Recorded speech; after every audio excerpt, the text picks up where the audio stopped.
Normally I'm smart enough to do my mic check before I start the stream, but not today. That looks like it's good though.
Hello, hello, Shagath Unknown here. It's the 9th of April 2022, local time 12:39, and we are back with more Elder Scrolls 4 Oblivion right up in here. No Lynn's Cat today. Let's go ahead and get started. Yo, Tusk up here early. Nice. Let me check something real quick. Does this spike? No, it didn't spike that time. Yeah, welcome back, Tusk. Feel like you weren't here the last 2 times, were you? Welcome back. Well, my cable's awkward. There we go, that's better. That is better. I'm right up on this. I can taste the pubes. What? That is a weird thing to say about my microphone. So, what did we do last time? Last time we did a bunch of quests. We did a bunch of side quests. We cured my vampirism. Actually, I don't know if we did a bunch, but we tailed those people for Glarthir, kind of. I was reading more about the quest, and you could actually do some cool stuff that I wish I would have done. So if you report to Glarthir that the people are following him, then he'll ask you, each one of the 3 people that you said are following him, he will ask you to kill them. And then you can actually tell the people, so like go kill Bernadette or whatever, and then it's like, you can tell her about it, and she doesn't really react. But David Cirilli, he does react, and he goes and like tries to kill Glarthir himself, which I think is pretty interesting. So I would have loved to have caused some infighting like that, but oh well, it's done. It is done now.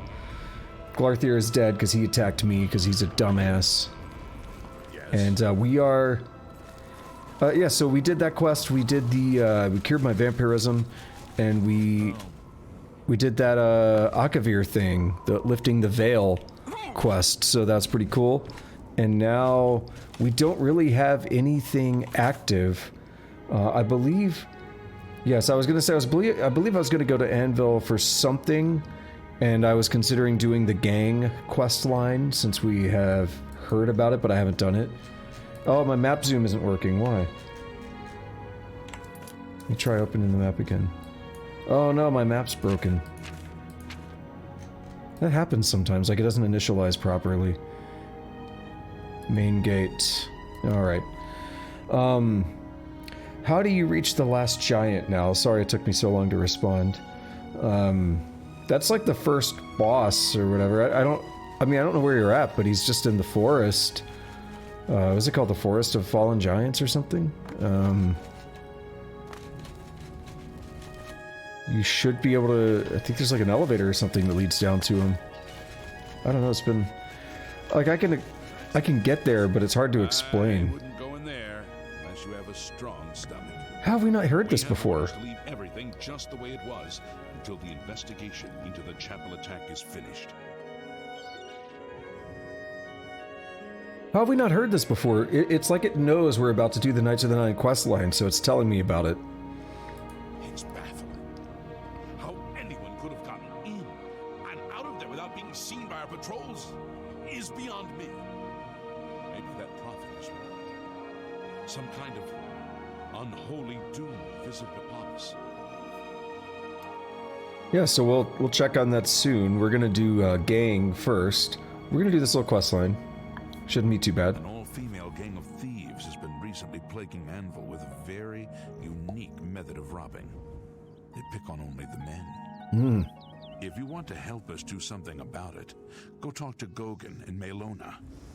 Let's just say Gogan is intimately involved and leave it at that. I see. They pick on only men. Better know how they do it. Come here, big boy. Let me fondle those balls, and they just steal everything. Quest added, the Siren's Deception.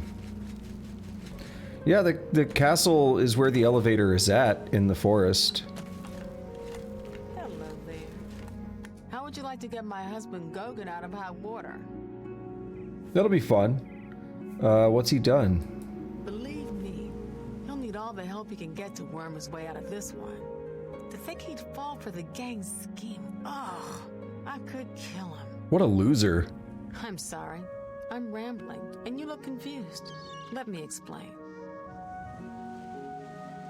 Go on. The women in the gang use their wiles to lure men out to some remote location and rob them blind. Am I seeing through her hair, or is that a reflection? For some time now.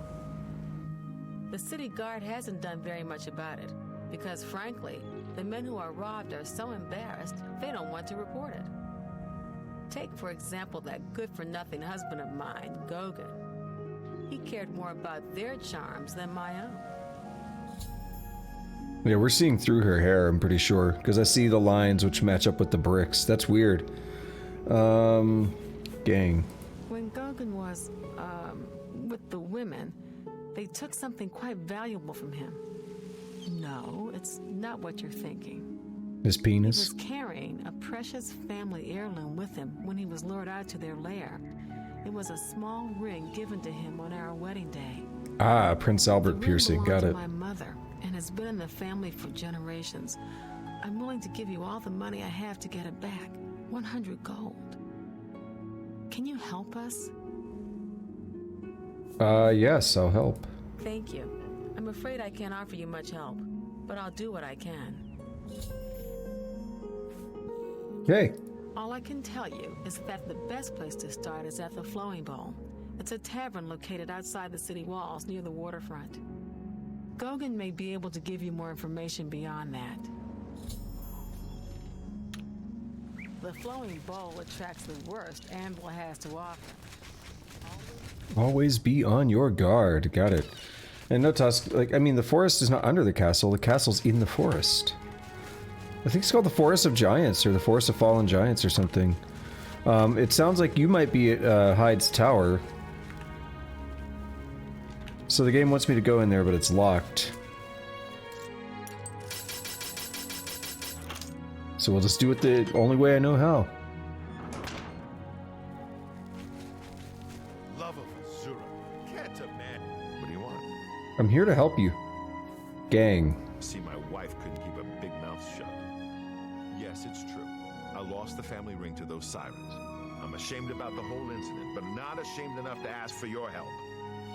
I was sitting in the Flowing Bowl when the most fetching Nordwoman you've ever seen walked in with an equally attractive Imperial woman following. After we exchanged words, I followed them out to a farmhouse. Inside, they asked me to remove my clothes and items. Well, I did. And then suddenly they brandished weapons and robbed me. They sent me away with barely a stitch of clothing, harlots. Just please, help me get that ring back. I want to save what's left of my marriage. What a loser. I'm really a man. How could I resist? What a mess I've gotten myself into. They better be really hot, though. He said they're, like, the hottest women he'd ever seen. I'd better sprout a boner the second I see them.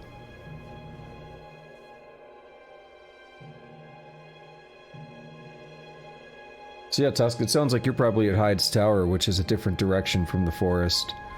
Gotta go back into Bajula Oblongata and find one of the other routes that leads you to the forest.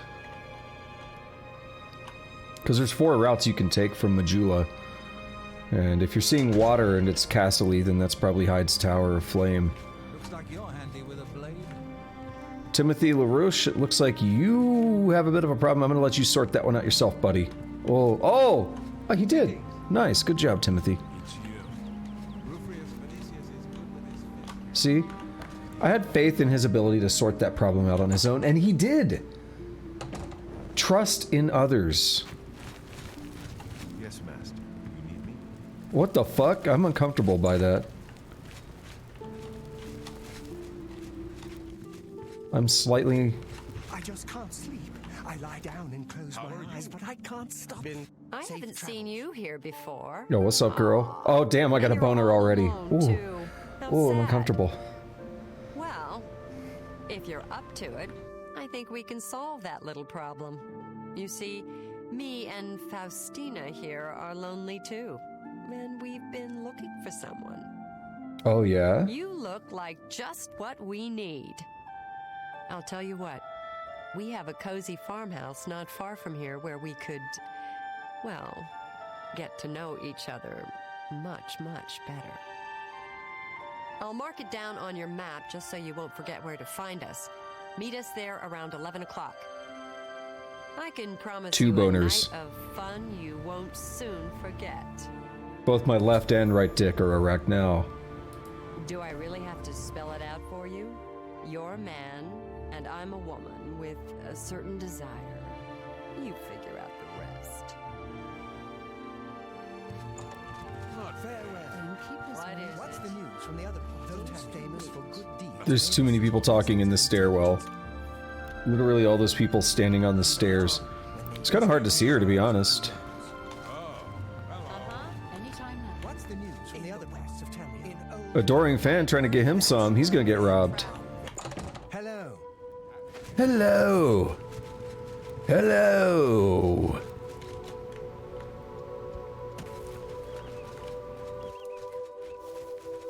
Does it want me to go back in the city? I thought it was around... Okay, yeah, I don't know. Well, this might still be what it was pointing to. I was gonna walk around the city. Yeah, I was making sure that it wasn't gonna tell me to go talk to the people again. The husband and or wife. Alrighty. Where is said farmhouse? Yo, it would have been quicker to walk this way. Aerosmith has entered the chat. Hey, we got another landmark showing up here. Let's check it out. Yep, it's another shrine. This is gonna be really nice.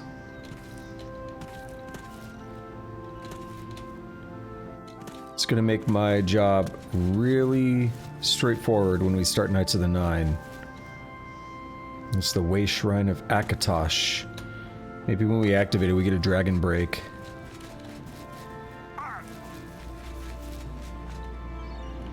There's another thing up this way. Don't crash, game. I'm gonna save, because we made some progress. I'm getting distracted by all the markers on my compass, though. It's doing the thing that I think I talked about this yesterday, on yesterday's stream. It's a positive and a negative. I mentioned it started with this game and Fallout 3 as far as the Bethesda games are concerned. By always telling you there's a thing just out of your reach, and knowing that if you get it marked on your map, not only can you easily find it later, but you can even fast travel to it. There's an incentive to always mark everything when you find it.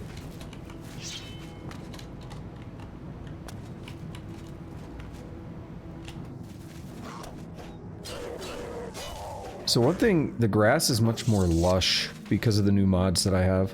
That was one of the things that actually added. I added like more grass and stuff. One of them's got like, it's like Far Cry grass or something is what it's inspired by. And then there's flowers that also get added by another mod. So it creates the little, they described it as meadows like this here. It's kind of nice. Alright, we got a camp and a shrine, or and a stone.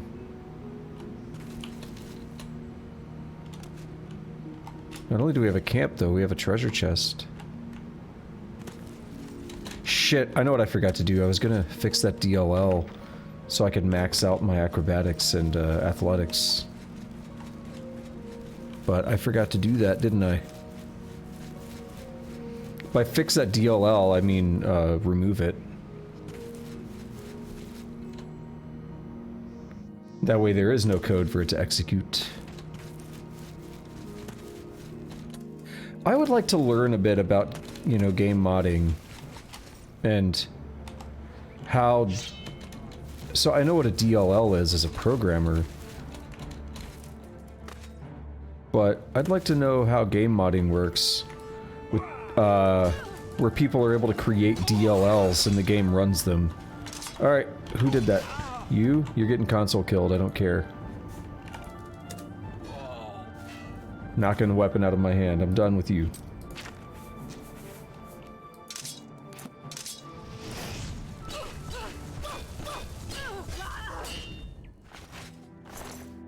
Not playing that game, buddy.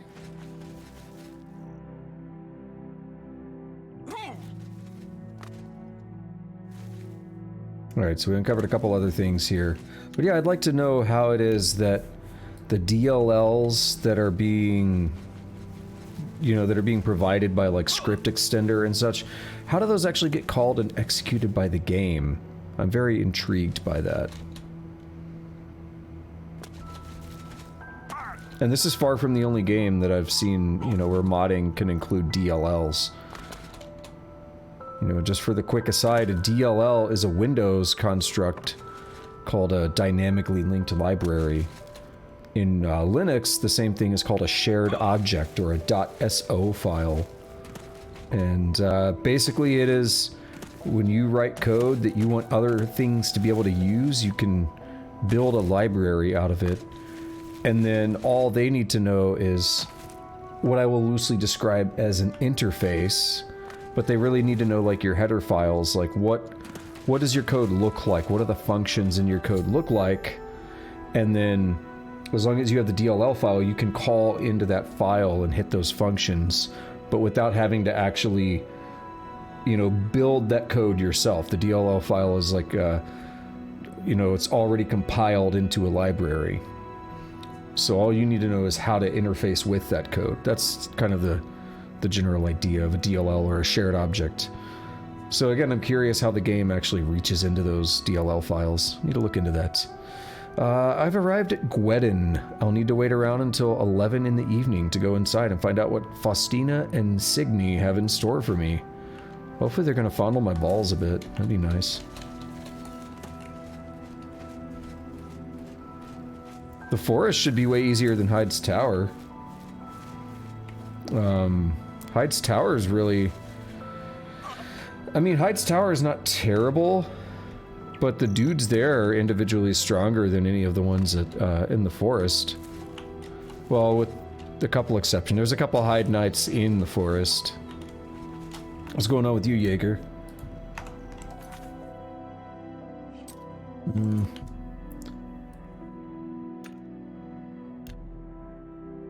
This will get us right to when we need to be. The adoring fan's gonna be a spectator. He wants to watch me bang. The door is locked and no one seems to be home. I bet right when the clock ticks over to 11, it's gonna be open. Oops.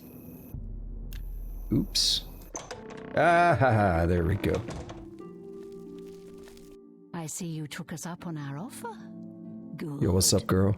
I'm glad to see you. Signy will be along shortly. I'm sure we can find something to do while we wait. Now, we can't have you standing there all uncomfortable in all those clothes. Why don't you take everything off and place it there on the table? I really don't want... Okay, yeah. I was like, I really don't want to. I don't want to have to put things back on. That's annoying. I'm afraid not. What? What are you talking about? Don't you want to have fun? Come on, don't be shy. Or are you here for something else? I'm here for Gogan's ring. Damn, I knew it. You're working for the city guard, aren't you? I didn't think they would be stupid enough to send someone alone. But so be it. I should have known after I fenced that stupid ring and discovered it was a fake. Worthless. All part of the guard's plan, I suppose. Okay, girls. We got someone who doesn't want to cooperate. There's more than two. You sure you want to do this? Getting tired. What's the tired? I think you just shocked your friend. A little unfortunate.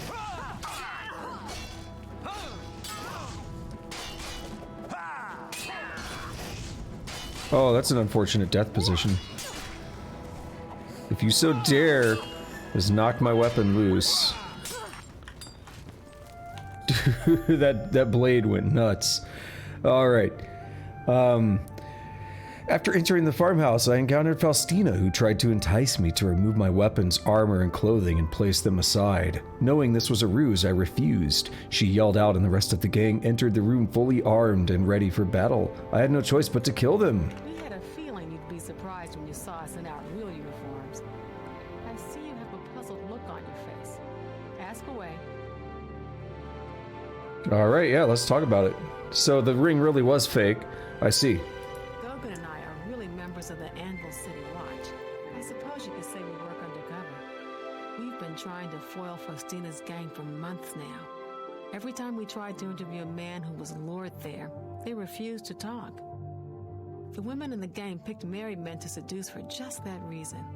It was decided the only way to stop this gang was to send in a stranger. You fit the bill perfectly. It's a shame it had to end in so much violence, but someone was bound to get hurt sooner or later. What about Faustina? Is she dead? We'll clean up the mess. Don't concern yourself about it. I'm sure you had no choice. If you ever find yourself back in Anvil, stop by any time and say hello. Oh, and please say nothing to anyone about our true identities. You've done well, and here's the reward that I promised. He whips her titties out. 600 gold.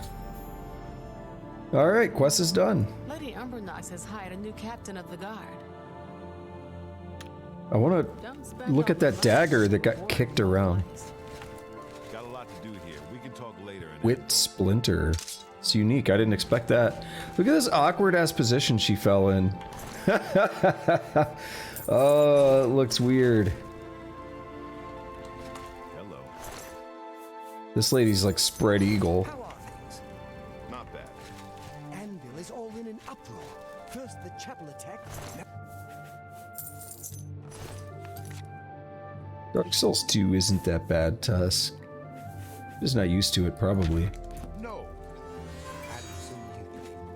Good news from Kvatch for a change. This is a very awkward position. The Deirdre have been driven out. She is like just putting her ass out there.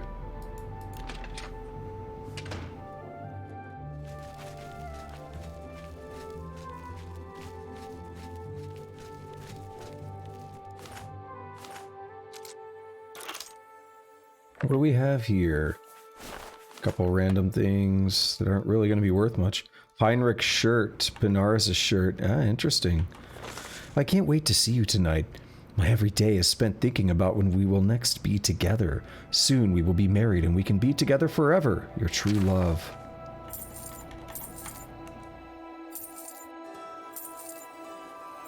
I'm going to catch this piece of gold. Check this out. Toss it up. Look at that.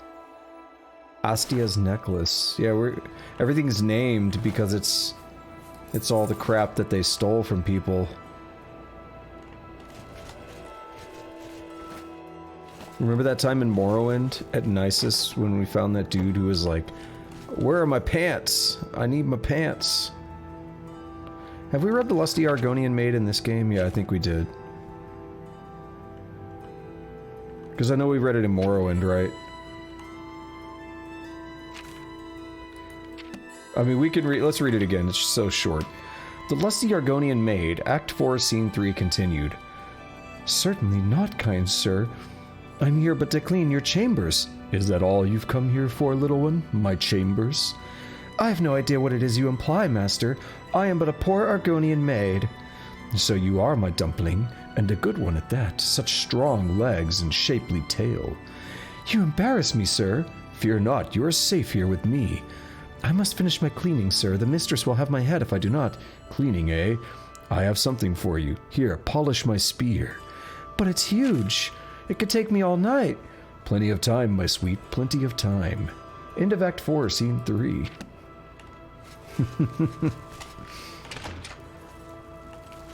Hail. What's Hail. the news from the other parts of Tamriel?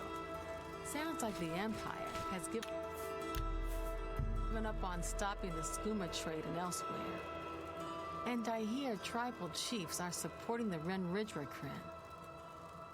If the Empire isn't going to stop the skooma trade, who will? Good day. Be seeing you.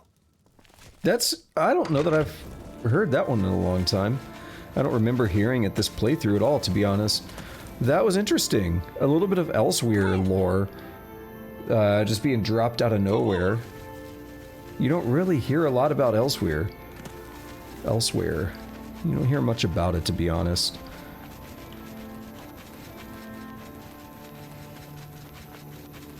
They love talking about the Somerset Isles on this game.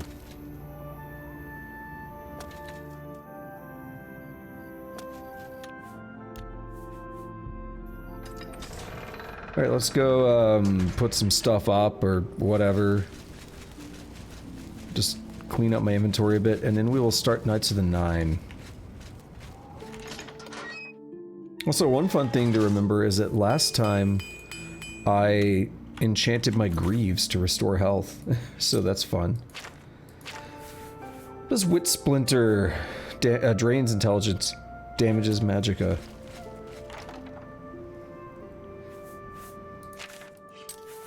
Alrighty, we'll keep the cool arrows. I'm too lazy to do anything with that, so we'll just put that up.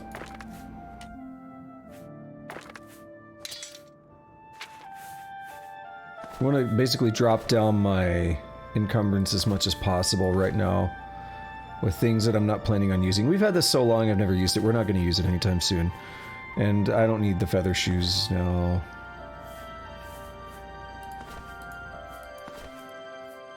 All this stuff is really light, but it might matter. Jewel of the Rumare is interesting, but I'm gonna pass.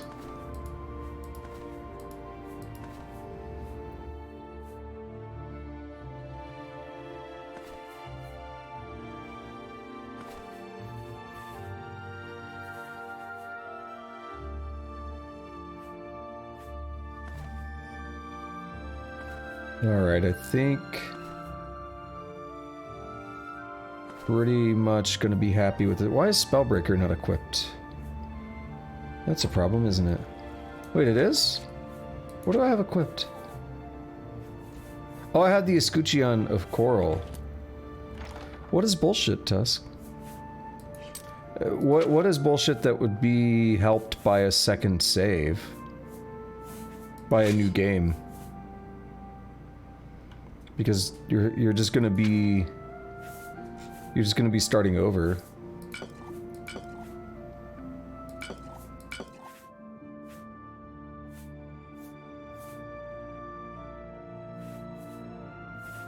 Do I even need Cure Disease? It just weighs me down.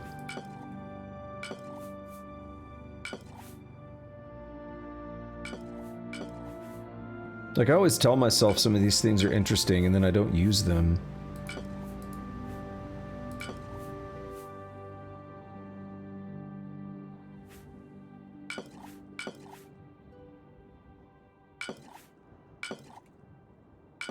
And they just end up weighing me down. Let's see if I can get below 300 weight. That'll be pretty sexy. I'd like that. So we don't need Detect Life, come on.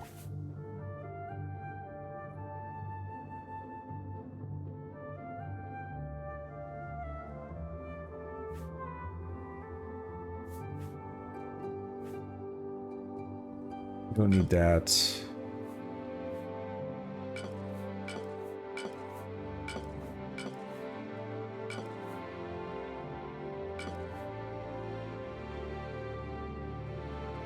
What is that from? Trichobezoar extract. Where did I get that? It sounds familiar, but I don't quite remember.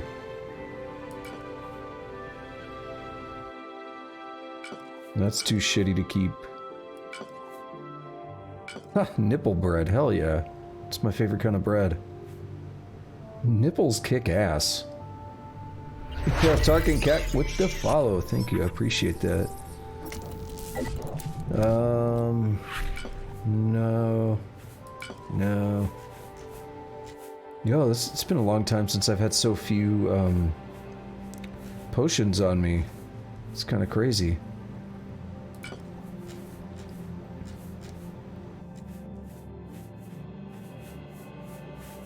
Yeah, get rid of that mutton. Just weighs me down. Alright. I'm gonna put up like all my scrolls, because I never use them. Okay. I guess that works, Tarkin.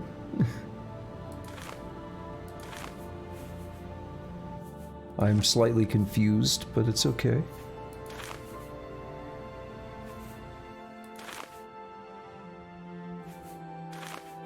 Put all this deep score and stuff up. It just like clutters the inventory so much.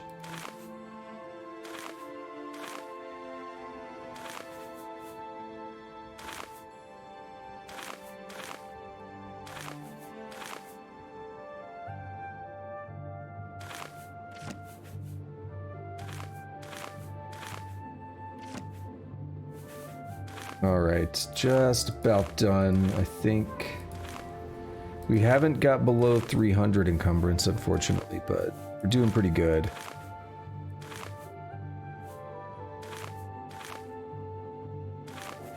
We're actually doing really good in terms of... I don't remember the last time I've been this low on encumbrance. I don't think we've broken 350 in a minute.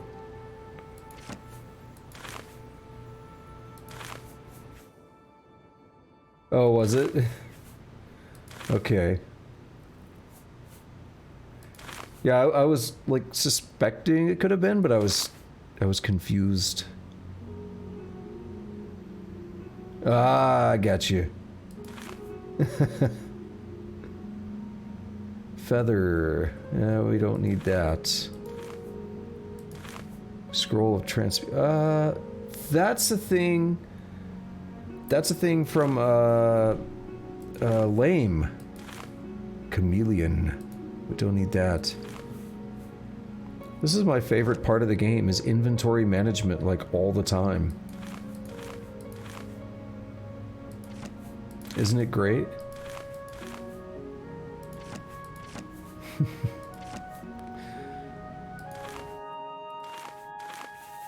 Alright, and now there's just a few things in here to drop, and we are actually going to be good to go.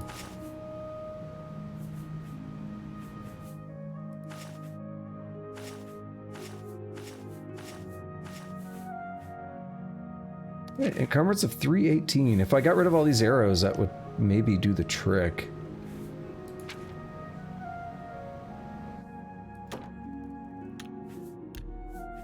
Adoring fans just sitting back here watching me.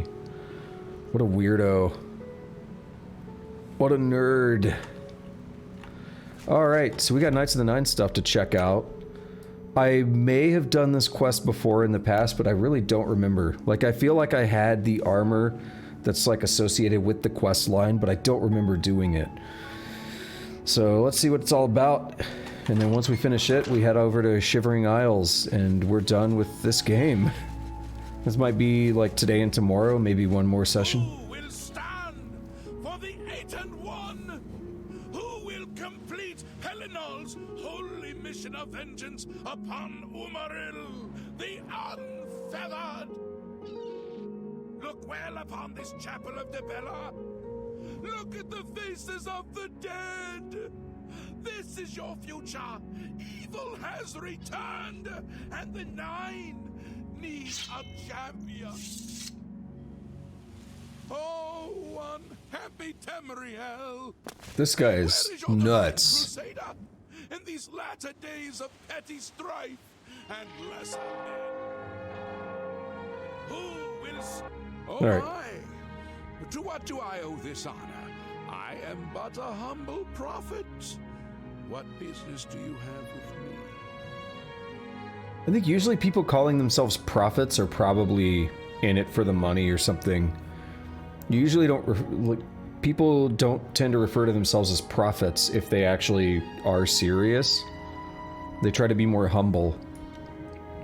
So the 8 and 1 are the 9 divines, because it was the 8 divines until the mantling happened at the end of Daggerfall, which basically created the Talos, Talos god, the Tiber Septum and the Underking and all that fun stuff. So he'll tell us a little bit about that, maybe. Once there were 8 divines. Then Tiber Septum became Talos, and the 8 became 9. But not everyone worships Talos. I followed the old way of honoring the 8 while also giving due to Talos, the one who ascended. Alright, and Umaril. He is the enemy of all who walk free on Tamriel today, a survivor of the ancient race of alien slave masters who once ruled Siren. He was struck down by Pelennor, but by his art, Umaril had bound himself to the realm of his mistress, the Daedra Lord Meridia. We've dealt with them before. So he was not slain, but simply cast adrift upon the waters of Oblivion. It's a reminder, we've done all the Daedric he has quests. returned to seek vengeance upon the gods who helped bring about his downfall so many ages ago. And Anvil Chapel attack. This is only the beginning. Umaril has returned, as foretold by Pelennor Whitestrake in his dying breath. Who is Umaril? Let's ask that again. Umaril the Unfeathered, a sorcerer king of the aliens, who ruled over this land for long ages before... Soundtrack, I need you to back it down a notch. He was cast down by Pelennor Whitestrake, but Umaril's spirit survived, and now he has returned to seek vengeance upon the gods. Who is Pelennor Whitestrake? Does no one remember the old tales? Saint Pelennor, the divine crusader of legend, Alicia's companion when she overthrew the rule of the aliens 3,000 years ago. Pelennor, with the aid of the gods, fought the alien sorcerer King Umaril and slew him. But Umaril's spirit survived. This man looks sad. And he has now returned. I want to give him a hug. Just tell me who attacked the chapel. Do you understand nothing? The blood speaks. I can read the ancient runes if you cannot. As uibala umarale el nada rakuva. In the alien tongue, by the eternal power of Umaril, the mortal gods shall be cast down. A curse upon Umaril's ancient foes, and a threat. So how do we stop Umaril? Alas, Umaril cannot be stopped. Not without the aid of the gods, not without the Crusader's relics. I don't know, I'm kind of a big deal. Champion, the gods are powerless to act. But who among us is worthy to wield the divine Crusader's weaponry? I will quest for the relics. I am worthy of the gods. For the holy panoply of Pelennor Whitestrake. The legendary relics that have been sought by mighty warriors throughout the ages? Dude, I'm the champion of Cyrodiil. Are you a worthy knight? Oh, I could actually say that. So you could say, yes, I'm a worthy knight. Yes, I'm the hero of Kvatch, the champion of Cyrodiil, the fighter's guildmaster, the arena grand champion, the archmage. No, I serve Sithis. Not unless the gray fox is a knight. No, I have no claim to fame. That's cool. It recognizes everything. I'm gonna say the champion of Cyrodiil. And never let anyone forget it, champion. I salute you, yes. This small matter of the Crusader's relic should be a trifle for a legend such as yourself. Alright, Crusader's relics. The weapons and armor of Pelennor Whitestrake, Alicia's comrade, granted to him by the eight divines. He went alone into the White Gold Tower, challenged the alien sorcerer King Umaril to single combat, and slew him. Alas, Umaril was not truly slain, but only cast beyond the bounds of Nirn. And now he has returned to wreak his vengeance upon the gods, as was prophesied by Pelennor himself with his dying breath. Only a true knight, wielding the holy relics of the divine Crusader, has a chance to defeat Umaril. But alas for Tamriel, Yeah, we know that the part. Crusader's relics have been lost. Lost, yeah, we... Who now can succeed in the quest for the Yeah, okay, I'm gonna skip that. We already know. We're gonna do it. Are you? Yes, I am. I'm the hero. Well then, hail, hero of Kvatch! Let me add one. I'm sure one of your many devotees will be able to guide you. Yes, I'm a worthy knight. And I'm sure you will have no trouble finding the relics. Why do you come? Okay, so the game's just gonna tell me how to do it? This, what happened here is only the beginning. Is there no one who would stand for the nine? I'm trying to. Pelinal White Strake once struck down the enemies of man. Alright. We gotta figure out what to do then. Does it give me any... I should speak to him further to find out how to find these lost relics. But he doesn't seem to want to tell me anything. Interesting. I'll keep trying different options. I'm not sure what statue you're talking about. Are you? Yeah, I'm not 100% sure. Yes, I am the Fighter's Guildmaster. I apologize for even asking the question. Are you? No, I have no claim to fame. Let the gods be the judge of that. I cannot see into men's hearts. I see only their words and deeds.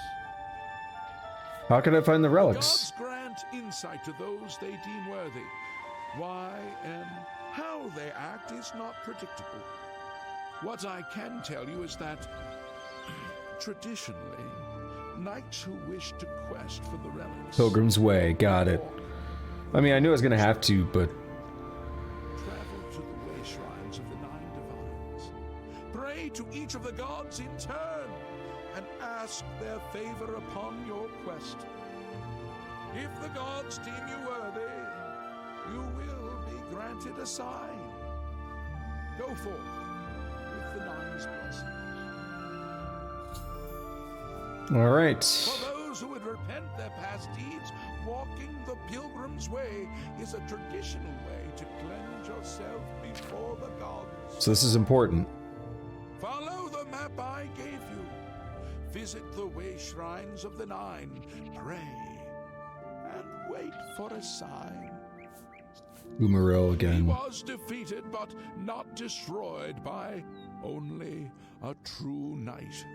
Yeah, okay, good. Alright. May the agent So we got the map for that. Way Shrines map. It tells us where they're all at, which is cool. Is there... So... There is a Talos one. And I was gonna question that because... It's pretty recent that Talos ascended. So I'm interested, is that a Dragon Break thing, or is it gonna look much newer than the rest of them? I don't know, let's find out. Now as for what you're saying, Tusk, I'm sure I'll know what you're talking about, but I'm not... Just, a statue is not ringing a bell. So does it tell me... It doesn't really mark where to go, unfortunately, so I just gotta do them. Talos was over here. Way Shrine of Talos. But you're... Oh wait, are you... I think you're yeah, I think you're talking about something you... First of all, I thought you had played Dark Souls 2 before. Yeah, I was gonna say, I think I know what you mean. Yeah, you're talking about... That's not, that takes you to a place called the Shaded Woods, I think, where you're talking about with the basilisks. And those things are, that you're talking about, the statue that you're referring to, you need a certain item to get through those. And that area is not really going to be suitable for you right now anyway. So it shouldn't be too far from where you went to get to that, where you'll go to actually find the proper woods. Again, I think it's the Forest of the Fallen Giants or something. Continue your penance to earn the gods' forgiveness. I've prayed at Talos. So I can't 100%... Like, it's hard to guide, but... It's hard to guide you without having the game up or something, you know, but... It's kind of in that general area, not too far from where you went to get to that place.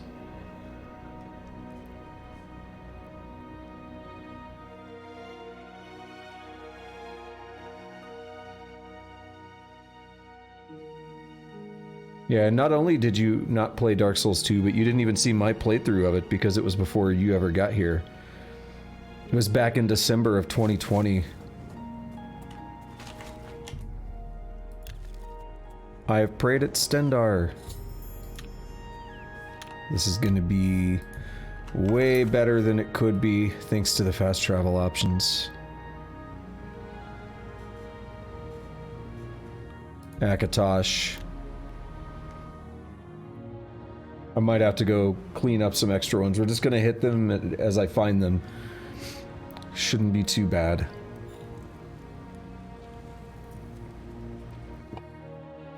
This is why I'm glad I turned that mod on. Oh, and he said this like cleanses you in the eyes of the gods or whatever. So this actually resets your infamy back to 0. But I have a mod that stops that from happening. I don't know exactly what the mod does. But the idea was, like at this point in the game, if I were to do this without the mod, my infamy goes to 0. And it's really hard for me to get a lot of infamy again without just blindly murdering everybody. Because there's not a lot of quests left to do. So I have 66 infamy and 165 fame.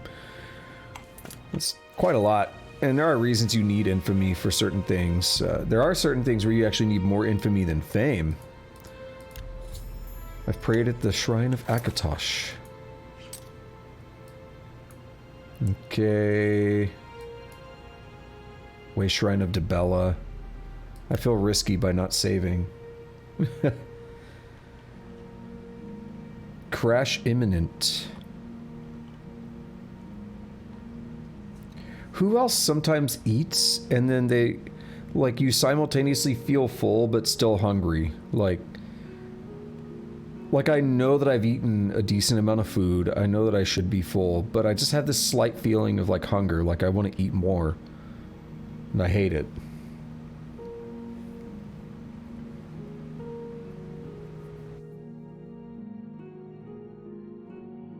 Yo, what is this like console loading time? What's going on? I mean, I know with these mods, like, screwed some things up, but damn. It's a 980 Pro we're talking about here, come on.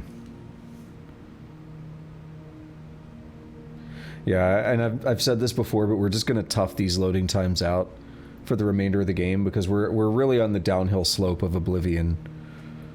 So, I'm just gonna keep toughing it out, rather than... Every time you mess with things, you run the chance of making your game less stable, and it's not worth it.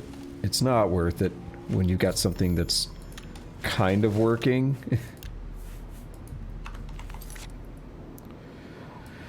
Kennereth should be... Julianos, yeah, and Kennereth are right by each other. Awesome. That makes my job easy. This is still faster than doing it without, you know, fast travel. So it's still worth it, even with the shitty... You're spending most of our time looking at loading screens.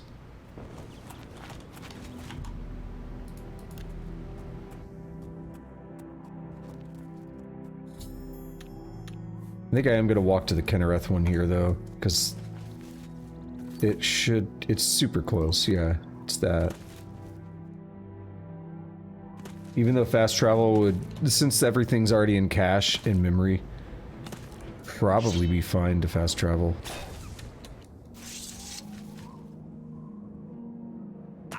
It'd probably have been pretty much instant.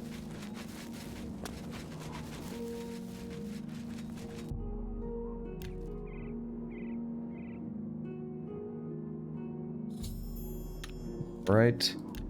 Kennereth is done. We only have a few more, really. Should be another one around here, right? Mara. And Arcay, they're near each other. Beautiful.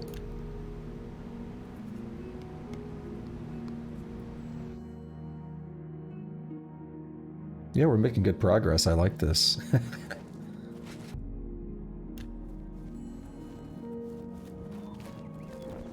Gotta wait for it to pop up. There we go. Now we'll just try to fast travel to Arcay again without saving.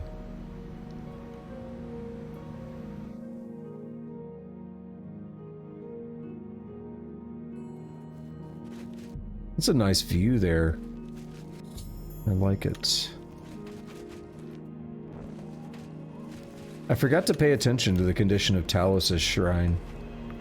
These are in decent condition, though.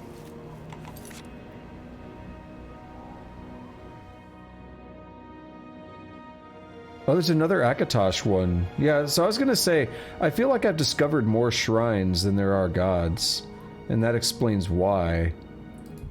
See, I don't think I've done a Zenithar one. But, so we'll give it a try. Rejoice, you've completed the pilgrimage of the 9 way shrines, and your sins have been washed clean. I've completed my pilgrimage to the way shrines of the divines. I should pray and wait for a vision to guide me on my quest for the Crusader's relics. I can't walk. You seek my relics with a worthy heart. Oh, I'm getting teleported. Okay. I want to check my infamy and see what it changed to. If it changed at all. I don't know how the mod actually works. I just know it's supposed to be a little better than what was in the base game, which could just completely break some things. It could make some things unusable. The mod describes it like, this wasn't well thought out for these 4 main reasons. And it lists 4 reasons why the infamy reset can cause problems.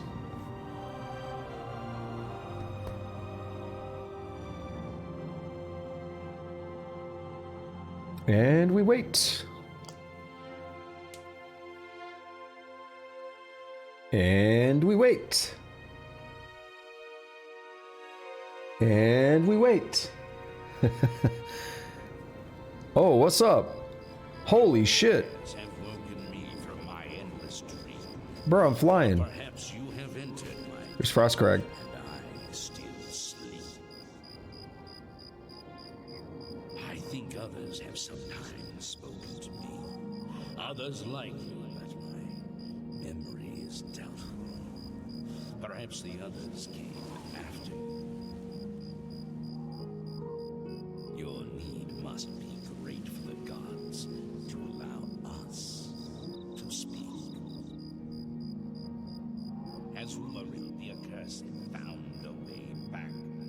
The foulest of a foul race. 1,000 curses upon his unholy name.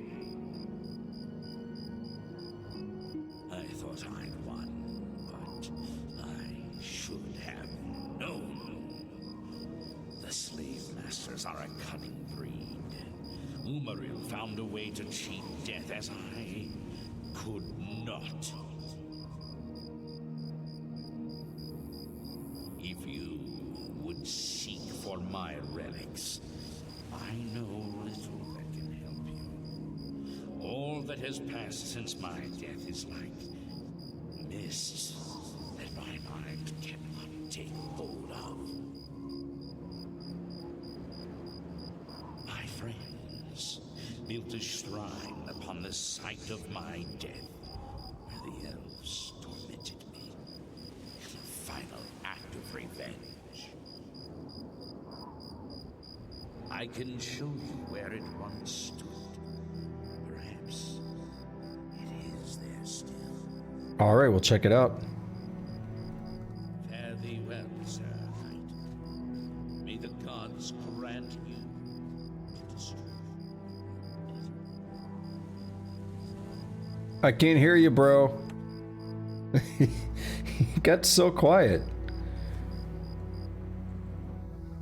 That's not an issue of like my sounds or whatever. That's not an issue of surround sound. I got my monitors in. That was literally, he just walked so far away I couldn't hear him anymore.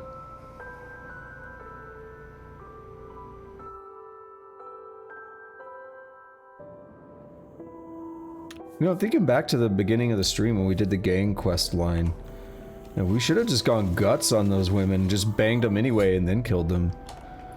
The Shrine of the Crusader. Upon completing my pilgrimage to the Way Shrines, I received a vision from the Divine Crusader, Pelinal Whitestrake. He revealed the location of his lost shrine, which is where I should begin my quest for the relics of the Crusader. I'm gonna save again, because I don't... Why do I do that? Let me explain. I don't trust the scripting. So my save was before that trigger happened. And what if I crash and then have to load back? Will the trigger properly happen? I don't know. I don't trust a save in the middle of a script like that.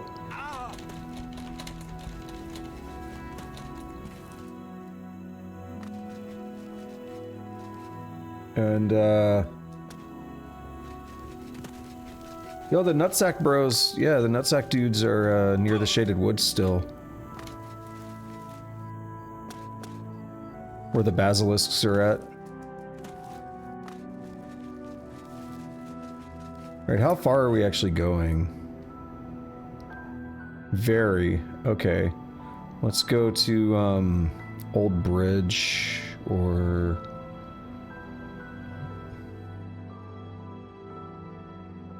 Go to Hersign's Shrine. I want to pick a safe place to travel to so I don't get into any fights I don't want to be in. I don't want to be a part of.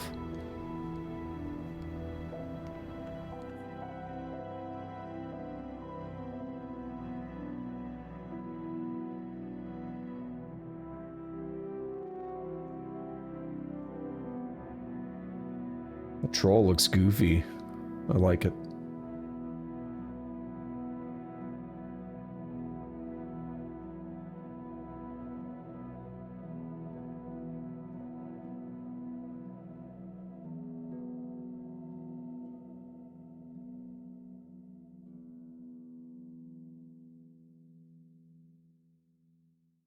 Well, this is fun, isn't it?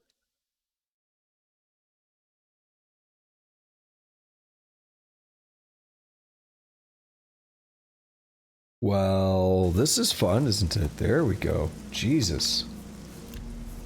Yeah, I'm telling you, you're near the Shaded Woods.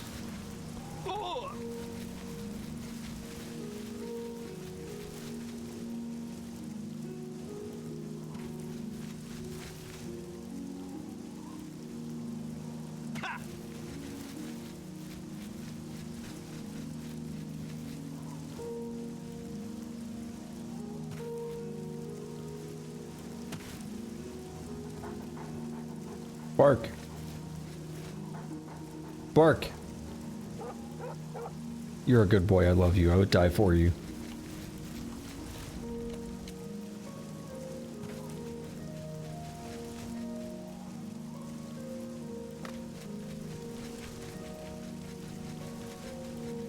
What is this? Ah, there we get a crash.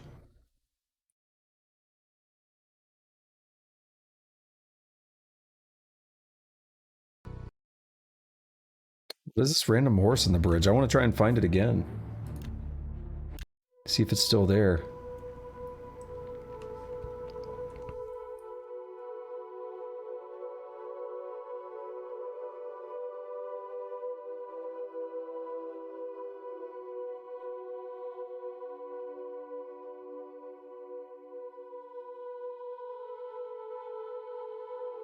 Yes, if you do hit a chest, the thing, yeah, you get like rubble or something.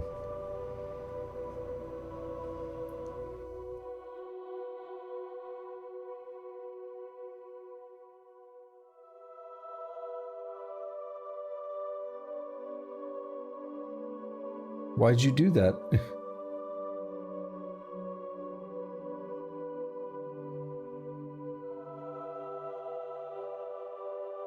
Holy shit, this loading is terrible.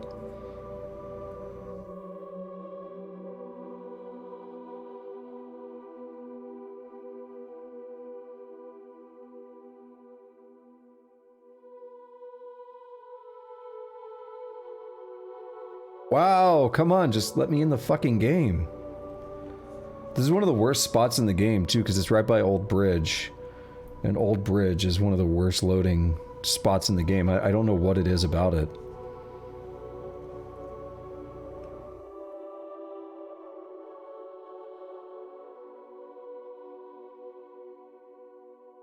Wow.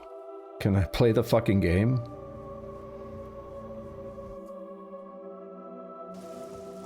There, Jesus fuck.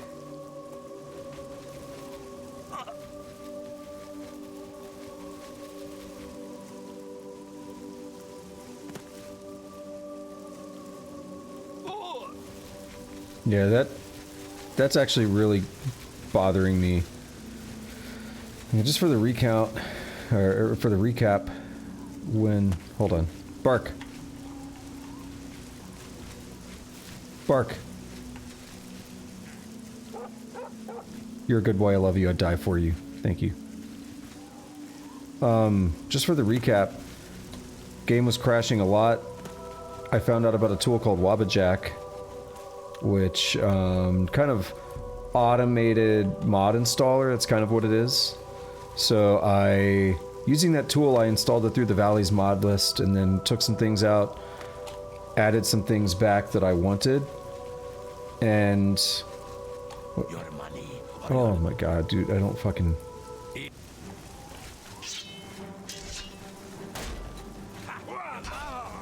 I want to knock you off this stupid bridge.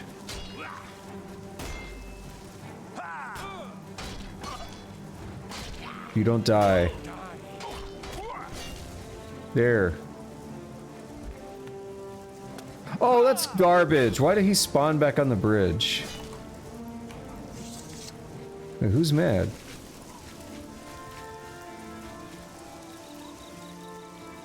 Alright, anyway, I installed it through the Valleys. I think I might have just said through the Nines, but through the Valleys mod list, and oh, I see. There's something there. See the brickwork. I installed that mod list through Wabbajack on a brand new setup of the game, like completely uninstalled the game and everything, and then I got it working. I changed some things around a little bit, and ever since then the load times outside have gotten way worse, and I think it's some of the AEWD stuff, and I feel like I had all of that on my setup before, but I guess something was different here. And the load times have gotten way worse than they ever were before, and they were already pretty bad outside. So it's just something that, as I already said, I want to try and just deal with it, because the game's kind of working. Let's just take what we can get.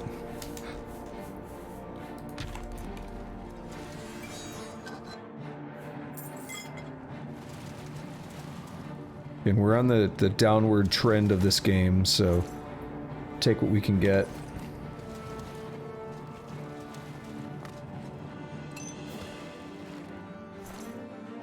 And yeah, the pig's tusk, that's a bit of a meme. People love talking about those.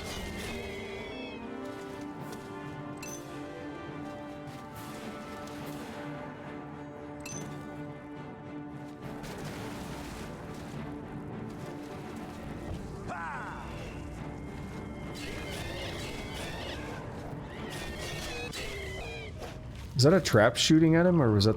Okay. I feel like the last one happened after I started fighting the Wraith.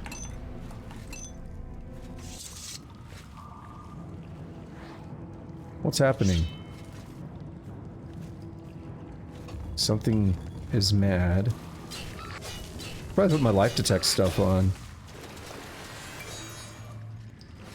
Well, of course I could. I should probably put my life detect stuff on. It's useful.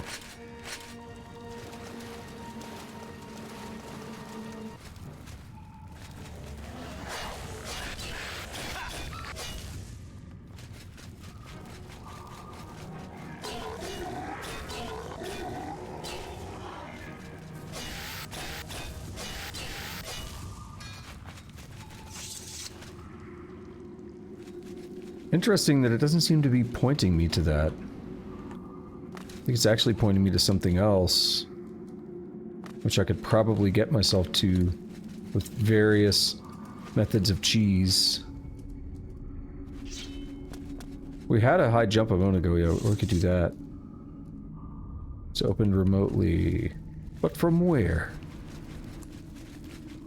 That's probably not the way to go, but the way to come back. It's probably the shortcut out, because Bethesda.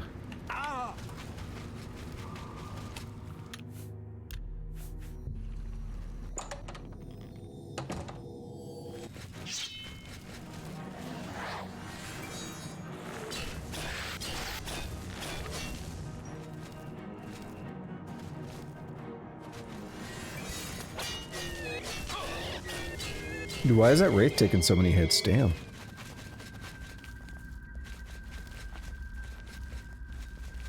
feel like I should be one-shotting it. It's just a regular wraith.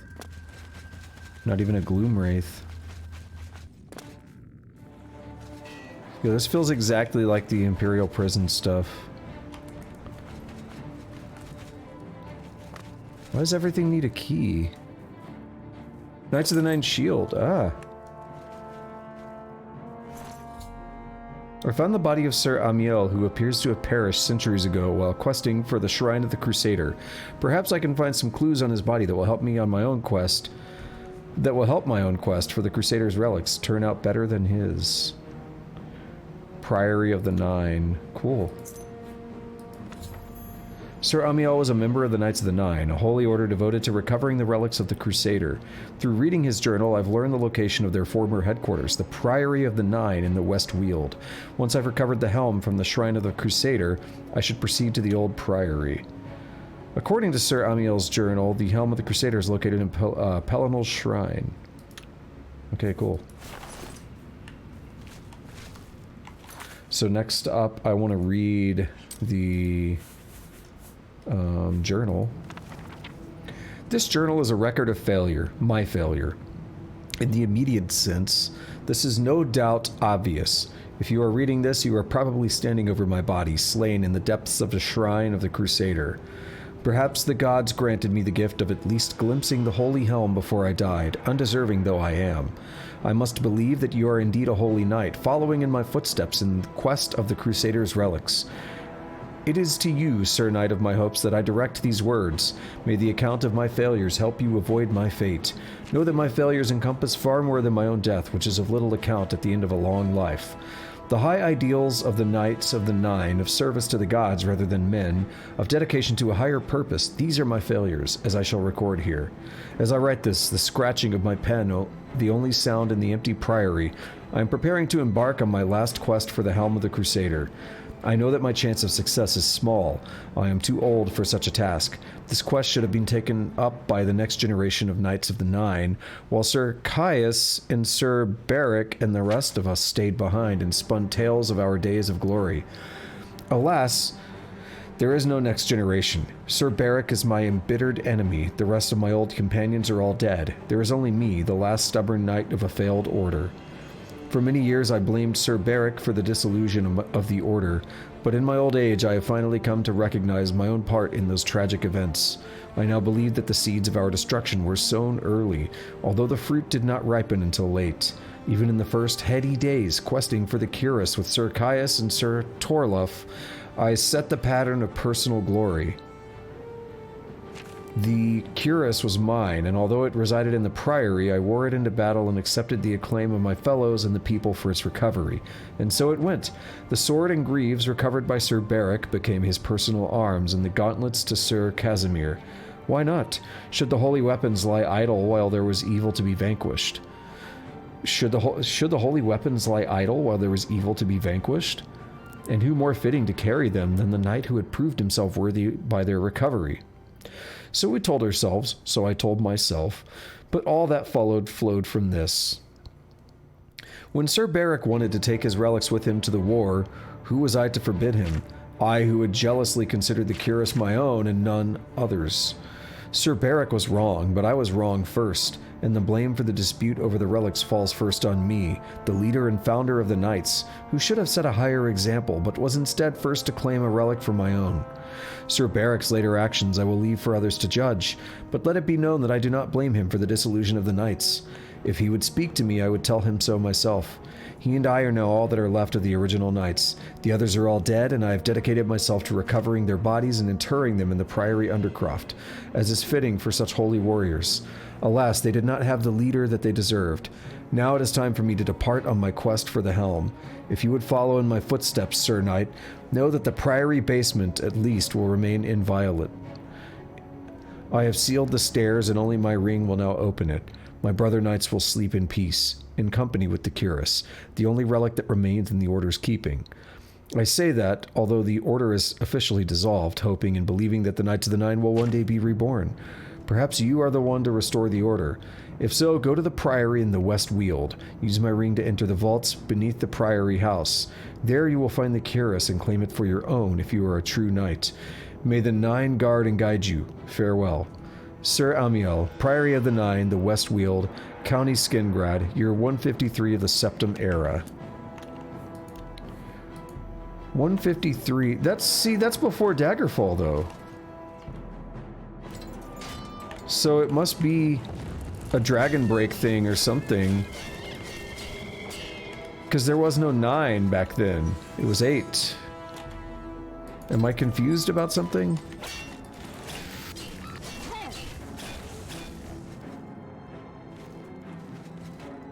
Door. To nothingness. Ooh, that's a cool name. Door to Nothingness. That's a good song name.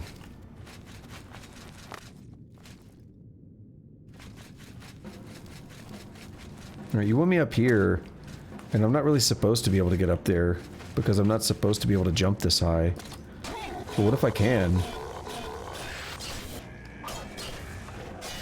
Sequence break? Anybody? They should have kept the jump spell in this game. Okay, so there's clearly intended to be a way in here. I'm not sure what it is.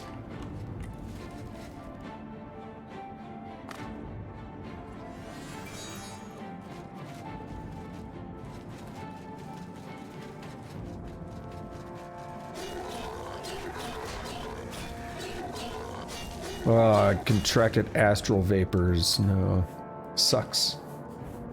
Alright, let's get the good old mandrake out. Actually, let's do the root pulp. Because they're stolen still. Alright, let's see what's next. Lost Catacombs. Where are you trying to take me, though? The game is pointing me to something, and I'm not sure what it is.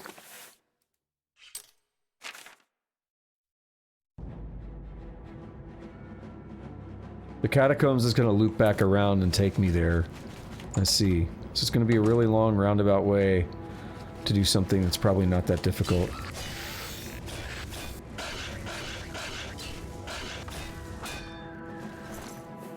Like, I really do kind of just want to sequence break it.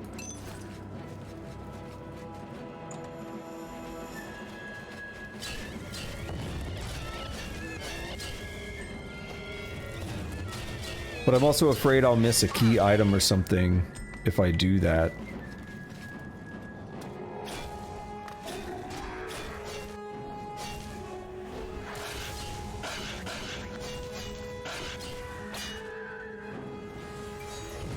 I also will note that I keep casting this 60-second Night Eye spell instead of using one of the longer lasting ones, just because I don't want to keep the effect on longer than I need to.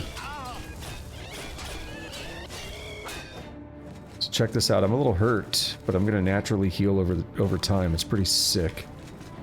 It's pretty dope.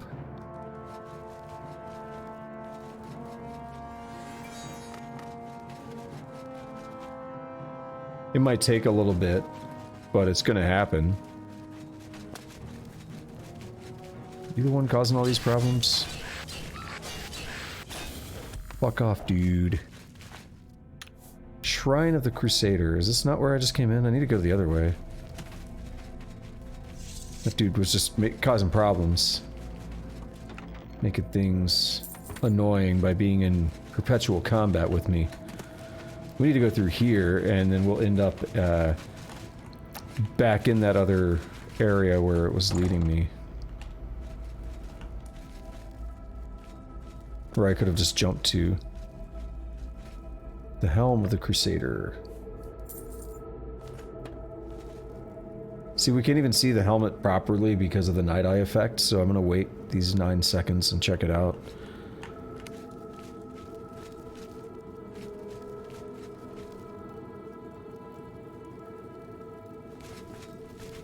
There we go. Yoink! I've recovered the Helm of the Crusader, the first piece of the Crusader's relics. Now that I've recovered the helm, I should proceed to the Priory of the Nine to see if it still holds the cuirass of the Crusader. Cure ass. Ass and titties. Ass, and titties.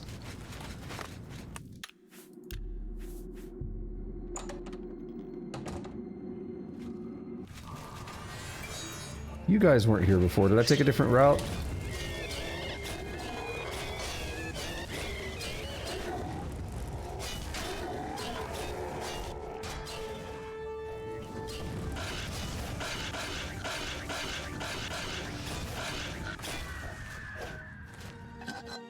Iliad Reliquary. Is this where I was jumping up earlier? No, I think I'm in a different place somehow.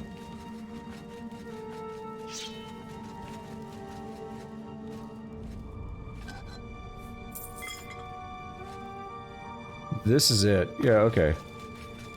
This is where I was jumping up, and it is exactly what I said. The shortcut back out.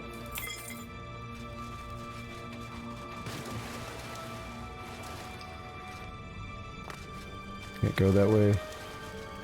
Just wanted to check. Because it looked like... I mean, they made the map look like it continued on that way, so it would have been cool to see more stuff. I want to do it without saving, but I don't want to walk that again.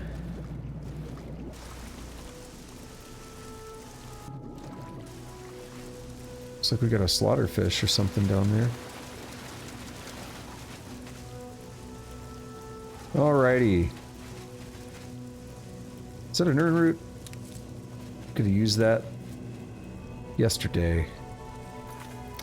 Okay, let's head over to the thing. Where is it at? Near Skingrad. Yeah, I was gonna say, I feel like we did discover it, and for some reason I didn't make the connection that it was tied to Knights of the Nine. At least I don't think I did.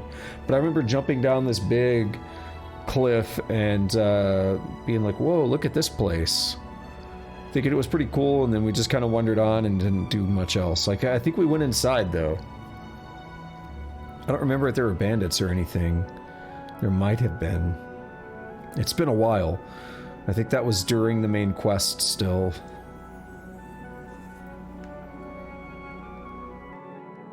I feel really good. I've been catching up on putting chapters in my videos. So I'm only about 5 or 6 episodes behind now. I still need to make thumbnails. Chapters first. Chapters take longer. And it's more daunting, so I want to get it out of the way. I need to just make the right effort to stay ahead of it. There's other problems, though. Is that I have, like, my taxes and stuff to do. I'm waiting on a form to come in, and it's gonna suck. Because then I'm gonna end up spending, like, a whole night doing my taxes. And that might put me behind on other things I want to do. Sir Amiel's ring fits perfectly into the diamond-shaped opening in the floor. That's pretty sick. Yeah, I don't know if I've ever done this. I don't remember this. We got a Knights of the Nine shield. We got all this cool stuff.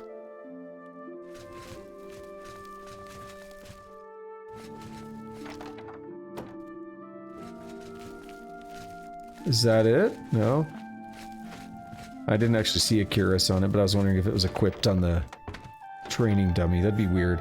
Knights of the Nine cuirass, that's not like the actual cuirass though. That's a generic one. Alright, let's check the Undercroft. That looks like it might be... Oh, shit. What's up? So what's up, Sir Amiel? Whoa. Of the Nine, who comes before us upon this sacred ground, seeking the cuirass of the divine Crusader? Me. Step forward, adventurer, and face us each in honorable combat. Can't hear you, bro. You gotta speak up over that soundtrack. No unworthy soul shall lay hands upon this sacred artifact without the leave of the Knights of the Nine. Let's take a look at the options real quick. Audio. Music volume is at 66. I thought I put it down to 55, but I thought a voice should have also been up to 100. That'll help, but if the game crashes, I lose that setting. Oh, shit.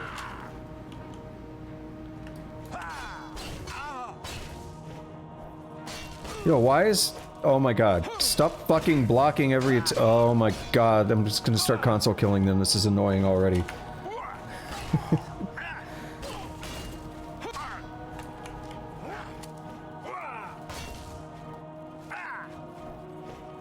Yeah, I've made it no secret. I'm not a huge fan of the combat in this game.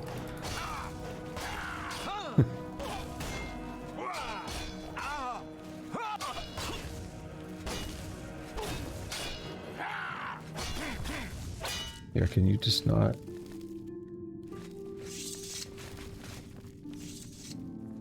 You better not make... Oh my god, do I really have to fight all of them? You are defeated. Sir Casimir, step forward. That's gonna be so annoying. Can I knock him down?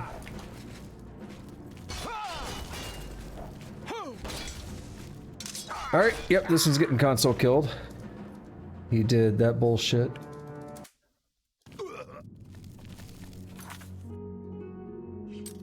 I don't have any patience for that. Not anymore.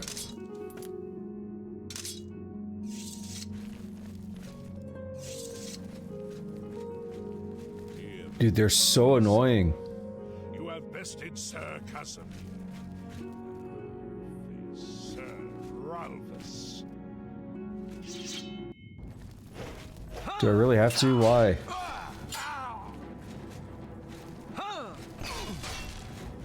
Okay, at least he doesn't have a shield, though. Yeah, he's less annoying.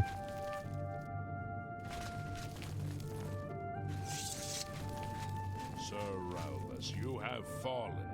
Step back and let the challenge continue. Sir Henrik, come forward and prove yourself. So there's like 8 of them. 1, 2, 3, 4, 5, 6, 7, 8. I don't know if that guy's gonna fight. That's way too many people, in my opinion. Come on, be done.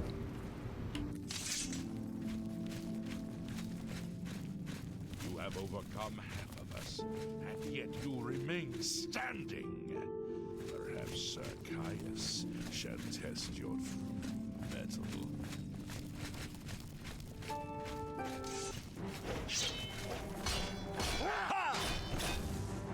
Yes! That fight was great.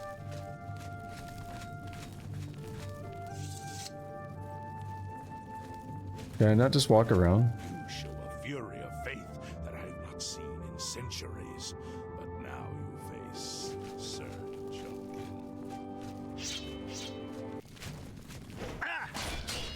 I'd rather face Sir Jenkum. Remember when Jenkum was like a big deal like 10 years ago?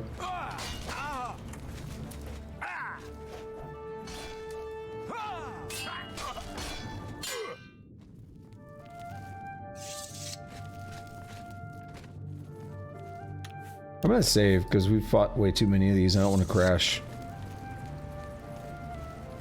You have lost, Sir Jokin. Sir Torolf, show the challenger the ferocity of the North.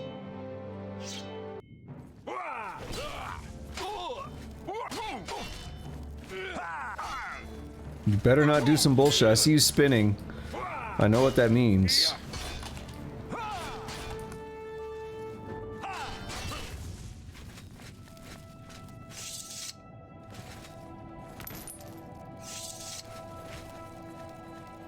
You have stood against the Knights of the Nine. However, the final test is upon you. Dude, I upped his voice. Why is he still so quiet? Sir Knight, and face me.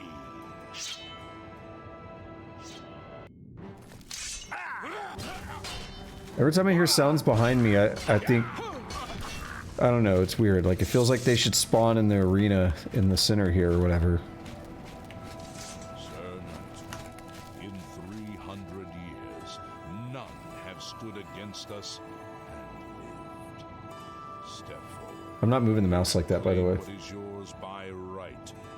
May your faith be true. Game is freaking out.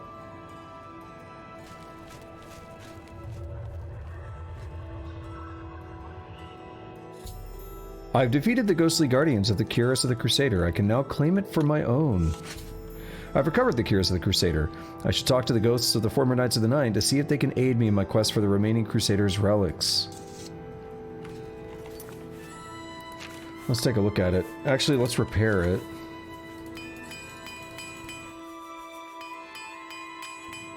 And let's see how it compares to my Daedric.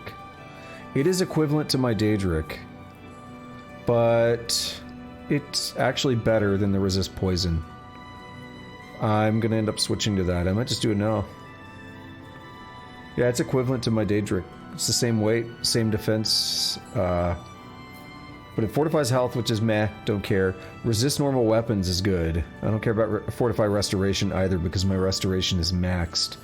But all that's way better than resisting poison. So now we're gonna mix and match. By the Nine, I've not seen such strength. Could you be... No, you cannot. You are simply a noble knight. Helm of the Crusader. You completed the quest that I could not. I should look at the helmet too. Death at least served to lead you here, as I had hoped. Knights of the Nine. The original Order of the Nine was founded with the intention of safekeeping the Crusader's relics. In life, we failed at this task. In death, we seek to preserve what little we accomplished while we wait for one to come and finish what we began. Sir Barrick. One of the mightiest knights of my day. It was a great boost to the Order's prestige when he joined. Cool. Unfortunately, he and I did not see eye to eye on certain matters. He left the Order during the War of the Red Diamond and never returned. Is that related to the diamond on the floor logo thing? And it's on like the shields and stuff too. Yeah, there's a diamond there on the armor. Helm of the Crusader is equivalent to the Inquisitor's helmet. But... yeah, that's a tough one. Fortified personality has advantages, but I mean, I have max personality, I have a shit ton of money. I don't think I really care. So it'd be a Fashion Souls thing, or a utility thing. Detect life being useful. Oh, wait. Something beauty added. Hang on, we got an effect from it.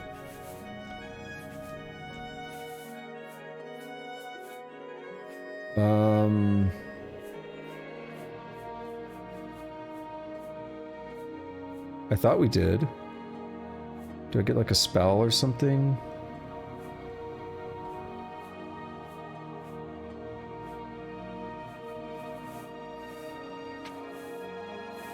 Let's see. Serene Beauty. Calm up to level 25. It's meh.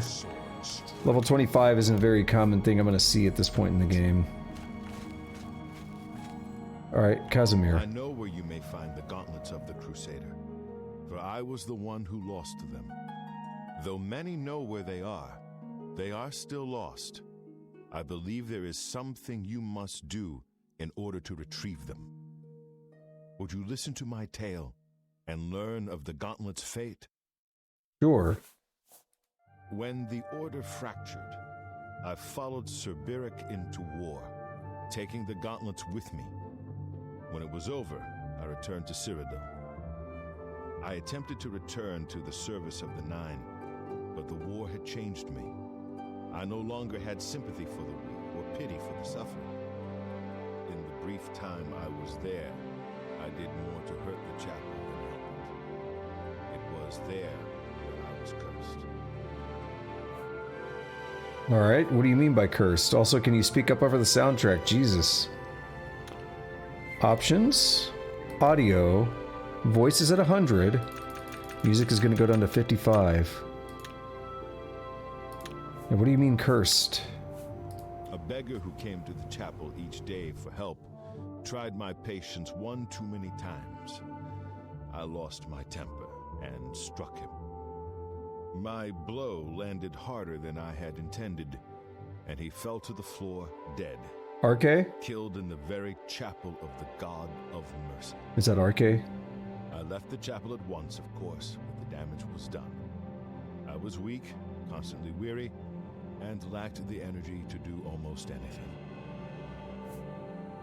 What about the gauntlets? Ah, yes. As proof of the deed, when I struck the poor man, the gauntlets slipped right off my hands and fell to the floor. Heavy as stone, they would not move. None could lift them. I suspect they lie there still, in Coral's chapel. You must prove to Stendarr. you are worthy to lift the gauntlets once more. Seek out the priests in Coral. Perhaps they can help you. Okay. Curse. It was placed on me for defying the teachings of Stendarr in his very chapel. Yeah, Stendarr's mercy. My entire lineage was ruined by this curse. Whether it is connected to the fate of the gauntlets, I do not know. Gauntlets. I have no doubt that they still lie within the chapel of Stendarr in Coral. No mortal man could lift them. And Knights of the Nine. We had only the best of intentions. Truly we did. We meant only to serve the Nine and the Empire. It's hard to believe it all went so wrong. Okay, that's that. With the Nine, Sir Knight. You have my tribute, Sir Knight. In 300 years, none have passed the gauntlet. In 300 years, we have never known hope. But for the first time, it seems that someone may succeed where we have failed. I see in you the chance to redeem our souls and restore the Order. And now, I must ask you to press forward where I could not. I must ask you to face the challenge of Zenithar. Okay, how did you fail? I was arrogant and foolhardy. I sought personal glory. I placed my own will and my own lust for fame over the will of the Nine. In facing the challenge of Zenithar, I failed. I tried dozens, no, hundreds of times to reach the mace. I don't want a I mace. fell each time, You. and each time I awoke in the chapel, I leapt again. I tried to enlist the help of the other knights, but none would come to my aid. The inscription says to walk in the faith, but even now, I do not know. You're what this leaping, you means. should just walk instead. Ooh, the webcam like lagged, it looked like. But yeah, you said you leapt. So walk in the faith? Is it like a gap and you just have to walk over the air? I don't know. We'll find out. How did you fail? I was arrogant and foolhardy. I sought personal glory. I placed my own will and my own lust for fame over the will of the Nine. In facing the challenge of Zenithar, I fell each time. Yeah, because you're saying you fell. The inscription says to walk in the... Yeah, okay. Below the chapel of Zenithar in Leowyn, there is a shrine to the great craftsman, Saint Calidus. Unless he's being metaphorical Those about seeking it. the mace must pray before the shrine. When you bow, you will receive a vision. Or perhaps not. It is unclear. The priest saw that my body never moved, but it felt so real. You will see the mace separated from you by a Yep. great chasm. The chasm represents your doubt. Your faith must be your guide across it. My faith will guide me. This is what I know. As I said, my faith was weak. I did not understand the test, and I fell from the platform each time I tried to cross. I have told you all that I know. All that is left is for you to prove yourself more worthy than I. If you seek the mace, travel to Leowyn's chapel, kneel at the shrine in the Undercroft, and let your faith in the Nine be the salvation of us all. Alrighty. Gauntlets. Casimir left with the gauntlets when the Order dissolved. I heard that he lost them, but I had my own problems to deal with. Knights. Our greed for the relics overshadowed our faith in the Nine. I can only hope that you are stronger than we were. This is a lot of dialogue at once. I wouldn't mind it as much if I were reading it myself, probably, but the talking is kind of slow. Legends say that when Pelinal Whitestrake was slain by the Alias, a messenger carried the mace to the human settlement of Leowyn as a message. Centuries later, the master craftsman Saint Calidus built the chapel of Zenithar in Leowyn as a tribute to the legend.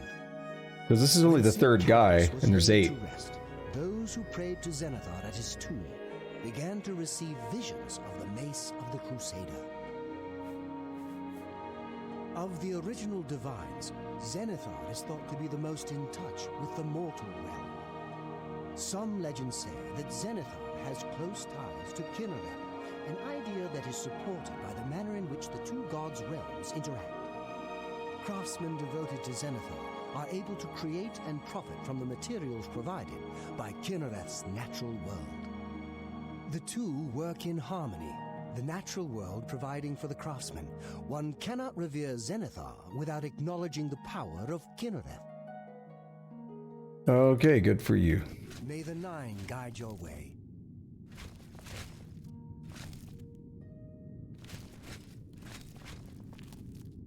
If you are true to the teachings of Julianus, it may be possible for you to find the shield of the Crusader. What do you mean? When the Order crumbled, I set out on my own. After years of searching, I found the shield and brought it to Fort Bulwark for safekeeping. With the help of a few trusted friends, I began work to keep the shield safe for all eternity. I never saw my work finished. I died defending the fort from those who would take and misuse the shield. I never saw our work finished. I trust that the others carried on without me. Fort Bulwark. It lies in the southeast of Cyrodiil, near the Black Marsh border. If all went according to plan, it should be very well guarded now. Believe in yourself and use your knowledge wisely. You will pass through unharmed, and the shield will be yours. All right. Look to the southeast of Julianos. History and knowledge are his domain. He is the god of wisdom and logic. He teaches us, know the truth, observe the law. When in doubt, seek wisdom from the wise. Knights of the Nine.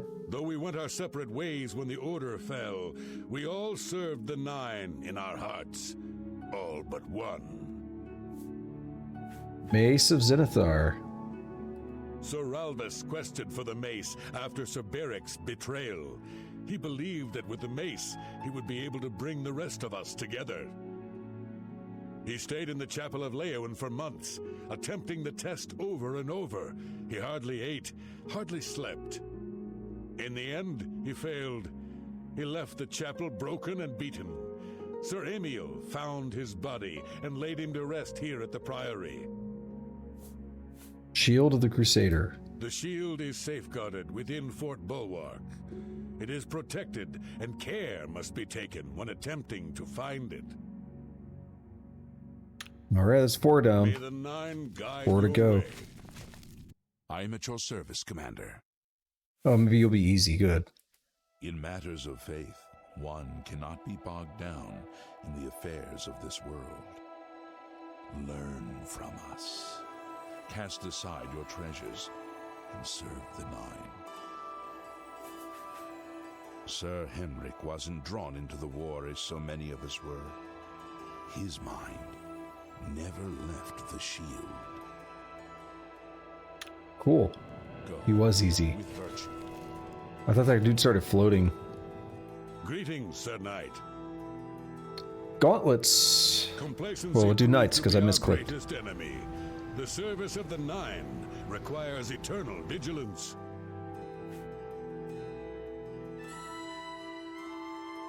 Gauntlets of the Crusader. Sir Casimir took the gauntlets to war with him. After what happened with Beric, who would try to stop him? Okay, yeah, that's good. I screwed up my, it's not like sitting right in my ear now. I'm gonna adjust this while talking to this guy. I wish to see you succeed where I failed. I was on the path to the boots of the Crusader, but died before I reached them. Do you wish to learn what little I know? Yes, tell me more. I cannot tell you exactly how to find the boots, for that will be up to Kinnereth. I can tell you to seek out her priests, though. West of the Imperial City, on the edge of the Great Forest, is a shrine. You will find them there, and they will tell you what you need to know.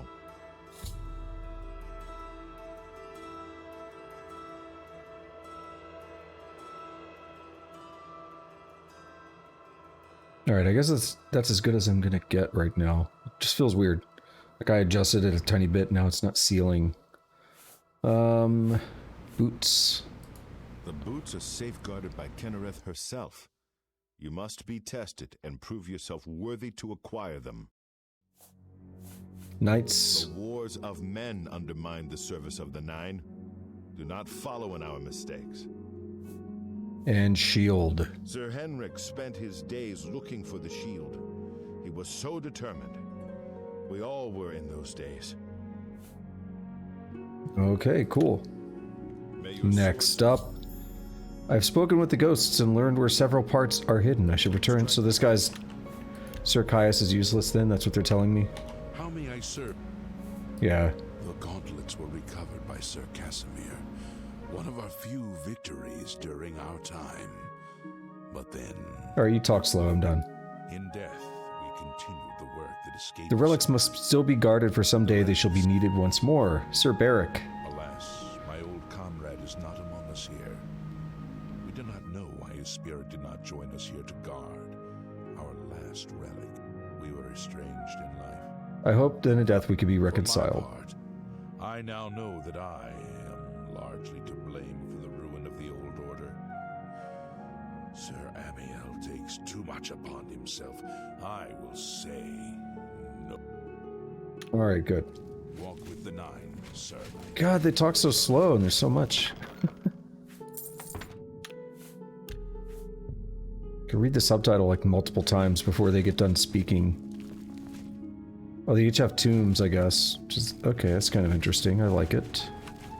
Alright, let's bounce. Let's go do some stuff.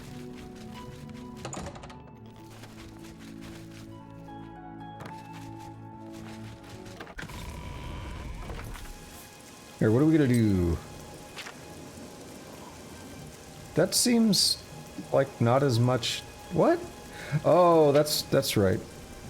For context, Tusk did a command. I didn't even know it existed, but he did a watch time command in chat. And it says 9 days and 6 hours, but that might be because I switched to Stream Elements, and it might only be Stream Elements tracking it.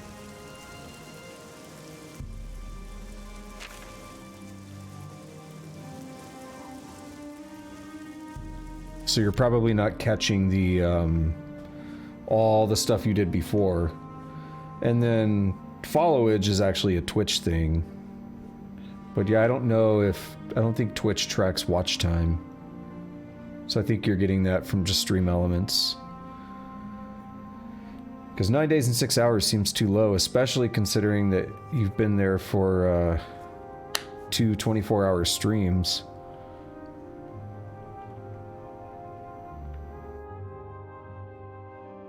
And lots of long streams.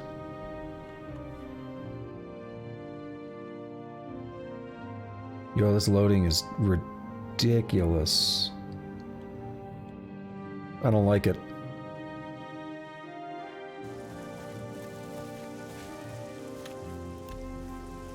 No, sir, I don't like it.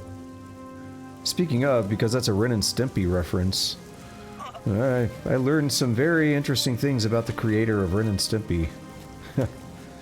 Not the best dude, to put it one way.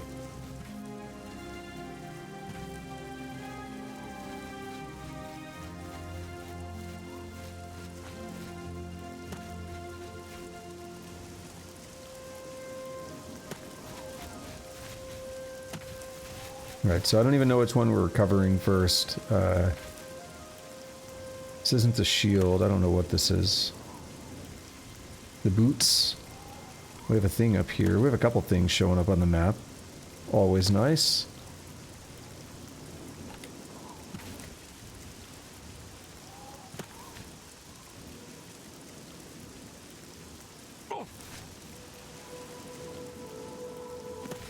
Got us a rune stone. I have this statue here just hanging out. Wait. You did watch time again and it says 7 days. I'm very confused now. All are welcome here. You're doing something weird, aren't you? How are you today? Fantastic. What brings you to the altar of Kinnereth, my child?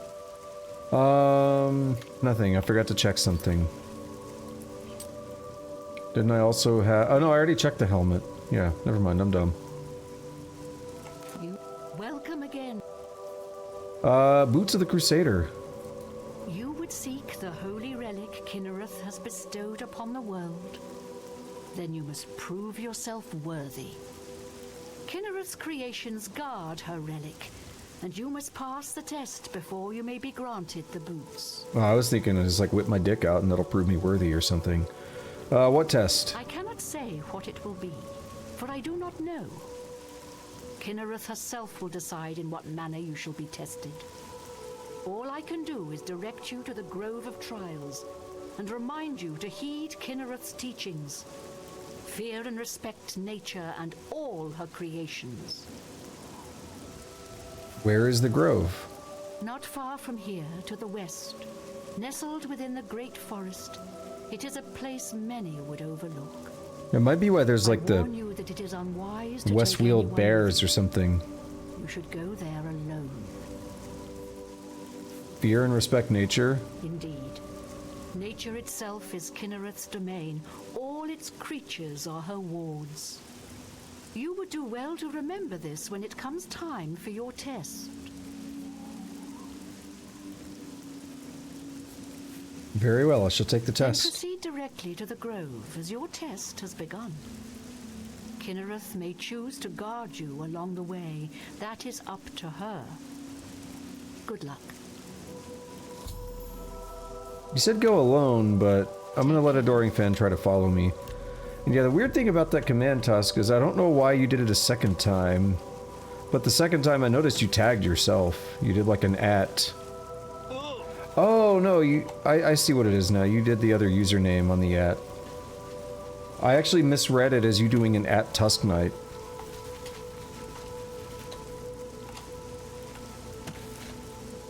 That's why then, because it's by username.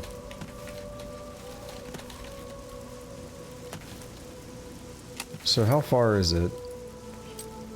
Oh, very close. I like it.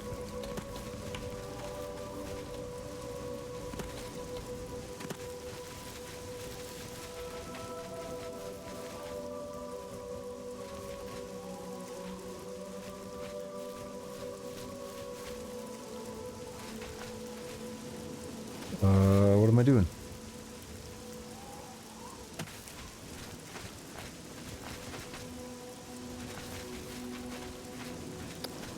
This looks like an entrance to a cave, but it's like sealed off.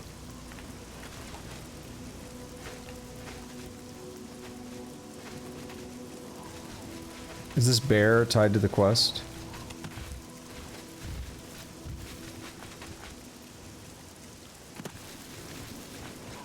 Am I supposed to let the bear, like, wail on me or something? You know what, we're gonna load. I'm gonna tell the Adoring Fan to wait.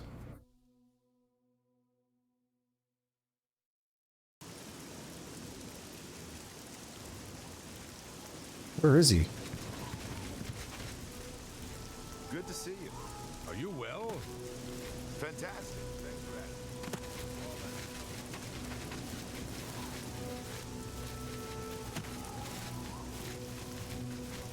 Alright, yeah, this is, interesting.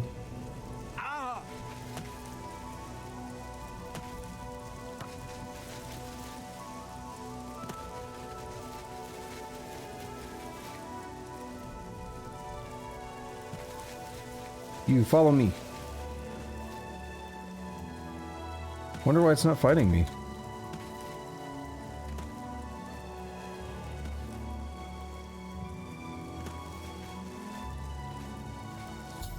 Here we are, I've reached the Grove of Trials. I shall have to wait and see what Kinnereth has in store for me. Wonder why it didn't trigger last time. And yeah, here's the bear. I knew so. It might have been distracted by the adoring fan, and it might have screwed up the scripting.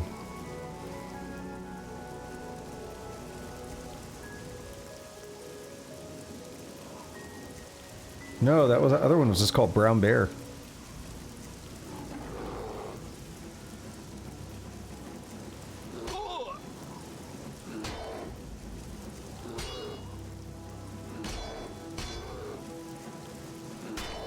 You just wait. A bear attacked me in the sacred grove, but I made no attempts to fight back. A cave has been revealed, and it would seem the boots of the Crusader are waiting inside. Yeah. I mean, they made it pretty obvious. They're like respect and fear nature, so... And they talked about how Kennereth is like this god of nature and everything. Friendly Spriggans? What? Let me take my gauntlets off. Do they look normal? I can't tell. Yeah, no, they look... Is that what they always look like? Because you never get a chance to really see them, because they're always fighting. I've acquired the Boots of the Crusader. I've completed Sir Junken's quest by recovering the Boots of the Crusader. I should continue to search for the relics, but that the other Ghost Knights were questing for. Alright, let's check out the boots after we heal them. And... They're 9 versus mine are 9. And it just fortifies restoration. I kind of like the resisting shock on the ones I have. Because fortifying restoration does nothing above 100, so it's wasted. It's useless.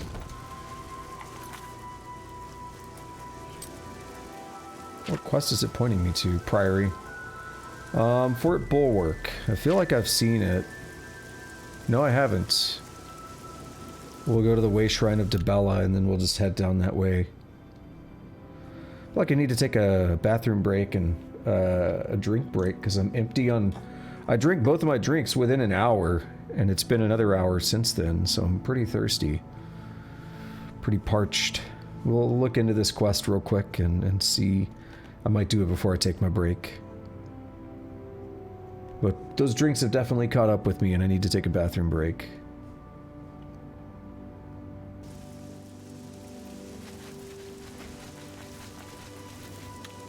Let's go ahead and new save. The game crashes out here, then I'll have to load in the other area and then load back here again. And both of them would be long loading times. Make things a little more efficient.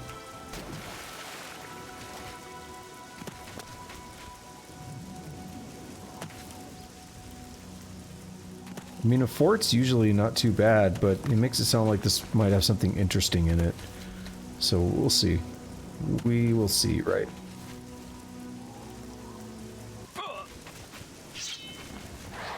Conjurer? Yeah. I found Fort Bulwark. I need to get inside and find the shield. It's like a trapdoor somewhere. Oh god. I could have just went inside. And now something's on to me.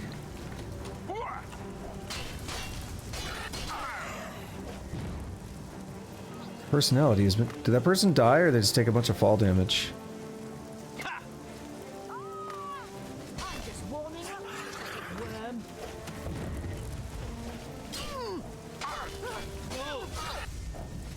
Alright. Need to restore my attributes.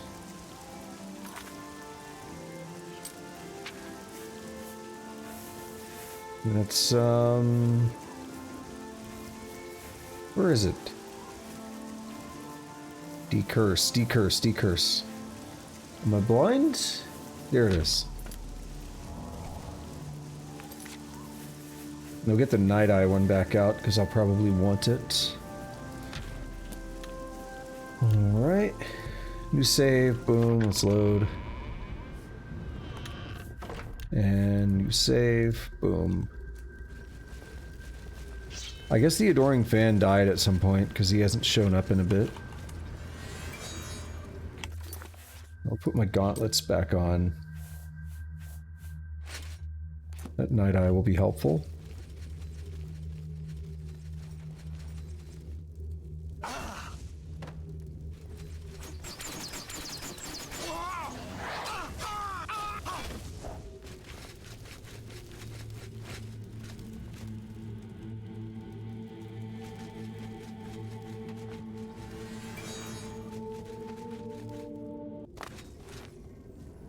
Oh, something.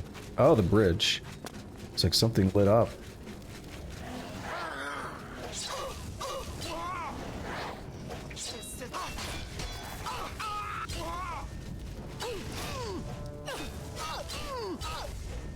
I realize I haven't used my Daedric intervention summon thing in a long time. I don't really need it.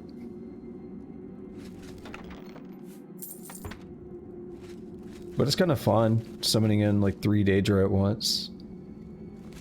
Recently used pickaxe. Why is it called that? Is that a clue to something? Is that gonna crumble?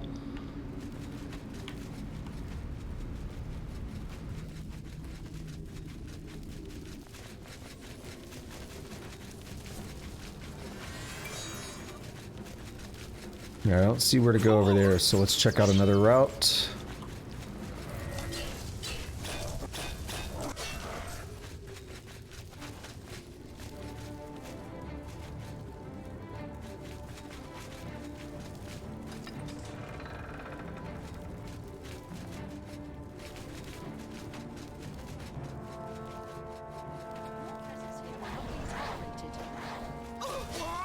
I really hate conjurers. Because they always back off.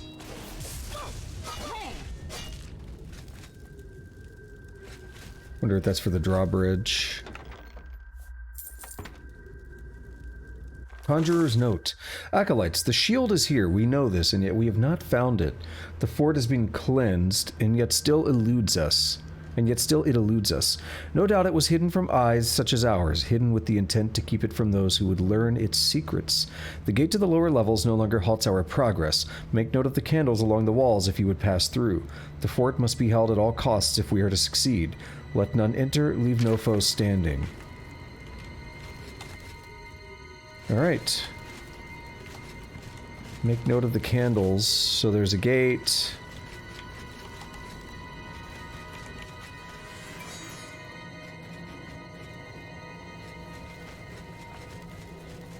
It's not really a candle, but...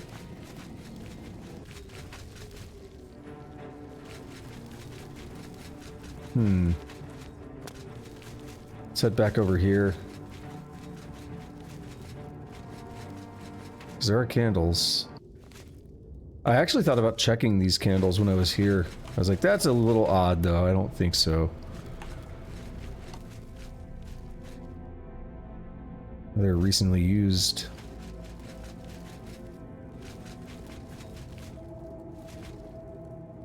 Alright, well...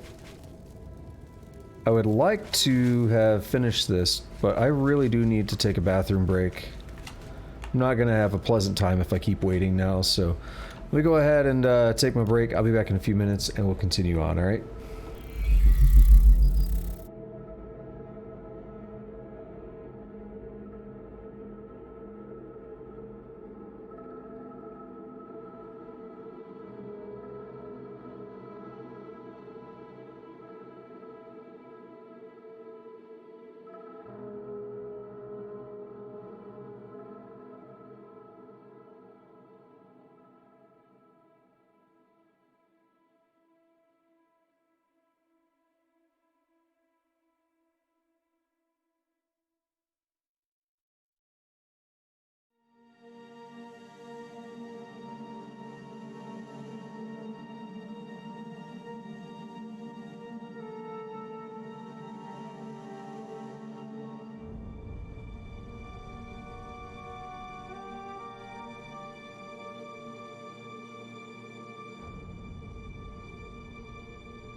Okay, we're back. I just had an interesting idea. I'm not gonna try it at this moment, but I have this cable. I wonder if I could like put it over the mic. Might be an interesting way to feed the cable, and it won't be draped over my shoulder.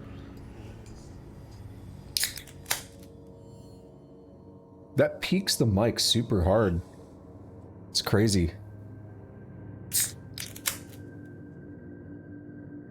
I think it's too high so it doesn't get picked up by the compressors and everything on time. Or it's like too fast of a sound.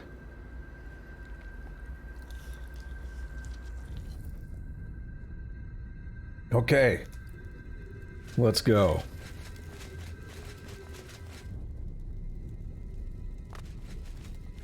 So every time I cut through here, everybody gets mad. Or somebody gets mad. Seems like we're good now. We gotta check these things out.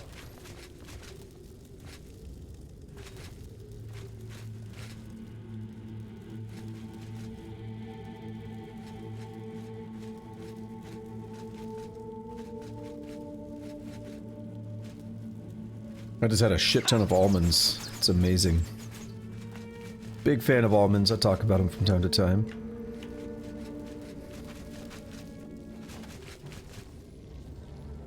Yeah, and this is the guy that keeps getting mad.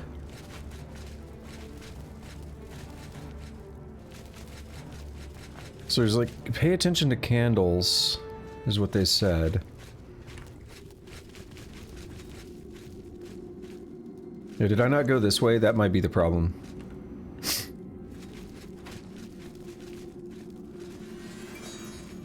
Yeah, I think it is. Oh shit, I hit it twice. Let's make sure I didn't double trigger it.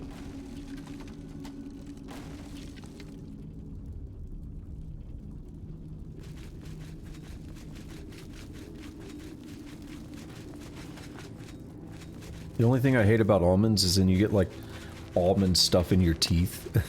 You need like a toothpick every time you eat almonds.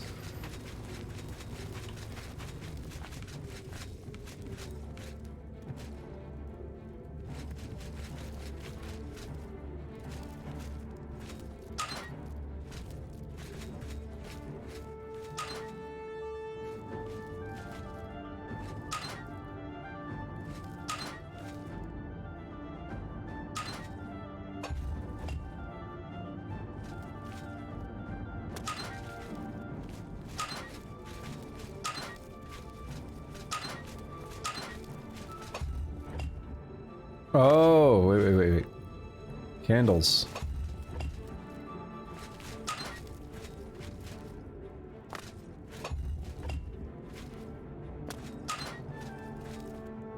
Ah, I know. 1, 2. No?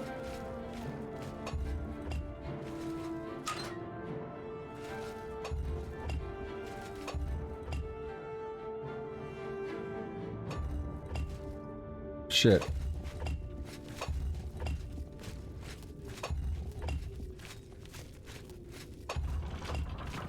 Ah, so it's the... Yeah, okay, I think I see how it worked.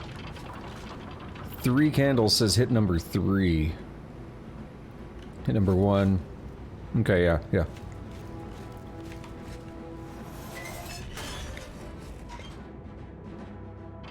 You don't have to try it, but damn.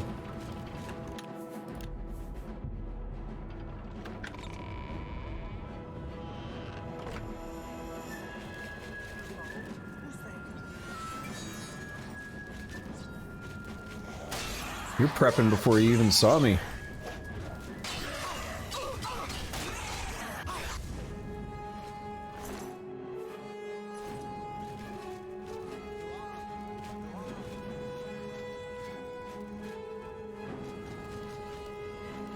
Alright, are you a real Atronach? That's all I care about. Or were you summoned? You're real.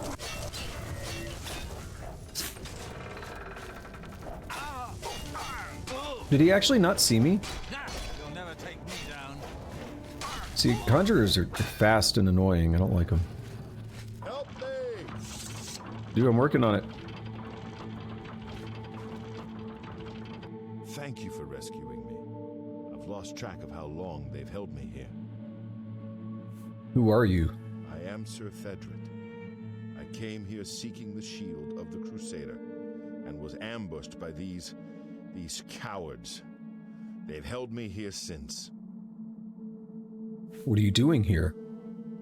I've been held prisoner by these scoundrels for the longest time. They want to know how to reach the shield, and believed I would help them.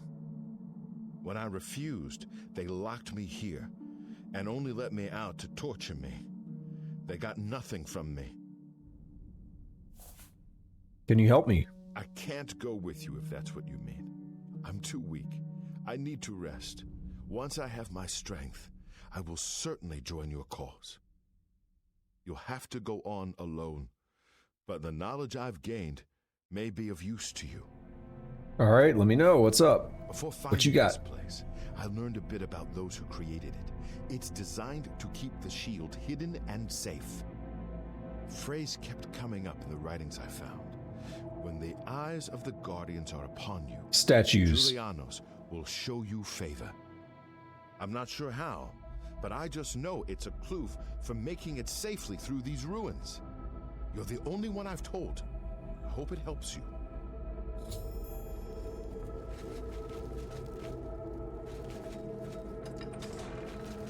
There's gonna be like some statues or something, and we gotta stay in their sight. Otherwise we die. Otherwise our penis shrivels up and falls off. Something like that, right? To arms! To arms! To arms!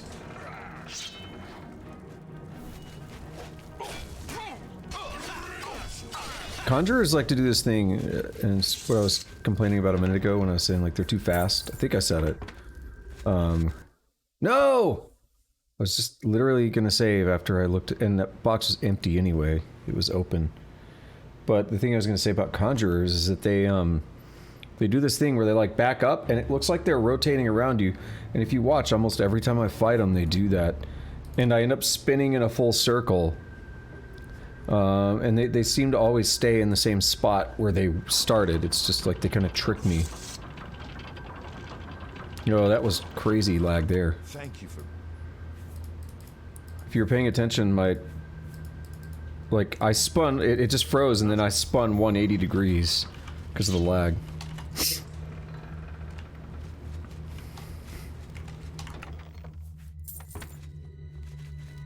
Must get out of this. We'll meet... Why did he come talk to me? I didn't say that. I didn't do that. He just showed up and told me that he must get out of this pit. Spider Daedra.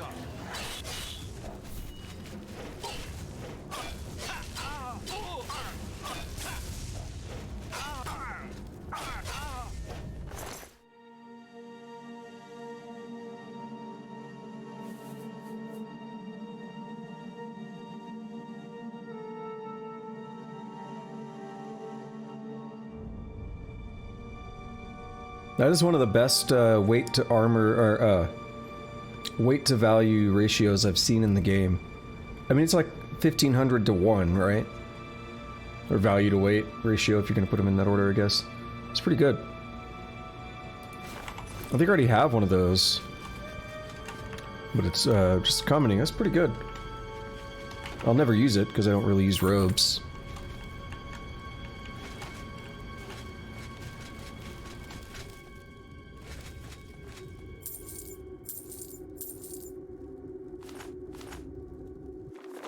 The prisoner remains uncooperative. There's little doubt that he was on his own, and none will come to his aid.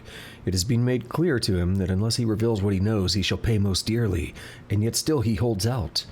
We give it one more week. If he does not help us reach the shield, he is to be disposed of, preferably in a manner most painful. How rude.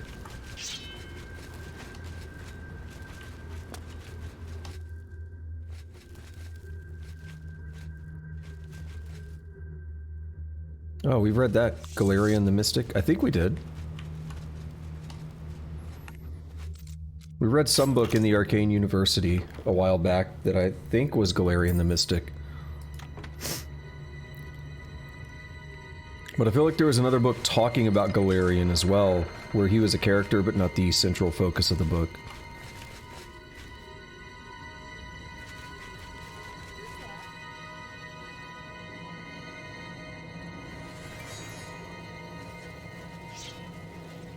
Who's there, you say? Not me.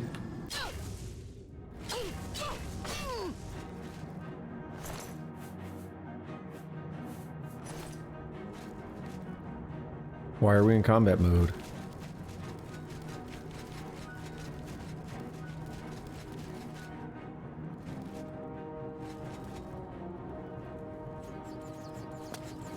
I guess that guy over there?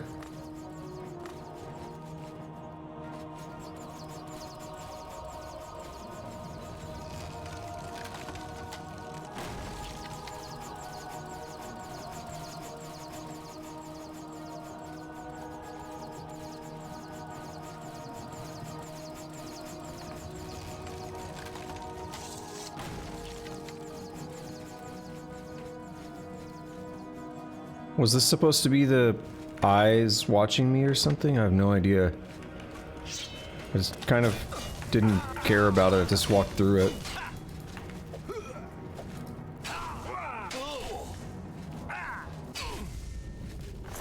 That guy had a bad day. I'm gonna refrain from picking up the, okay, no, this is it. I'm gonna refrain from picking up the, potions, because they just weigh me down so much. I don't need them that much. Damn.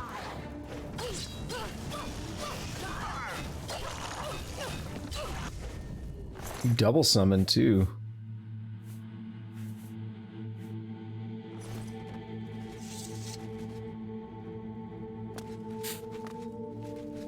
I can't help but notice there's a handle here, so can we rotate the statue?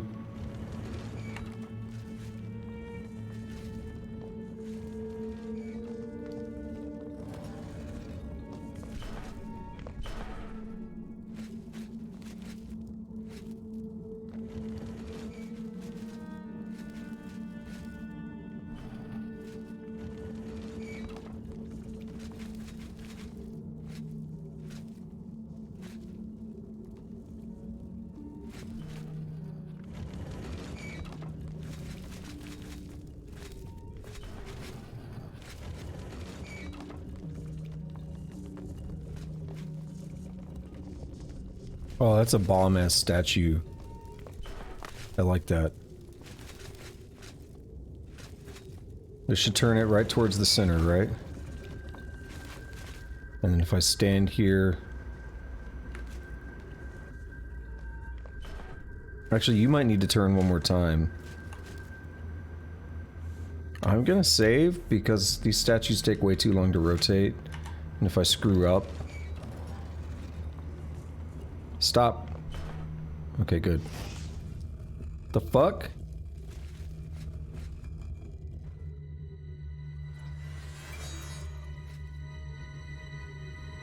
Is that what I wanted?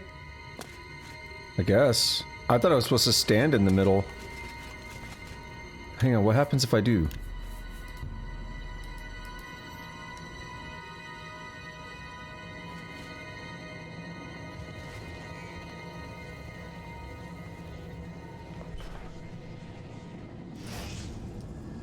Oh, nothing. Okay. Yeah, this opened though.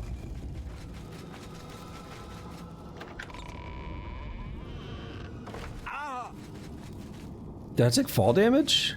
That's stupid.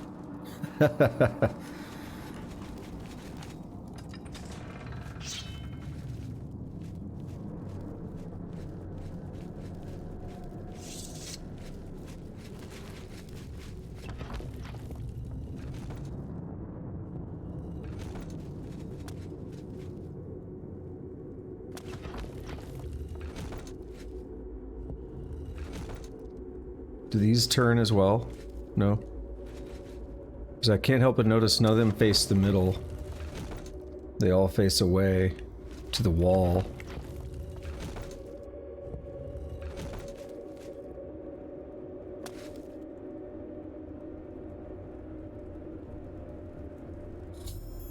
I found some sort of puzzle or trap deep inside Fort Bulwark. I'll need to figure out what it means in order to acquire the shield of the Crusader. I was just going to comment, I'm actually waiting on Night Eye to expire before I go up here.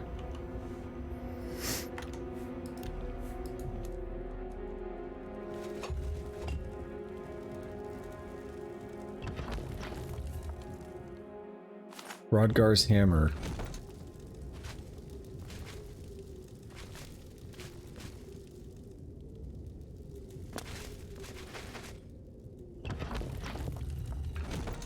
I don't know, what if I put it in here? I was gonna say, what if I have to drop it on that plate?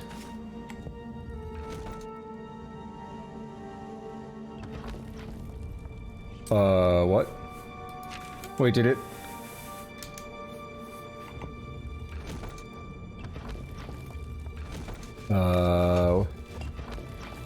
Rodgar's book. What the fuck happened to the hammer?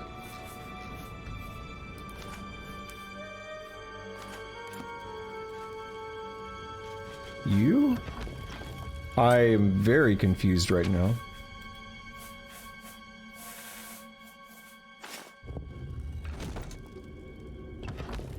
It's gone. Rodgar's gem. Oh, something's happened. Wait, is this where you want it? You put the gem in here? Does it show me when I...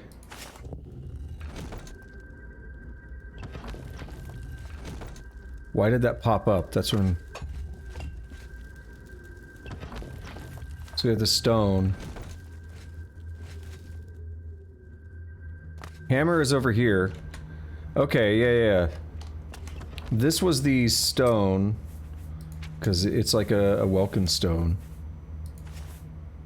I understand now. Yeah. So we just keep doing this and I figure out where to go. So hammer's in that corner. Goblet. We have a skull there. I have no idea where the goblet goes. So we'll just put it somewhere and see what happens. That's not right. The gem is back. Okay, there's the book. We'll put the gem here. I think I put it in that middle one last time. Nope. Goblet. I don't know, let's try the goblet here. If I have no other indication of where to put it, then it doesn't really matter, right? Okay, cool. That's done.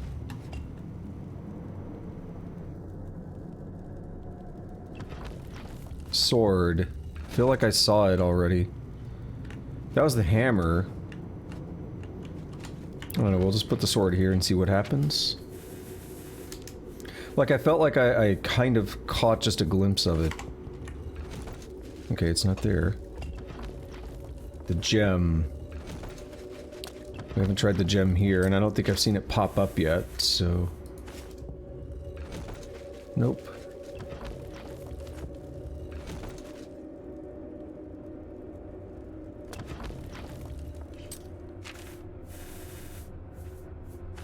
Please be it. Nope. I think that only leaves one spot for the gem that makes sense then, right? Okay, yeah, that's the skull, right. I forgot there was a skull. Then that might be the... Yeah, let's try the helmet over here.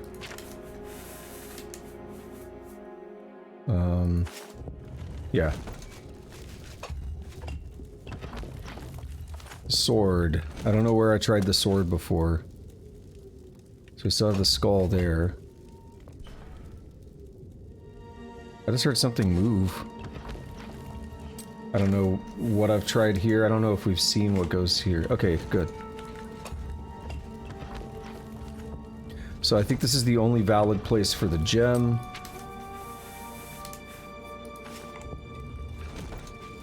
And we have the skull and the hammer.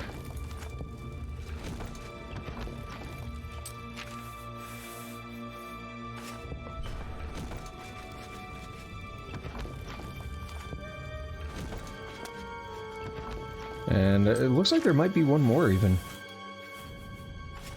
Because I don't think I've done that corner. So what was it? Have I seen it? Oh yeah, the book. This is goofy. And I know what I heard when I said it sounded like something opening. It was the statues turning.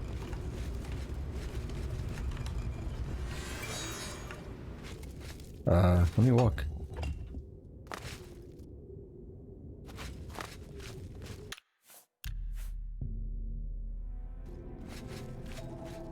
The item might be up here. I'll walk slowly and let Night Eye wear off. This is a cool one. I kind of like this. I'm glad I took my bathroom break and stuff because I had to pee really bad. Like, really bad. And this took a lot longer than I expected.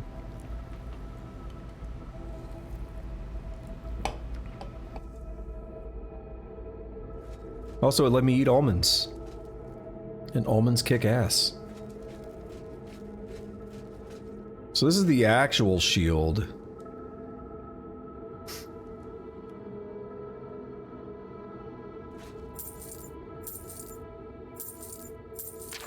No, I didn't want that. Shield of the Crusader. I've recovered the Shield of the Crusader. I've completed Sir Henrik's request by recovering the Shield of the Crusader. I should continue to search for the relics that the other Ghost Knights were questing for. What about, like, the titties of the Crusader or something?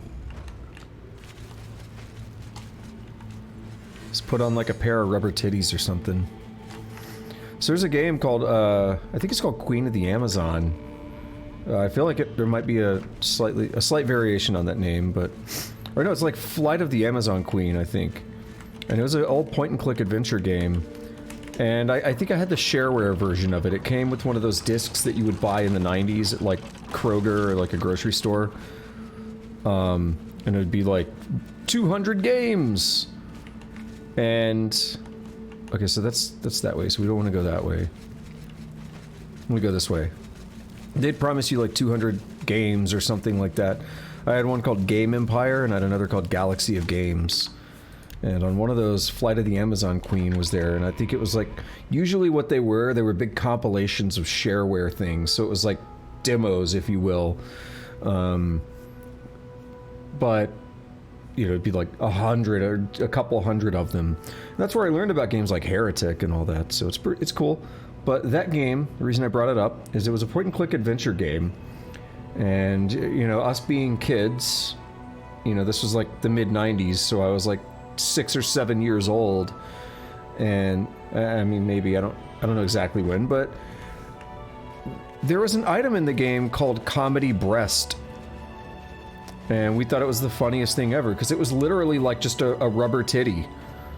And I don't remember what you do with it. I think you have to, like, dress up as a woman to, like, trick somebody and, like, sneak in somewhere or something. I don't quite remember. But old point-and-click adventure games are bizarre. Like, they always have been. So, it makes sense. So, we have to go to Leowen for one. Is this the Leowen one?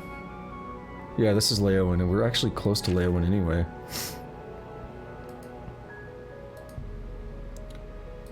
Can I... Yeah, my map is broken. I don't know why I can't zoom in. So there's a couple things that are going on with the zooming on the map, and one of the scripts may not have enabled properly, but I saw no logs. Yeah, I'm not sure. It's fine. Oh, we should check out the shield. I should repair after that dungeon. And we should check out the shield. Let's see what it looks like. Compared to the escutcheon that I have,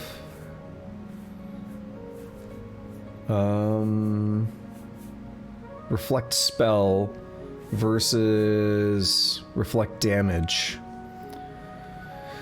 I kind of prefer the reflect damage because it's a higher percentage and the fortify endurance does give me fatigue. But I kind of like the look of that more. The escutcheon of coral is unique. That tree represents the oak in the middle of coral. I've heard of you. You're the one restoring the Knights of the Nine, aren't you? I am. And who are you? My name is Kennedy Saholan.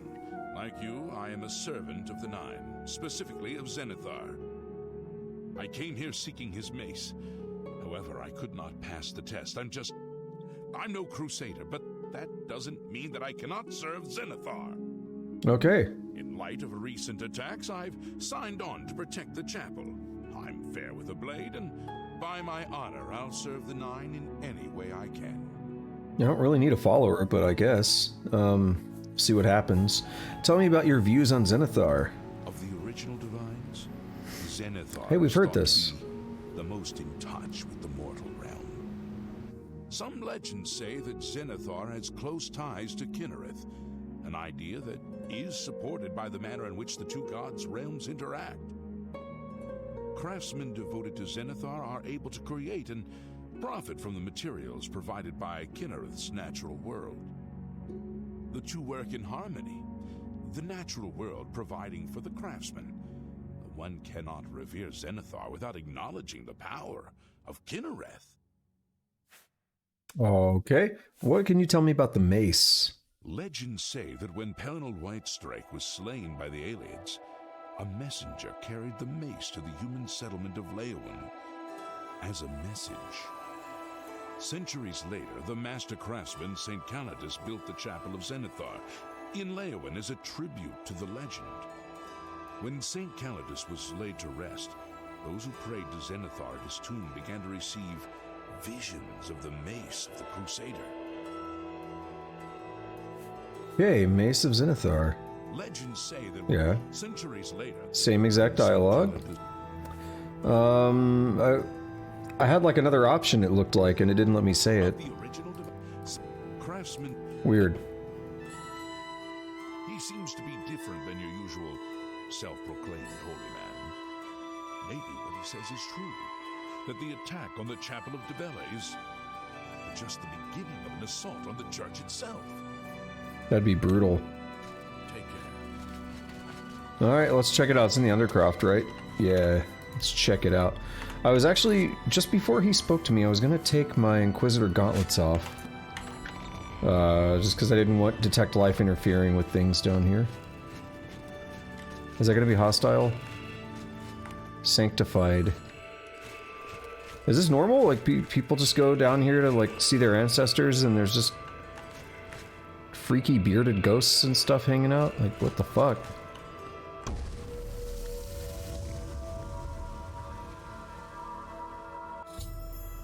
I've knelt before the shrine of St. Calidus in Leowen and found myself transported to some sort of dark void. I can see the Mace of Zenithar off in the distance, but there seems to be no way to reach it. According to Sir Ralvus, I must allow my faith in the Nine to guide me to the mace. I could... that's a bit of a jump. Do I just walk? No.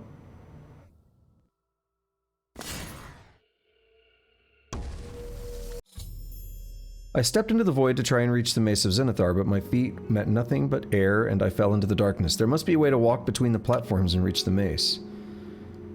Well, yeah, that's what we're working on here. That almost looked like it was building a path.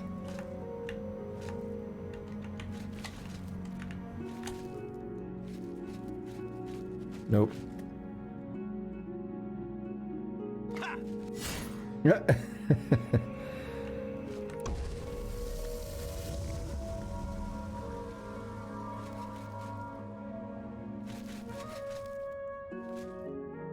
To walk that way. Nope. Okay, I'm gonna... saving's not worth it. It's quick enough to load in and out. We'll just keep doing it.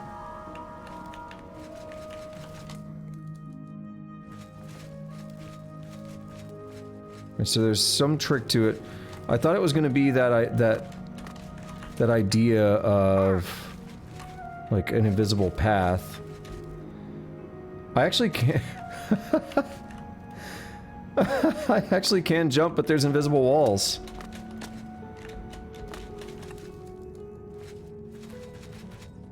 That's goofy. That's... My attempts to reach the Mace of Zenithar have been unsuccessful. No matter what I try, I cannot reach the other platform. Perhaps the solution lies with one of the other relics. That is a bullshit lie. I totally did just reach the platform.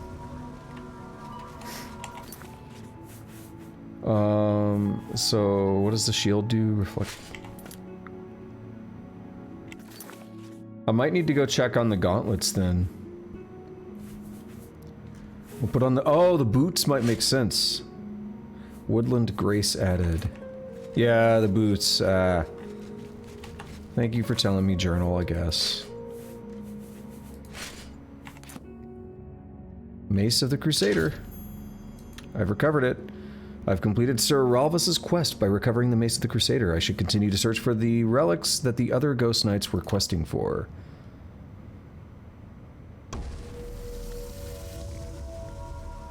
That was pretty cool. I don't know how I feel about that solution, though. I much more prefer the idea that you just have to trust it. The fuck? Oh, shit.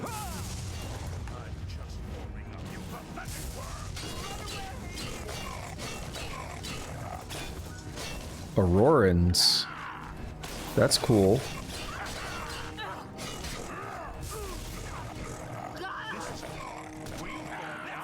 I was about to say, it's gonna die, but I don't want to hit one of the innocents. After recovering the Mace of the Crusader, I found the minions of Umaril attacking the Chapel of Zenithar. They were all defeated, and the Leowin's chapel escaped desecration. This is awkward. We survived. By the grace of the Nine, I love we it. survived. In no small part to you, Sir Knight. By your will and the will of the Nine, the Chapel of Zenithar is held against this blasphemer. Sir, I pledge my sword. I wish to join you in your quest to restore the Knights of the Nine and defeat this Umaril. But do I have to babysit you? I mean, I'll accept you, but... I can only hope to match your bravery and valor. I am honored to serve by your side. Allow me to fetch more suitable equipment. I shall return shortly. No, I don't want to wait. Everybody was ready to throw down. That's kind of nice. Ooh, I got to loot him. Dull Aliad Battle Axe. That's cool.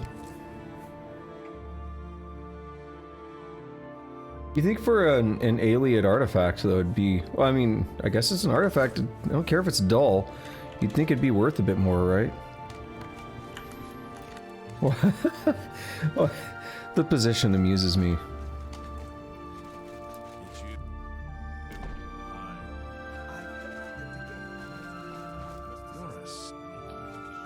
Welcome.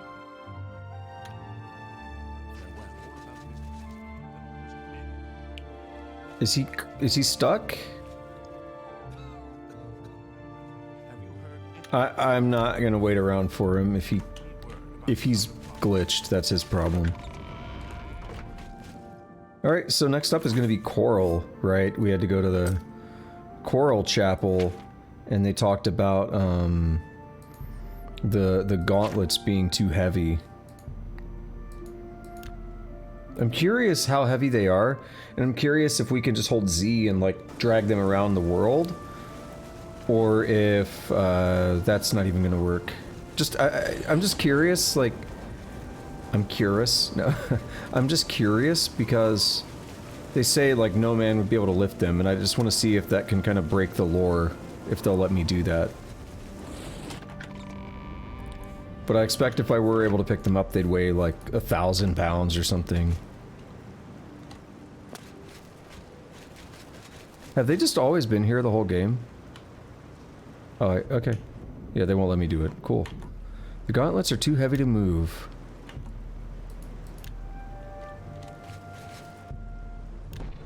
Blessings of Stendarr.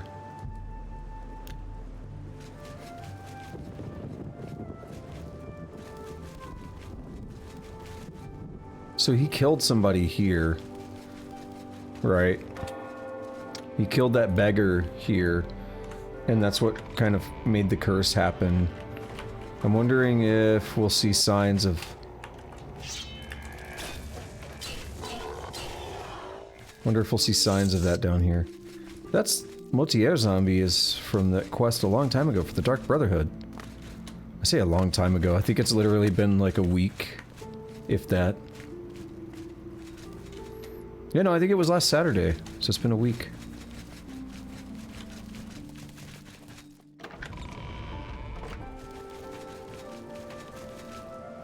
Dude, it's really bright in here. I feel like they jacked up the lighting. What brings you? Gauntlets. Ah, yes. The gauntlets have been here for ages. I know only the basic story behind them. They're more of a novelty these days. My only real involvement with them these days is keeping the youngsters from hurting themselves trying to pick the gauntlets up. What is your interest in them, if I may ask? I'd like to know their story.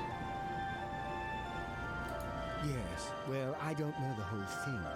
A great many years ago, a knight of the Old Order did something terrible, and the gauntlets just fell off. They dropped to the floor right where he stood, and no one could lift them. It was a sign of the curse placed upon this knight by Stendarr. That curse still lingers on today. Poor Kellen, is that someone get hurt? Also, since we crashed, I need to let me fix the audio again.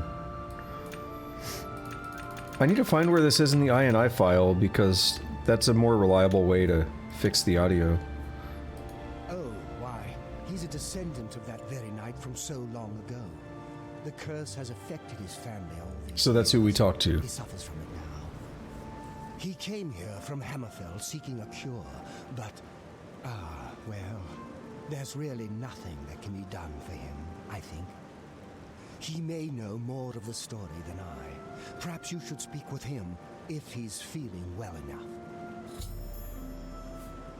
Yeah, what is the curse? Is his whole, like, lineage cursed to never have an orgasm again? It's a horrible thing, truly. One cannot help but pity those such as Kellen, who have such a burden placed on them through no fault of their own. Yeah, that's some bullshit, by the way. But if it is the will of the Nine, then there is little that can be done. The gauntlets have been here far longer than any of us. I don't expect that to ever change. They'll almost certainly be here long after we're all gone. Certainly after Kellen's family has died out. Kellen. He's down in the chapel hall, resting. You may speak to him if you like.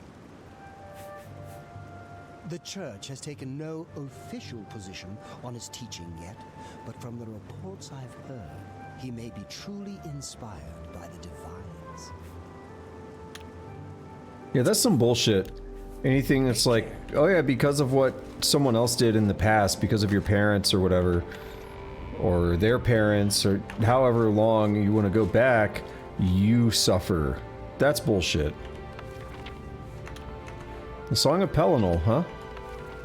Well, we've heard about Pelinal. These are not terribly long books. I might read them, I might not. Not in the mood for too much lore right now. What is it? Is there a cure? Has Arelder found a cure? I know there's something he's not telling me. Tell me about the curse. Ah, so you've heard it, have you? My contact. Curse. Been in the family almost longer than anyone can remember. When I was younger, I could live with it. Wasn't so bad. But it's only gotten worse over time. I'd come here, to the place it all happened, in the hopes that something could be done. I fear I haven't much time left otherwise. Arelder has let me stay, mostly out of pity, I think. But there's something else. I swear he knows more than he tells. I don't know. We can find out. Arelder. I've seen plenty of pity in people's eyes over the years. I grew up recognizing it. But with Arelder, there's something else there. And when he speaks to me, there are times I'd swear he sounds apologetic. Guilty, even. Why would that be? What reason does he have to hold back information? I know I'm a doomed man one way or the other. Speak to him if you can.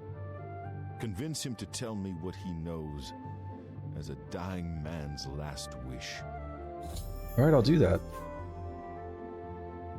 You've seen them, I assume. The only evidence of what happened so many years ago. Do you know that I thought perhaps I could lift them? that somehow this curse would be lifted if I could pick them up. I tried for hours, until my whole body ached, and I could barely move. I lay there on the floor next to them, weeping. I'm not ashamed to admit that. I've been at the end of my rope for far too long to be ashamed of anything. Okay. I don't know why they're still here. They're so heavy, and I'm so weak. What does Stendarr want from me? Your man milk. Did you hear that Dharma came back safe and sound? You know, Sidneas' daughter, the Argonians. Yes, I helped her. The church is still in turmoil from the attack on the Chapel of Dibella. I don't think anyone has had time to really study this prophet's teachings. Yeah, we're in the middle of that. Don't worry about it. Farewell. Okay, so let's try to convince our elder. Is that what? Something, whatever his name is. It's like our elder. You look like a bright Yeah, it's our good elder. to have a bit of good news in these dark times. How do you feel about me? You love me. That's great. I cannot face him. I know what might be done for him, but I haven't the will to do it. I wish I could help him. Truly I do. But I cannot muster the strength to damn myself on his behalf. What are you talking about? Someone else has to take over the sin? That's gonna be dumb. I don't like it. The curse. I know what would lift it. You have to take it upon yourself. The only way to free Kellen of his curse is to take it on myself. I am not strong enough to do this, and so I am a failure. So if I'm strong enough to do it, then the curse goes away completely. I speak to him, and I fail Stendarr every time I Mercy. pray to him and do not ask for the power to lift the curse. Do you know one who would do such a thing? One who would pray at this chapel's altar, pray to Stendarr for the power to lift this curse? Yeah, so it's Stendarr's mercy, right? He's the god of mercy. So if I sit here and self-sacrifice and say, you know what, I will take your curse, Stendarr's gonna be like, hey, you're a good dude. Curse is gone. I bet. I've told you, the only way... But that means taking the curse on yourself. You'll be marked for life. That's as stupid. will all your children and your children's children. That's stupid, though. Good day. I know it's a common theme in, like, religion and stuff, the idea of, you know, an original sin being passed down or something, but it's stupid. The idea of a child being punished for something bad that a parent did, or, you know, in this sense, passing it down generation to generation to generation is stupid. I mean, if that is something that makes sense, then it would also make sense where if I committed a crime, my parents could go serve time in my place, because it's not really that different. Oh. Yes. I've prayed at the altar in the chapel of Stendarr and have been granted the ability to lay hands on Kellen. I need to see him at once. Alright, hold up. Where are you at? Where are you at, Kellen? Hold up. How are you? Don't hurt me! I feel bad. The way he said don't hurt me made me feel bad. They said lay hands on him. I don't know, what was I supposed to do? If it's going to be a spell, it's going to be a target or a touch. So, lay hands. Lay hands on touch, restore fatigue. Whoops. I've lifted the curse of the consumed added, which means taking it on myself. As a result, I'm weary and my fatigue has been affected. With the curse lifted, I can now retrieve the gauntlets of the Crusader. How did you? I feel good. I feel good. I don't feel like death. I feel like running.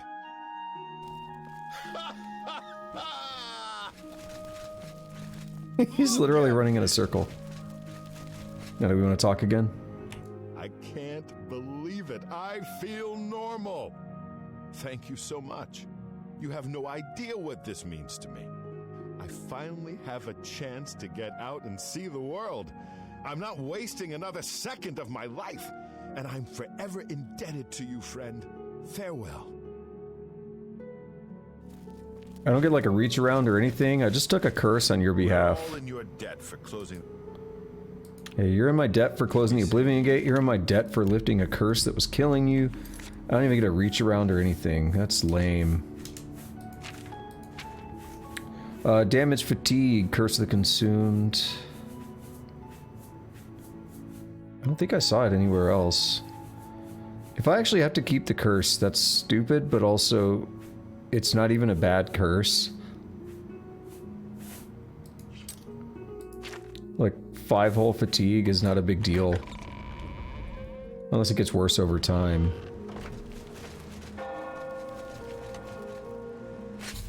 I've recovered the gauntlets of the Crusader. I've completed Sir Casimir's quest by recovering the gauntlets of the Crusader. I should return to the Priory and find out if there's any news of the remaining 2 relics. Alright, let's check out the gauntlets. After we repair them. I can appreciate that that all this armor seems to be on par with Daedric. Because they know, which also makes it on par with Glass. Because they know if you're playing this after you already beat the game, since this is an expansion kind of thing, it's DLC that came out after the game, if they gave you shitty armor that's not going to stack up, then no one's ever going to use it if they've already beaten the game. So, smart of them. Fortify restoration and resist disease. It's meh. We'll look at them though. They look okay. My other gauntlets, of course, do the detect life. Fortify restoration is meaningless at level 100.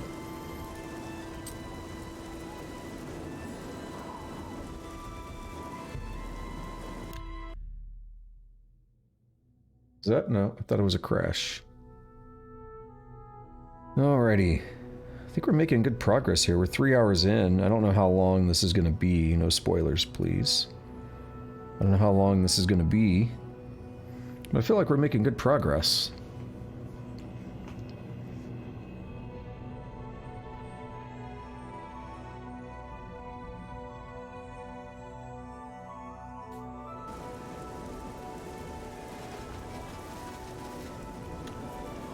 Go ahead and save so I don't gotta load outdoors twice if I crash. Sir Knight, thank Arche you are back. I have terrible news. Sir Roderick, I think he's dead. Am I forgetting who Roderick is? Yeah, okay, thank you. Who's that? A holy knight, like you, questing for the relics at the Prophet's call. I was his squire.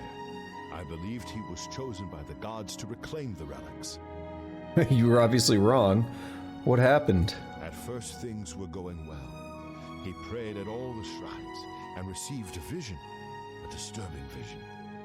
The shade of Sir Beric spoke to me was all he said. We must put him to rest. We traveled back and forth across Colovia. He was always asking about an old noble family, the Vlindrels. Finally, he found what he was looking for. I was gonna say, why does that name sound familiar? Cave, and there he fell. He just like slipped and fell? What happened? What was he looking for? Wait, yeah, I could say I've been there. When have I been there? Underpall Cave. Then you know it is a place of evil. Sir Roderick and I fought our way into the cave, which actually seems to be a buried keep. We made our way to Lord Vlindrel's crypt. Sir Roderick spoke the words that unsealed the tomb. What was he looking for? He said that Sir Beric's tomb was in Underpall Cave, which is no cave, but some kind of buried keep. He had learned that Sir Beric had once been a questing knight, like us. He had found the greaves and sword of the Crusader, but then turned to evil. Sir Roderick hoped to find the relics within Sir Beric's tomb, and he did. But we also found a terrible guardian, the wraith of Lord Vlindrel, Sir Beric. Oh, no. You know where they are? Yes, my lord, and I brought you. Sir Roderick shouted for me to take them. The greaves, the holy relic. It's one less thing I have to do. And the sword? The wraith. It used it against Sir Roderick. I don't know how that evil thing could use the holy weapon, but it did. It screamed as it struck. Take it easy. You're safe now. I'm sorry. I remember Sir Roderick saying something about the sword before we went to Underpull. It may be important. He was worried that the sword may have been turned to evil, that it may have to be reconsecrated on the altar of its creator, the divine Arche. That's all I remember. I hope it may help you.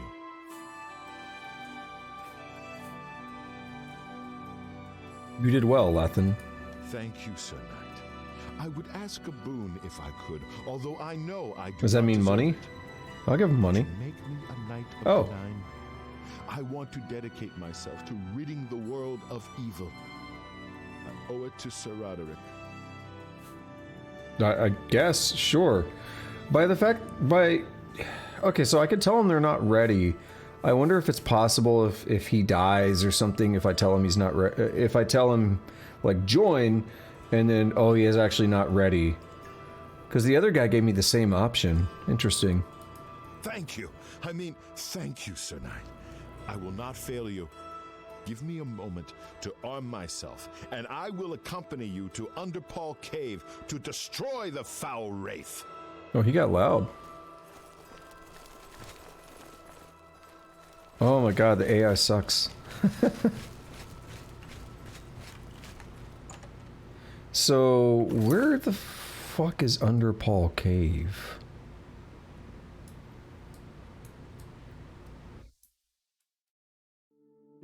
And when have I gone there? What did I do at Underpaw Cave? Just trying to see what's nearby. If it was a Daedric quest or something? I've no idea. Is he gonna come out like big dick baller style? What's up? Oh, not bad. Hi there. Where'd you come from? Terrianus, at your service. Thedret and I go way back, and he said there was need of a blacksmith here. It'd be an honor to provide what service I can. So, you need anything repaired, you come see me. I've got an infinite repair hammer, but thank you. Ancient way shrines of the Nine are scattered throughout the wilderness. The righteous who pray there receive powerful, divine blessings.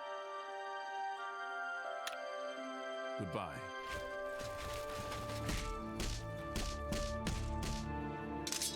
I really think, and maybe there's a mod for it, but I really think training dummies and stuff like that should give you experience. Also, one thing I forgot to check. First, let's repair items, because we got greaves now. Now, this is a real tough one, because I got greaves that heal me. What are these greaves? Yep, not going to be doing that. They're both maxed out, so that's worthless. What about the mace? I never looked at it. Where is it? Probably in the weapons menu. Fire damage and turn undead. It does 52 damage, which is not terrible. I never maxed out blunt, did I? Yeah. So 52... Is that damage or weight? Let's double check. Yeah, that's not bad. Holy shit. Because it should get higher if I level up my blunt. If I level up my Snoop Dogg skills. No, it's just... So it'll be 33 will put me up to 99, right? Just want to make sure I didn't go over... Yeah.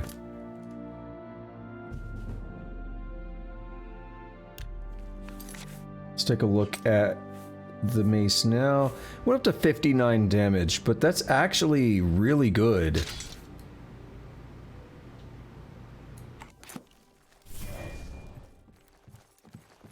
That's an intense effect.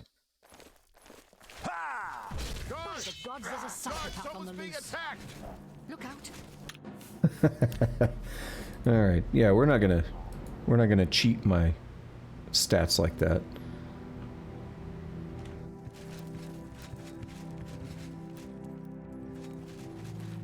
Did I not say we would meet again?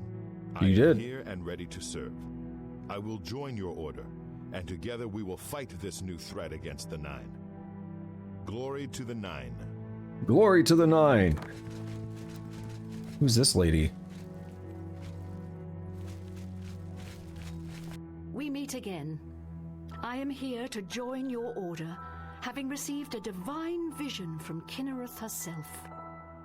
I have been shown that to protect all Kinnereth's creations, I must take up your cause and be willing to lay down my life for you. So here I am. I have no doubt that our good works will be talked of in the eras to come. I accept. Thank you. I shall serve the order. I must change into something that suits. Alrighty. There are a lot of beds here, so we're gonna get a lot of people joining this order. I like this. I don't think I've ever done this even once. The Abadullah.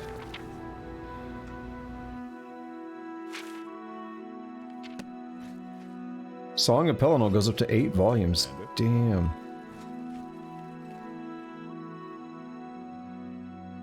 Shezar and the Divines.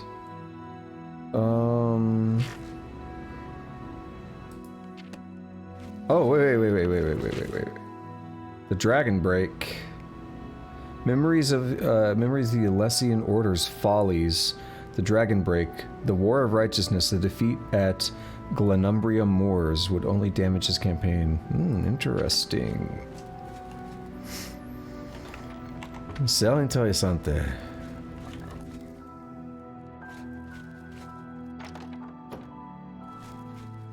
Something's happening. Every time I...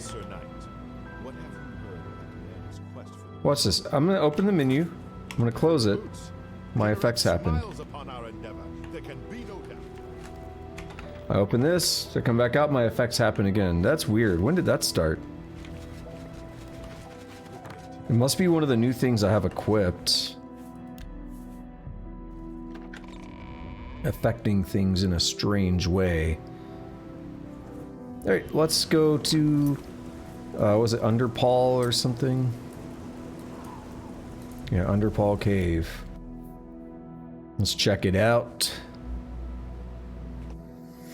Here I am about another hour in and like another 2 drinks done. Basically, well, this is almost done. It's about like right there.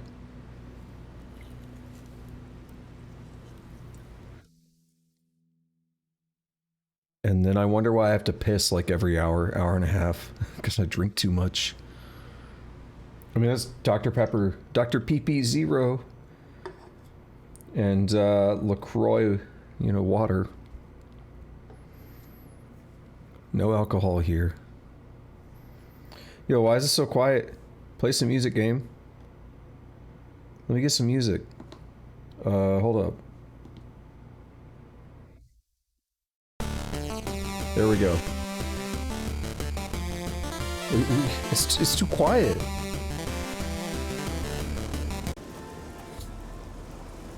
I've arrived at the Underpaul Cave. The location... I don't know why I put a "the" there. I've arrived at Underpaul Cave, the location of Lord Vlindrel's grave. Sir Roderick died somewhere inside, battling the foul wraith that now wields the sword of the Crusader. I hope this sword is going to be on par with Umbra. Whoa! Yo, I can't see Jack Diddley Dick. Hold on, let's get some Night Eye going on here.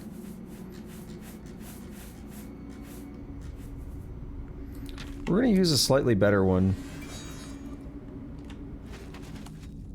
Oh, I think that guy was supposed to follow me and like help me out here.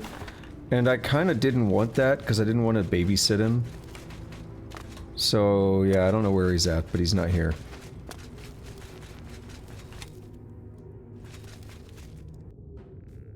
This is cool. I don't know how the trees are down here, though. Like, how did they grow without light? This is cool though, I like the idea.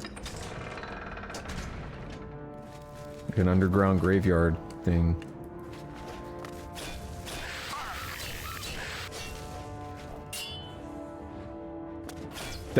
That was a cool parry. It annoyed me as always, but it was a cool parry.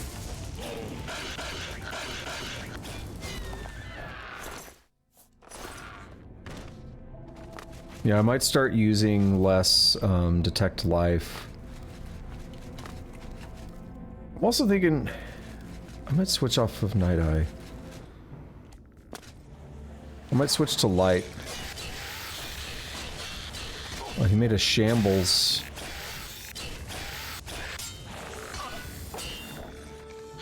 Where is this Nether Lich? See, that is where the, there it is. That's where the detect life comes in handy. Okay, how about this? We're gonna say...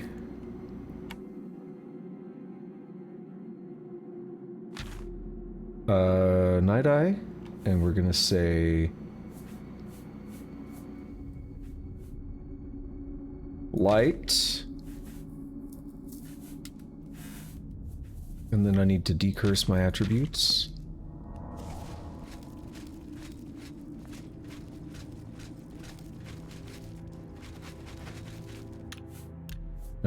It's funny, auto-saving often makes me do a regular save. So I'm like, oh yeah, I should do that. Well, how about that? I feel like there's one thing I wanted to check. I know there's something I want to do, but I'm not going to do it right now, but I feel like there was something, I mean, it could be the audio, but that's not it. It's not the audio settings, which I feel like I did once already. Bring that to 55 and bring that to 100. If I continue, I'm actually going to then quit the game and we're going to load back in and see if it kept the audio. Actually, we'll check it again in here. Audio... good.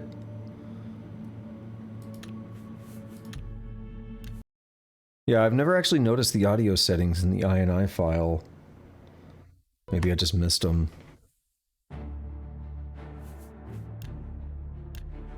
Okay, it's saved. Beautiful. I had 55% on the music. That should be good to keep the voices from being too overpowered. Oh, I thought we crashed again.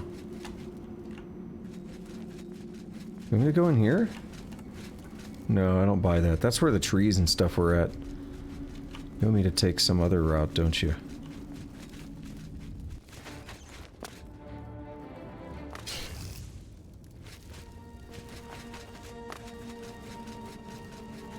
And it's just about time to use a light spell.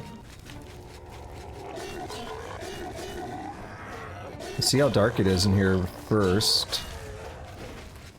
There's a torch there. So if we come into this spot, what are we looking at? Oh yeah, it's dark as balls.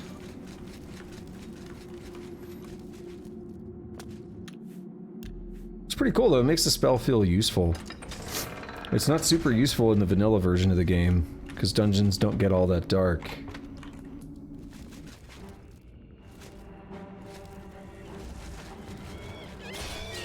Don't damage my attributes like a dickhole. Ooh. I'm really in the mood to console kill him, but he might die before I even...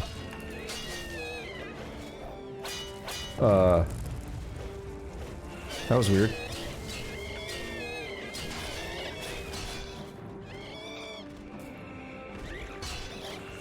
I am immensely frustrated by that.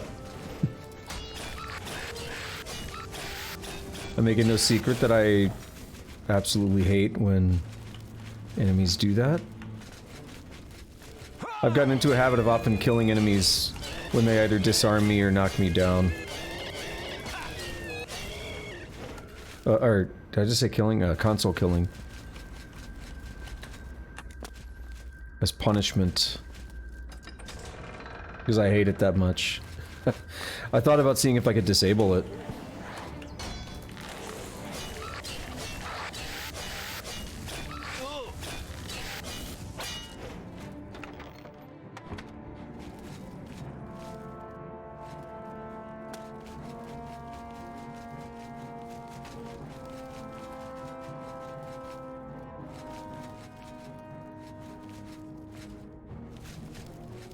That's like a Daggerfall secret passage there. Looks like that... It kind of looks like one.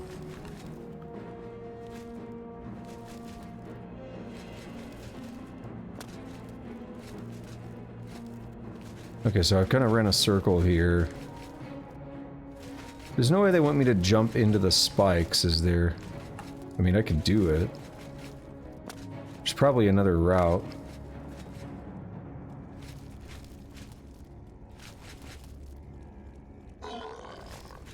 Someone running into the spikes?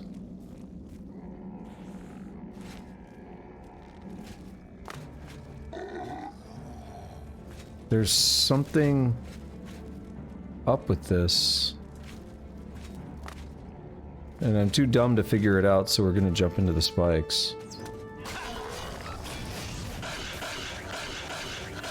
No, fuck off, zombie.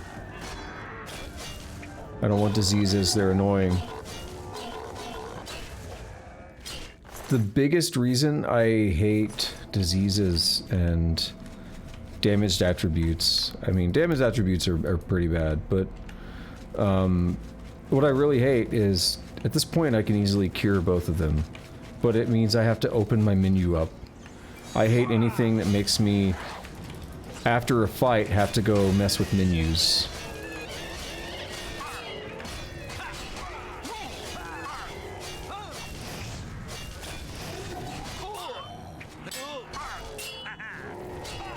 Can you stop blocking?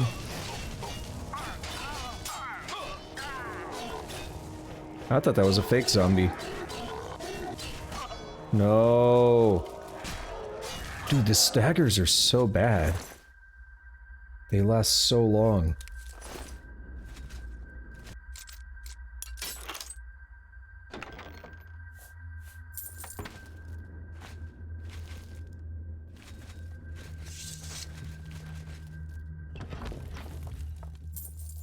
It's pretty decent. Like 700 gold.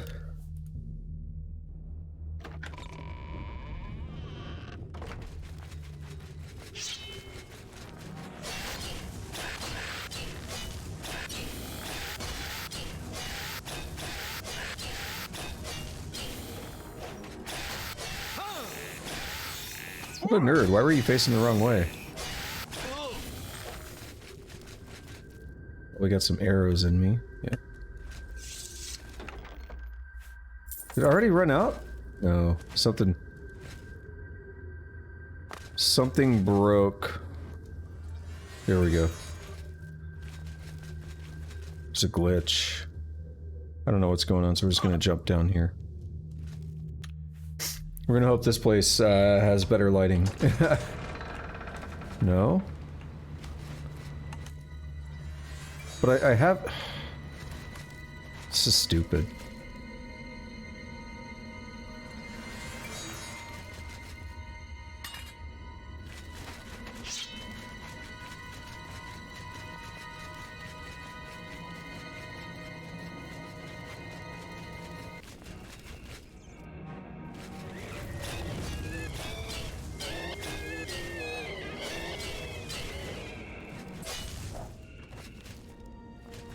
It's really annoying when your light spell just doesn't work.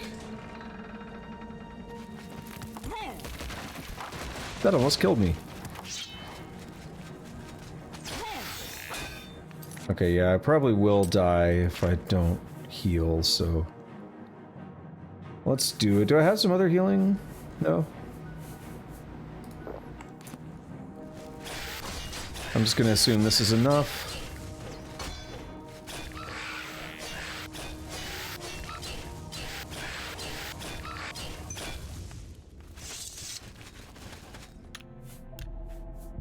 Yeah, like I heard the trap, but I thought, it's whatever.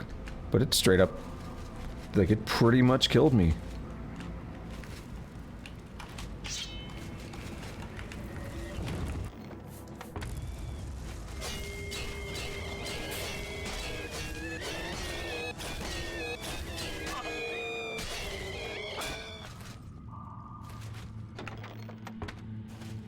Right in the stomach, too. Great place to be impaled by an arrow. That's my fetish.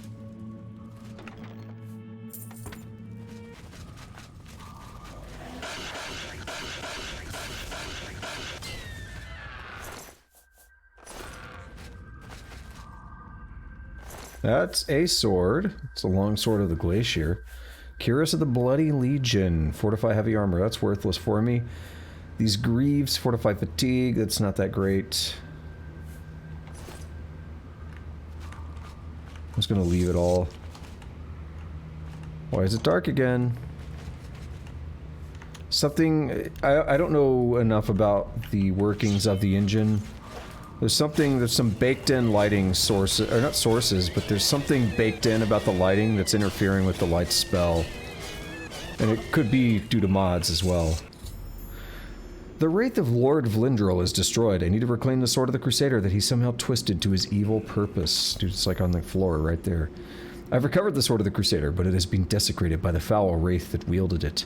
I should take it to the Chapel of Arkay in Shadenhall to reconsecrate it to its holy purpose.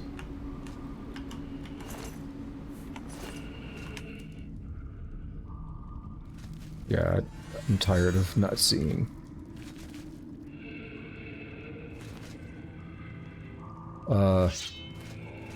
He's dead, but he's... whatever. Whatever.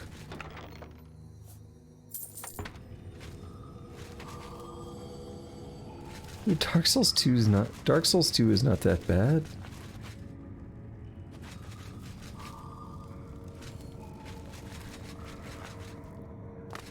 I think Dark Souls 2 has one of the hardest bosses in the series, but I would probably say that Dark Souls is harder than Dark Souls 2 in my opinion.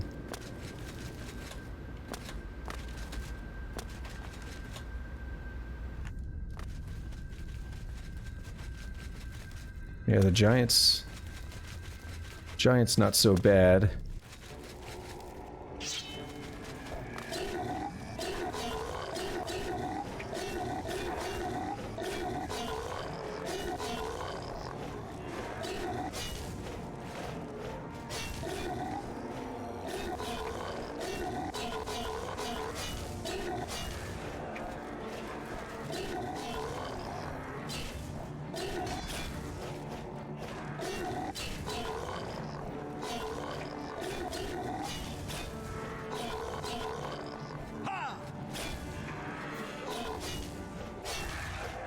Why did he fly forward?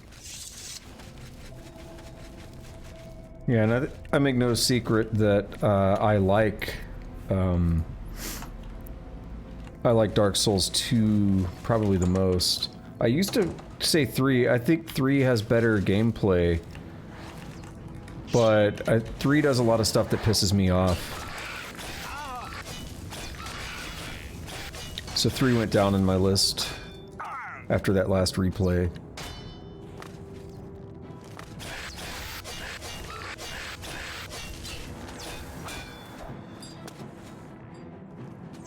It's so hard to jump up there because you have to be moving when you make the jump. You can't really change your jump in midair if you're not moving when you start the jump.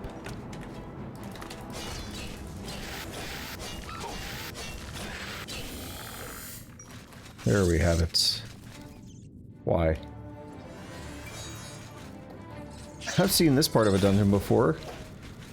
It's always like a chest or something in here, yeah.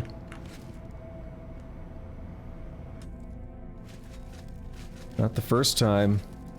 It's like prefabs or something, I'm not sure.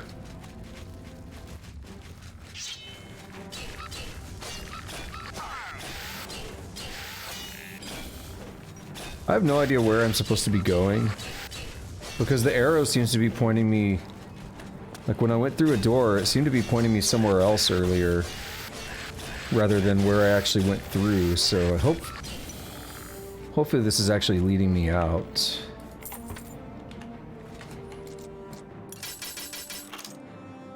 Rather than into some other bullshit that I don't want to deal with.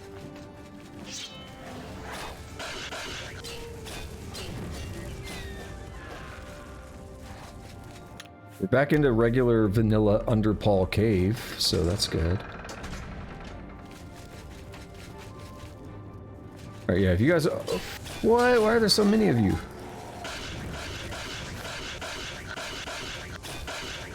Are they infighting?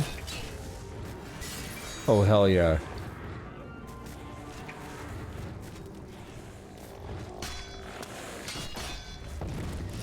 What the fuck is happening?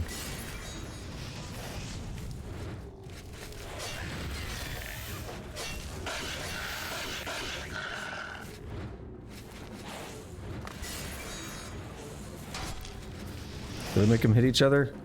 Maybe. Oh, there we go. We'll fight each other.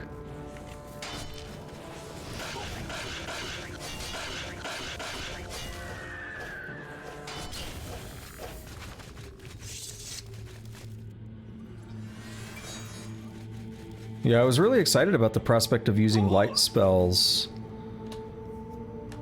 as a way to navigate, but it just seems to not be working correctly.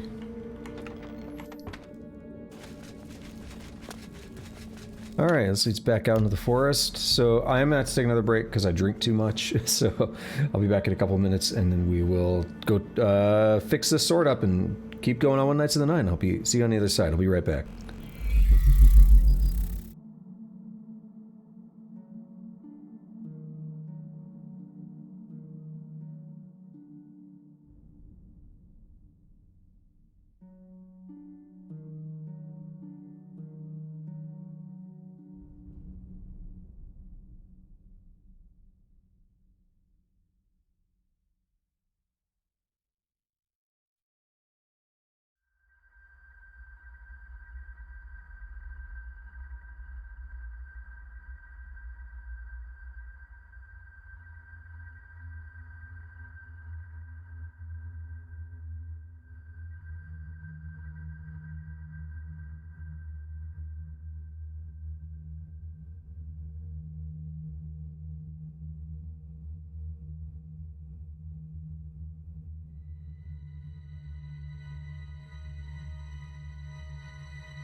Right, I'm just about back.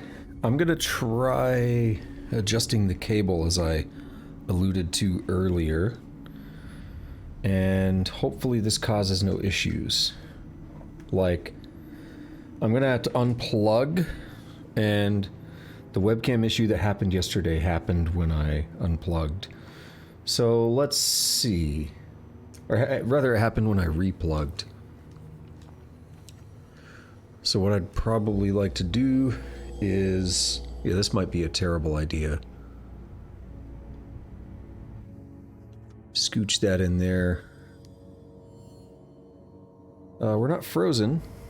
But yeah, this is probably a terrible idea. Now it's just still in the way, but differently. I don't know, we'll try it for a little bit. I might be able to get used to it. Or I might be able to work out something based on this idea. Okay, we're good though. So, oh, see, but that's a problem now, because I just hit that when I tried to reach my hand over. I don't have a better way to handle this, no pun intended. Cable's getting too short. And now it's literally right where my mouse is at, so... some slight problems with this idea. Damn it. Oh well.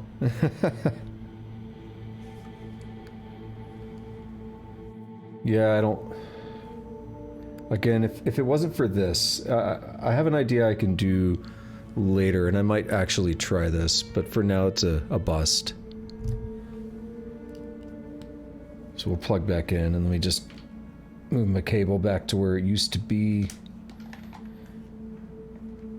Kind of feed it by the keyboard a little bit, and there we go. Okay.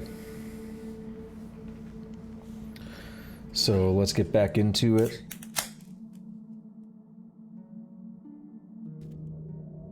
We left off after getting the sword, which I haven't even looked at. I don't know. I don't think I've repaired it either. Did we crash in there?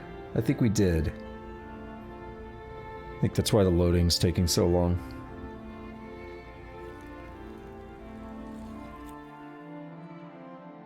I like that. There's a small chance that being locked in jail will increase your security or sneak skill, but it doesn't entirely make sense. Why? I mean, breaking out makes sense, but why would just being in there make you better at picking locks or make you better at sneaking? Doesn't make sense to me. Yeah, so I will say my alternative on that cable is it's actually running to the monitor over here. Not my main monitor. I could have it running from my main monitor, which would cut down like an extra couple feet of cable, and then I could maybe run it through the mic stand. We'll see. Anyway, we made it back out here, so we want to go to which city? Shadenhall. Let's check it out.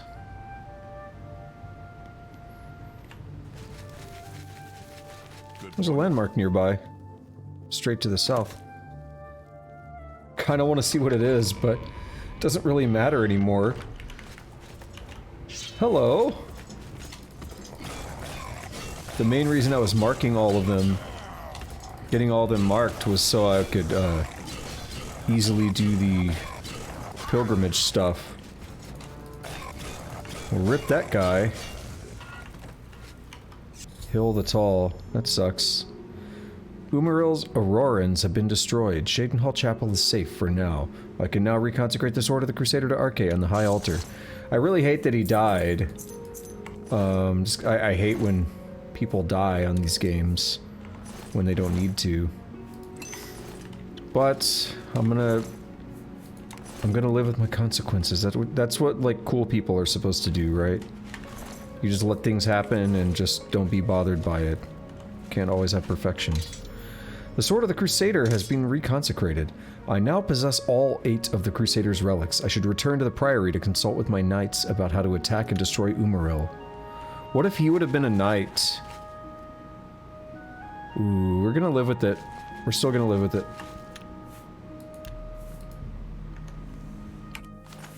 I'm gonna save after I repair. Because I was gonna say I should have repaired first. That way things are repaired if I have to load. Let's see. The Sword of the Crusader, 59 damage. So it's on par with the Mace. And it does fire damage and damage magicka. So it's pretty good against mages. It does 28 points of fire damage. It's okay. Umbra's stronger though. I need something stronger than Umbra though. I need something that does like 88 damage. That'd be good. 66 to 88. 99. See, I was gonna say 100 off the bat, but it's like 100's too much, right? We should stick with the theme of Umbra though. So we go from 66. We can get one that does 77, one that does 88, one that does 99, and then one that does 111. See, that'd be great. Lord Crusader, the prophet is here. He's just arrived. He seemed to know you were coming, told me to wait for you, and here you are. Come. He is preaching to the assembled knights in the chapel. You should speak to him at once. And I would love that just because I'd be like one-shotting everything, and I like one-shotting things. And so, 9 knights, as the embodiment of the might of the 9 divines, shall go forth together to face the Unfeathered. And he shall be cast down from on high, his wickedness scattered to the wind.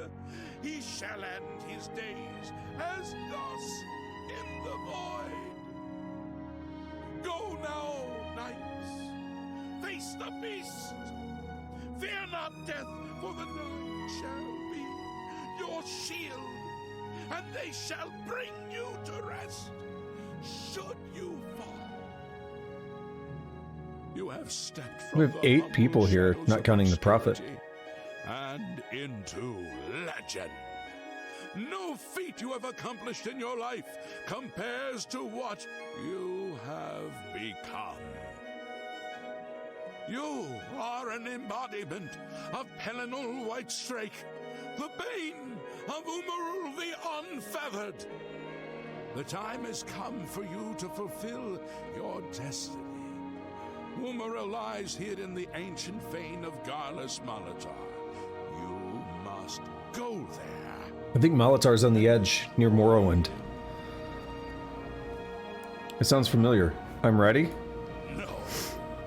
Should you face Umaril, you would suffer the same fate as Pelinal. But times change, and even the shape of the divine itself must change with it. So do I do it or not? Where once there were 8, now 1 more stands with them, and they have become 9. You mean Talos? Aye, with the apotheosis of Tiber Septim, the face of the divine was transformed. Talos ascended, and the 8 became 9. So, although you wear the armor of the gods, it is incomplete. A relic of the old ways and the old gods. How do I destroy Umaril then? As a proven guardian of this realm, and a warrior the likes of which have not been seen in millennia, Talos grants you his sacred blessing. With the ancient gifts of the 8 and the new gift of the 1, you are ready to face Umaril. What does this blessing do? It will allow you to follow Umaril into the spirit realm upon his death. It will allow you to destroy him, body and soul, utterly and for all time. You must first kill his living body. While beyond the power of most mortals, this is only the lesser of your 2 tasks. His Daedric nature allows his spirit to escape into oblivion after death. Oh, this is what Pellinal learned upon defeating Umaril the first time. But you can do what Pellinal could not. The blessings of Talos will allow you to follow Umaril's spirit when it leaves his body.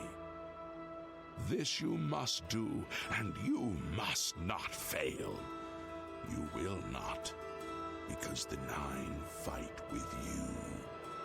Cool. You know, it's really easy to just focus in on this guy's face as we're talking to him, and it looks decent, especially with the mods. His clothing, it looks decent. But look at the fucking, look at this window back here, and look at these textures here. I know I'm not running Carl's texture pack anymore, so that's probably a big part of it, but holy shit, that window looks awful, and so does the texture surrounding it. What is Garlus Malatar? I think it's an Ayleid ruin, isn't it? Garlus Malatar was the westernmost outpost West. of the Ayleid Empire. It watched over what we call the Abyssinian Sea. Since his return, Umaril has taken Garlus Malatar as his lair. That is where you must seek him out. This guy talks with a bit of vocal fry all the time. You must seek him out. What kind of a foe is Umaril? Umaril cannot be bested in his physical form by any normal means. His blows can strike down the mightiest of warriors in a single stroke. You mean he's gonna blow me? And he's gonna stroke me? The relics to withstand Umaril's fell power. Looking forward to this. Do not attempt to face him without this divine protection. I want to know about Umaril's spirit. When Umaril joined with the Daedra, his spirit expanded beyond this realm. His physical form can travel between realms, but his spirit is bound. When his body is destroyed, his spirit travels back to Oblivion and is reformed in the fires of creation. With the armor of the gods and the blessing of Talos, you will be able to follow him where Pellinal could not and destroy his very spirit. Once his spirit is destroyed, he will be completely obliterated, erased from all realms of existence. That's all, I'm ready. Your knights will assemble at Garlus Malatar and await you there. Gather all those who you Oh man, this sucks. This sucks because not all who enter those halls shall return. Those who fall in service of the Nine will live on forever in the halls of their I don't want to babysit them. I wish you well on your quest, Crusader. But I don't want to leave them out. We are depending on you. Hey, do you still have... No. Oh shit. Very 8 and 1. just as the eight-aided Pellinal of old, now the Ascended One. Yeah, cool. You have achieved what no knight since the legendary Divine Crusader has achieved. You are truly the Divine Crusader reborn. You are ready to face Umaril and destroy him in the name of the Eight and One. Go now and fulfill your destiny. You are ready, and the Nine walk. Okay, so let's talk to people. Hail, Sir Knight. My brother and I have heard that we've come all the way from Skyrim to join up. We can't claim any experience as knights, but we learn soldiering from our years in the Legion. Will you have... Yep, let's do it. You won't regret... I'll be back. Both of you are doing it, cool. I find myself here, at your disposal. I want to make up for the mistakes I've made and devote myself fully to the faith. If it pleases you. Sure. Thank you. Excuse me. Sir Knight, You look like allow me Glarthir. to introduce myself. I am Brelin of Silvenar, at your service. I come to offer myself as a knight in service of Auriel, or Akatosh as he is known in Cyrodiil. I bring nothing but my skill with the blade, which is not inconsiderable, and my devotion to the Lord Auriel. Will you accept me as unworthy? I am honored to join the Order. Excuse me while I go to the armory. I hate all this bullshit. I'm so unworthy. Will you accept me? I hate this kind of stuff. I don't hate the quest line. That's not what I'm saying, by the way. I just hate that whole kind of like, I am not worthy. Will you please accept me?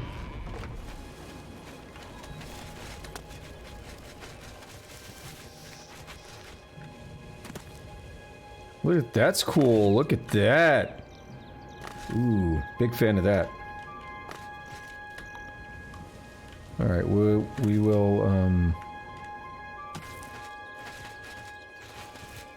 the hell?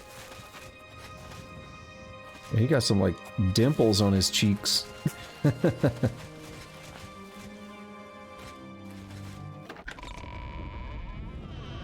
let everyone armor up, and then I'm just gonna talk to people and say, hey, come with me, I guess. Hail, Lord Crusader. What the fuck is happening? Gotta go all the way down here?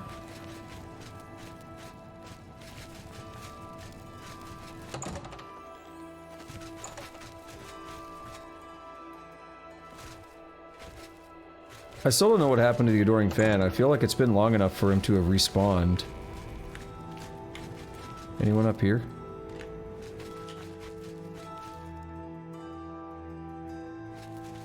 "10 commands, 9 divines."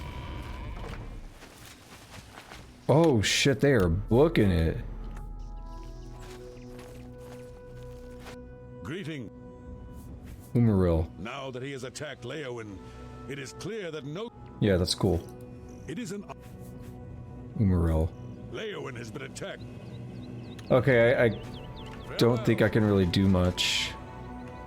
Alright, they're booking it in that direction. They might actually be heading to the place. Fuck it, we're going. Yeah, and that's where I found it. Found a Garrulous Molitar. What did I find over here?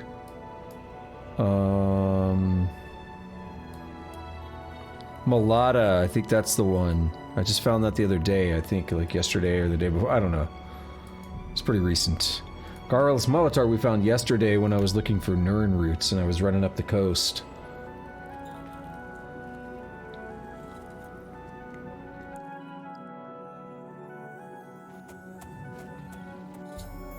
I've arrived at Garrulous Molitar. My sworn foe Umaril, the Unfeathered, awaits me inside. The final duty in my holy quest is to find him and destroy him. Yes, Lord Crusader.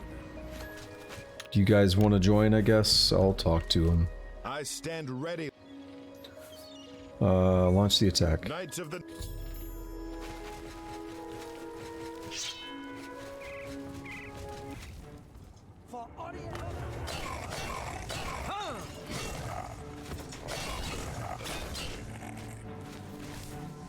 What are they checking the body for, dude? Holy shit, they're just gonna run in on their own. I do have to babysit them. These Aurorans will never stand against the combined might of the Knights of the Night. Beware! Umaril are attacking! I'm probably just gonna console resurrect them if they die. Oh shit. Umaril could protect you from the Crusaders' wrath! Dude, let me up.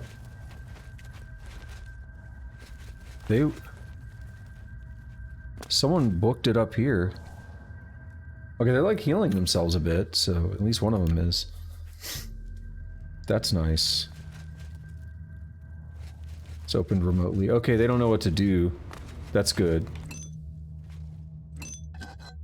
Like, I want to give them a chance to do things, right? Oh no, everyone's moving at the same time in different directions. No! I don't like it.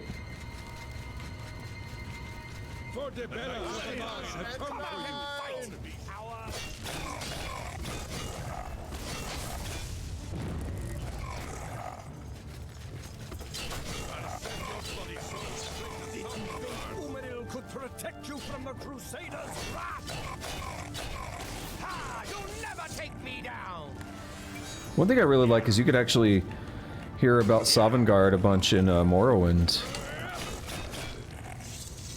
Sovngarde got a lot of attention when Skyrim came out, but it existed already. It wasn't just created for Skyrim. Okay, he's... No! Why? See, why was I attacking the body? It showed the loot icon, so I should have recognized that, but... It had a health bar above it as well, so that happens sometimes. Excuse me, that happens sometimes. And I don't know how to interpret it. Gross! I have to do all that again?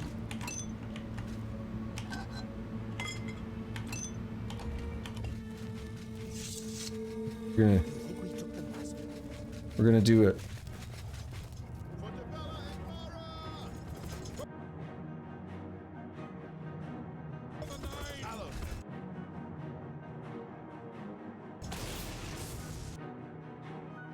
We're totally doing it. I just don't care. It's too many enemies and the game crashed. For the nine, do your worst. The righteous fury of Stendarr, take you. Umaril!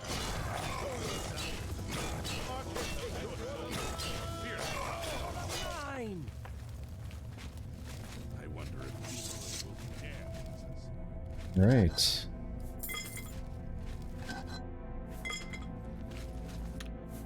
What is this place called?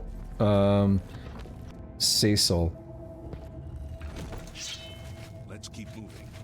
I wonder if Umaril will dare this.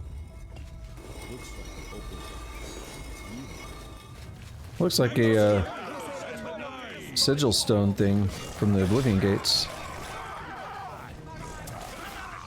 I think I hit my friends. That's why I don't like this kind of stuff too much.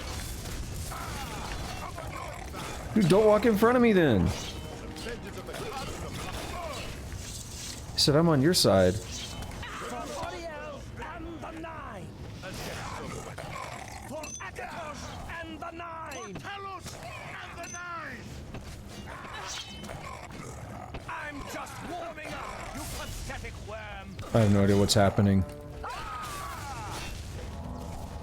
Will one of them die? What? They keep spawning? What's happening? I'm trying to check on my allies. Okay, just... Fuck this, I'm gonna keep moving on, because they might just keep spawning.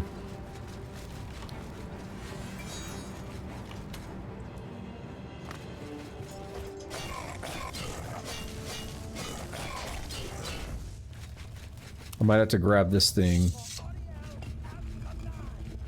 Destroy orb.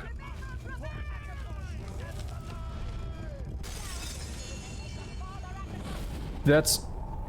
Oh shit, that's cool. Is everything frozen? Or are they just gone? Yeah, they're gone. Okay, that's really fucking cool.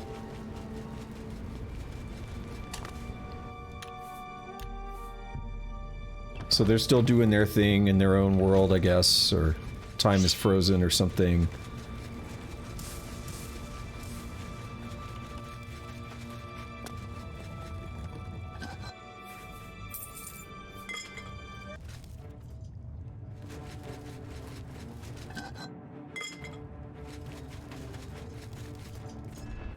Should we question why there are chests in here with like septums and stuff? Given that this is like an alien ruin, and I have no idea where we're actually at this point. It seems like it's part of Garrulus Molitar or whatever it's called, but at the same time, we also like hit that orb and we're in some weird time bullshit or something now.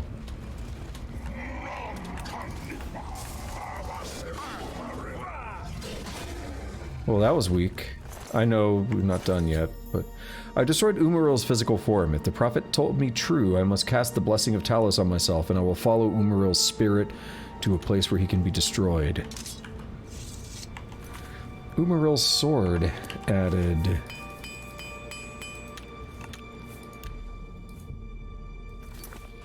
Let's take a look at that. What if it's really good? 61 damage. It's better. It's better than the other stuff. Not Umbra, though. Let's see. It's a self, I guess. Blessing of Talos. Fortify strength, endurance, but it drain you. What kind of blessing is that? Talos' blessing sucks. Also, I see stuff there that I didn't loot.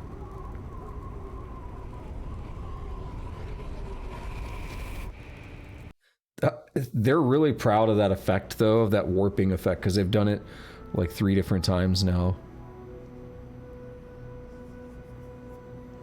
Because that was not in vanilla Oblivion, that was added in Knights of the Nine, I guess.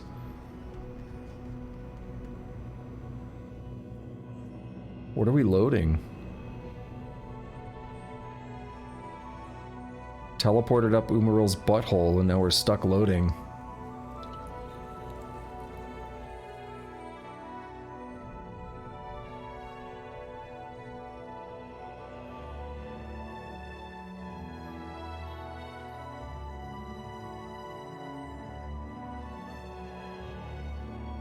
Wow.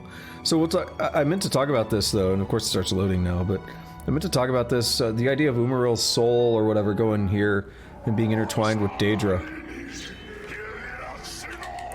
This is cool as fuck. Hold on. I want Night Eye to wear off.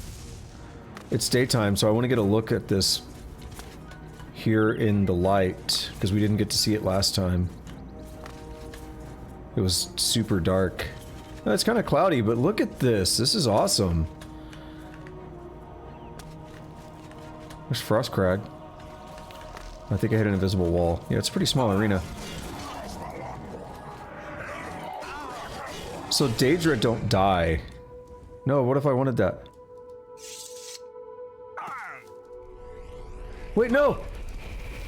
It was his sword again, but it... That's fine. Umaril is utterly destroyed. I've completed my holy quest. Arise, stand and face the light. Breathe again. You could talk louder, bro. You have completed your divine task. You have restored the order. I said you could talk louder, bro. The order shall serve as the sword and the shield of the eye in the dark times to come. We owe you a debt of thanks. I wish I could walk closer.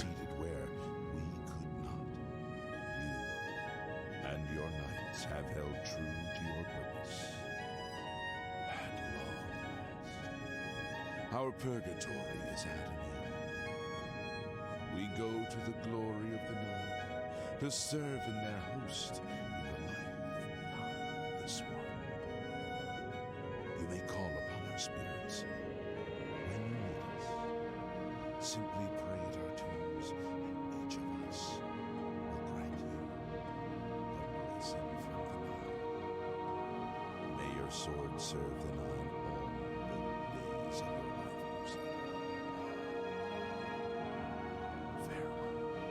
He's literally whispering there. Remember, music is at 55% and voice is at 100. And he's literally whispering, and like, I can't hear him. You redeemed my soul from the evil that had ensnared me. For that, I am forever in your debt. The old bitterness that seemed so important to me in life.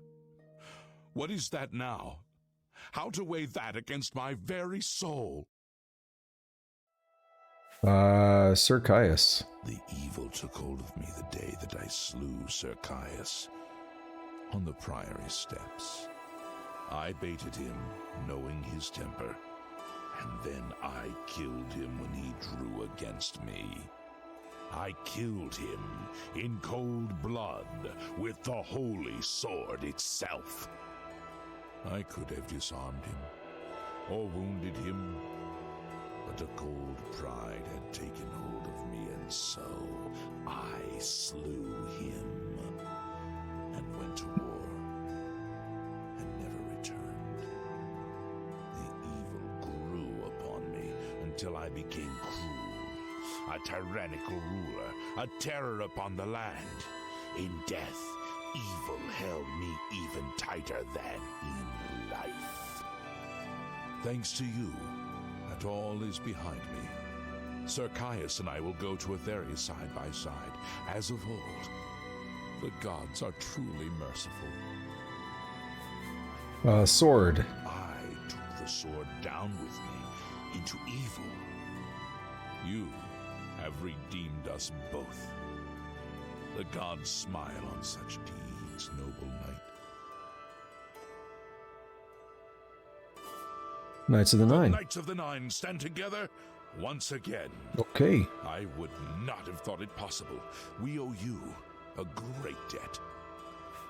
Alrighty. Is he going to disappear? The Nine, Yep. Stand is specially built to hold the Crusader's relics. I actually want to use what I have equipped, though. I like the stuff that I have equipped, so we're gonna not do that. I was gonna go to Anvil, because I'm like, yeah, we're pretty encumbered. One thing I was gonna... Oh, shit. Lord Crusader! The fuck? How can this be? I didn't hit you're talk. Alive. It's a miracle. I heard voices in the Undercroft, and I came to investigate. You vanished in Garlus Malatar.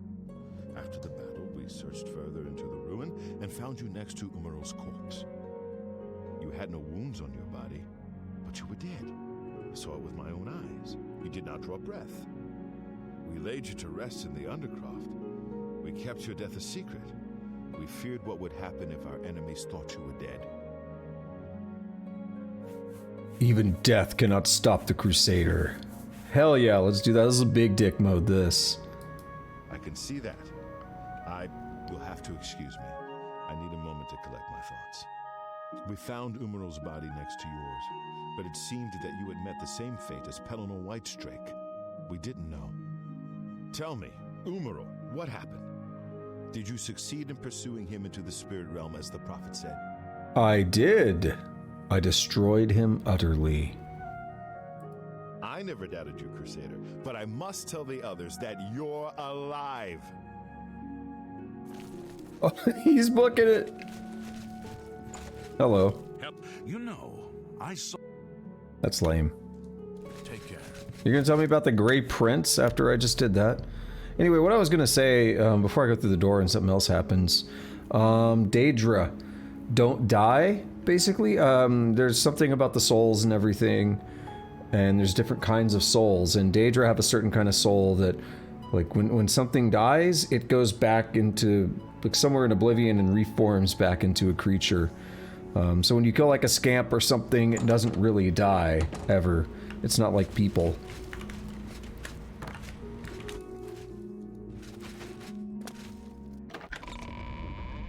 Alright, and that's about it, I think. I was gonna say, though, we're gonna go to Anvil and drop off stuff so I'm not encumbered going into Shivering Isles expansion, but that's like it for Knights of the Nine. We can get some blessings or whatever. That I maybe could have checked those out, but we're fine. I feel bad about that, though. Like, it's weird because by this point you don't really need things like that, and I feel like things like those blessings are all typically very short-lived and not that worth going after anyway, and not that worth using strategically. So, I don't know. Are they going to cheer me on? Knights of the Nine, hear me. Today we have witnessed... I thought he had a book for a second. ...proof of the strength and the might of the gods we serve. Slain in battle with the dread Umaril, by the grace and mercy of the Nine, the Crusader lives again. How can this be, you ask? What of our foe? What has become of Umaril the Unfeathered? Umaril has been slain by the Crusader. His very spirit cast into the void and destroyed for all eternity. He will never rise again. Let us give thanks to the Nine. By their power, the Crusader has rid the Why is he world T-posing the whole time? forever. It's Hail the how you give Lord speeches, just Crusader. like, Is arisen! Jesus Christ. Hail, Lord Crusader. Hail, Lord Crusader. Jesus Christ, that was a lot of people saying that at the same time. On the one hand, it's effective at what it's supposed to be. A lot of times when events happen in modern Elder Scrolls games, they're kind of goofy because everybody's supposed to be like cheering, but all the voices seem to happen at different times. They're not super in sync with each other, which actually makes sense. But then what it ends up being is like a lot of awkward silence between everybody cheering or whatever. In that case, there were enough people in one place at the same time that it actually kind of worked. But yeah, what you get sometimes is like, hooray for Cyrodiil or whatever, and then there's like a half a second pause before someone else kicks in, and it doesn't really have the right effect of like a bunch of people all cheering simultaneously.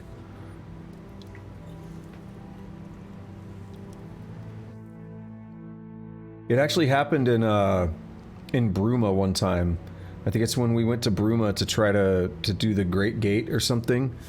I think that's when it happened, and it was very goofy. It was like, I know what you're going for, but it didn't really pan out because there's only like 6 people here, and they didn't really get hype enough at the same time to really give the right effect.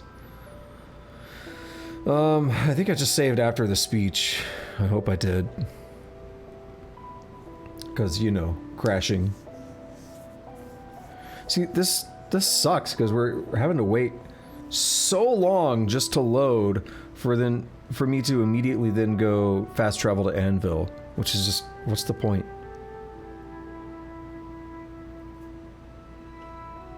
Dude, come on, can we get in the fucking game?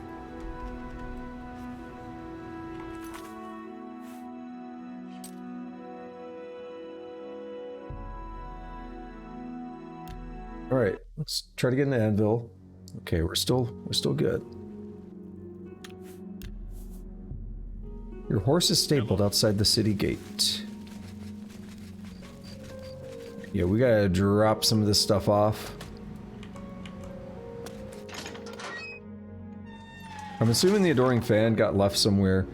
The last time I know I saw him was at that Kinnereth thing, where we had to let the bear attack us. It was right before that. So I could go look for him, but I don't know if I care enough to do it. Alright, Umaril's sword, you can go. Sword of the Crusader, you can go. Mace. And I'm gonna say anything I'm not wearing can pretty much go. Yeah, we don't need the greaves. What are the gauntlets of the Crusader? Resist disease. Yeah, I mean, I would say it's better. Yeah. The helmet. The helm of the Crusader does... Yeah, it's hard to pick, to be honest. Put that shield up. Put that shield up. Oh, we're looking pretty good there now. And... we're down to 321, so we have a couple extra things I didn't have before. Like... I still don't know why I got a quest reward. I forget what this was, but they said the biography of the Wolf Queen. They're like, it may save you someday, or somebody's husband. Yeah, after it was like a couple days ago, right? The guy's husband that was on that island, or not the lady's husband that was on that island. I think she gave us this book. And made a bit of a big deal about how, like, it may save us, or like, yeah, if he ever got in trouble, or if he ever got arrested or something, to use that book? I don't understand. I don't quite remember. I've fapped since then.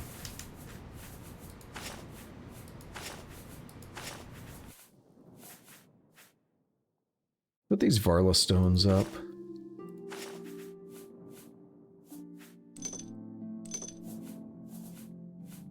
I'm really trying to get down to 300, and I'm pretty much there.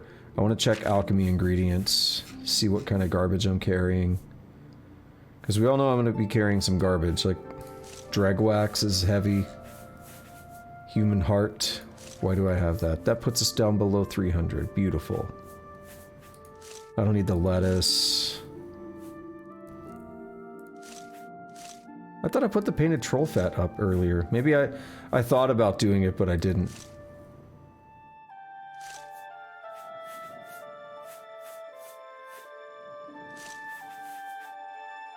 It's a lot of vampire dust. Drop me down 5 pounds, too. We're down to 275. That is great. Oh, we can go more. The data heart's up. Cool. So what are we at? 267, was it? Or... yeah, 267 encumbrance. That's pretty nice. Pretty nice. I do want to check on something now.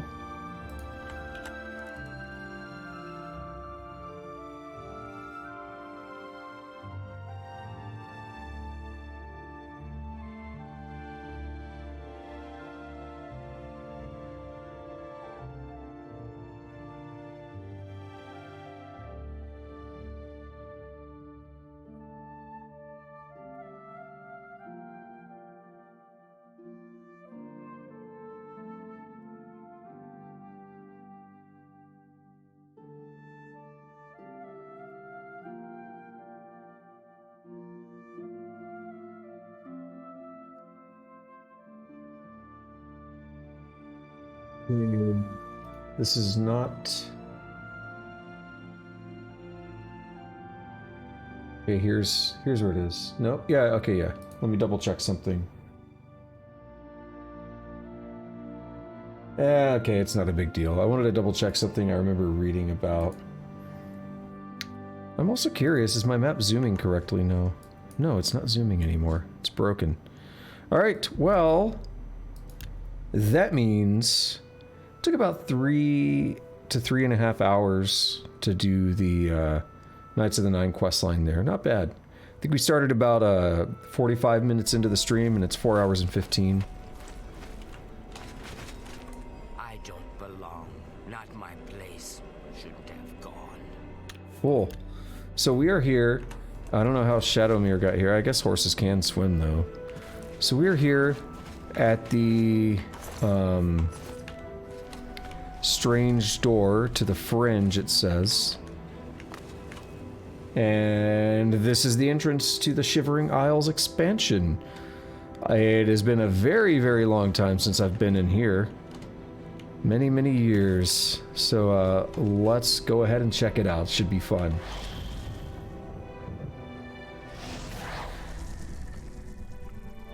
This is already cool. I love it.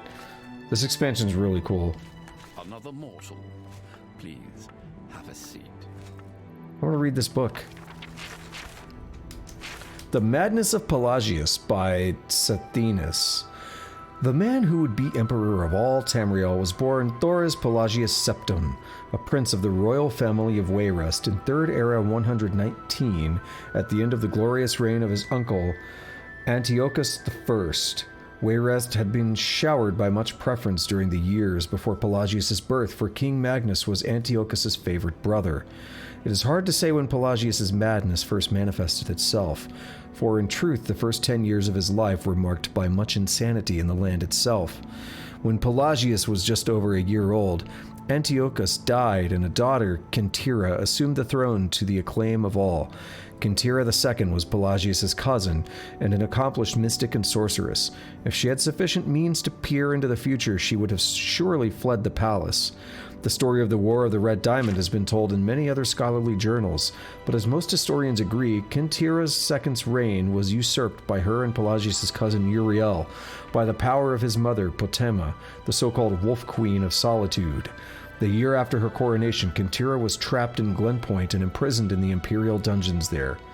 All of Tamriel exploded into warfare as Prince Uriel took the throne as Uriel III, and High Rock, because of the imprisoned Empress's presence there, was the location of some of the bloodiest battles. Pelagius' father, King Magnus, allied himself with his brother Sepphoris against the usurper emperor and brought the wrath of Uriel III and Queen Potema down on Wayrest.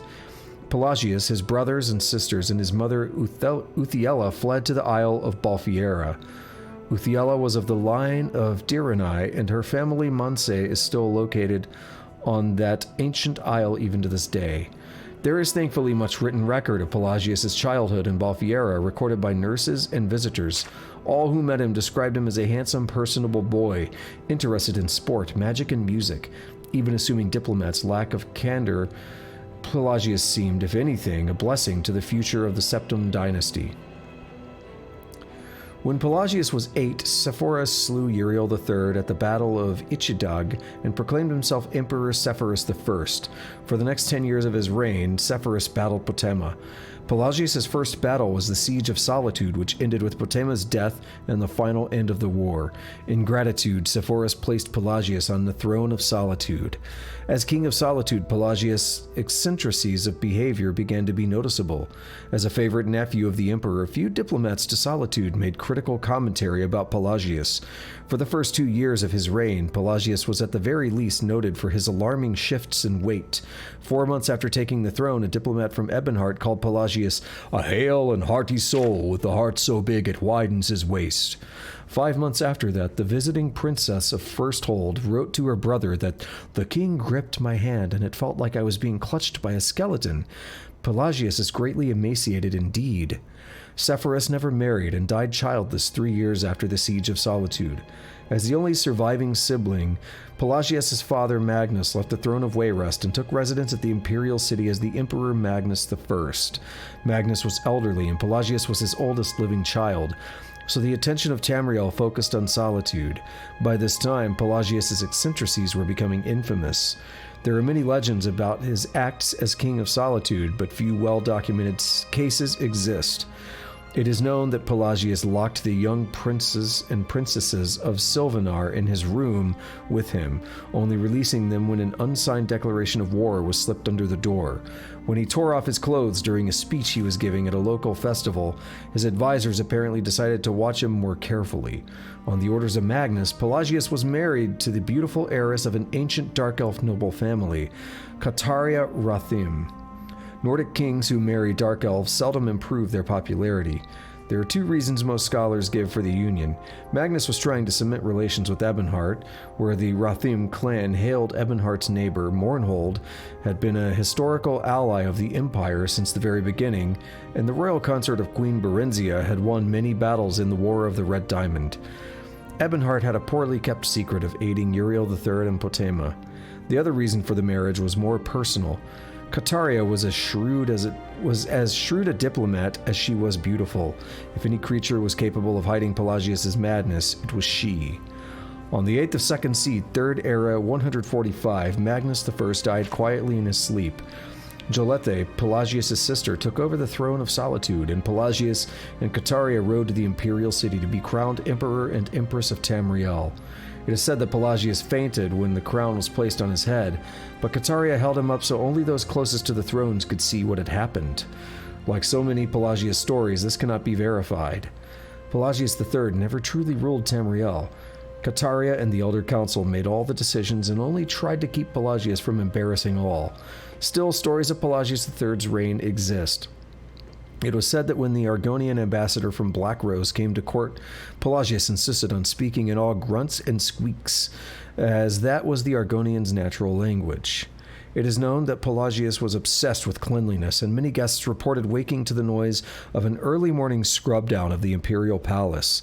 The legend of Pelagius, while inspecting the servants' work, suddenly defecating on the floor to give them something to do, is probably apocryphal. When Pelagius began actually biting and attacking visitors to the Imperial Palace, it was decided to send him to a private asylum. Cataria was proclaimed regent 2 years after Pelagius took the throne. For the next 6 years, the Emperor stayed in a series of institutions and asylums. Traitors to the Empire have many lies to spread about this period. Whispered stories of hideous experiments and tortures performed on Pelagius have almost become accepted as fact.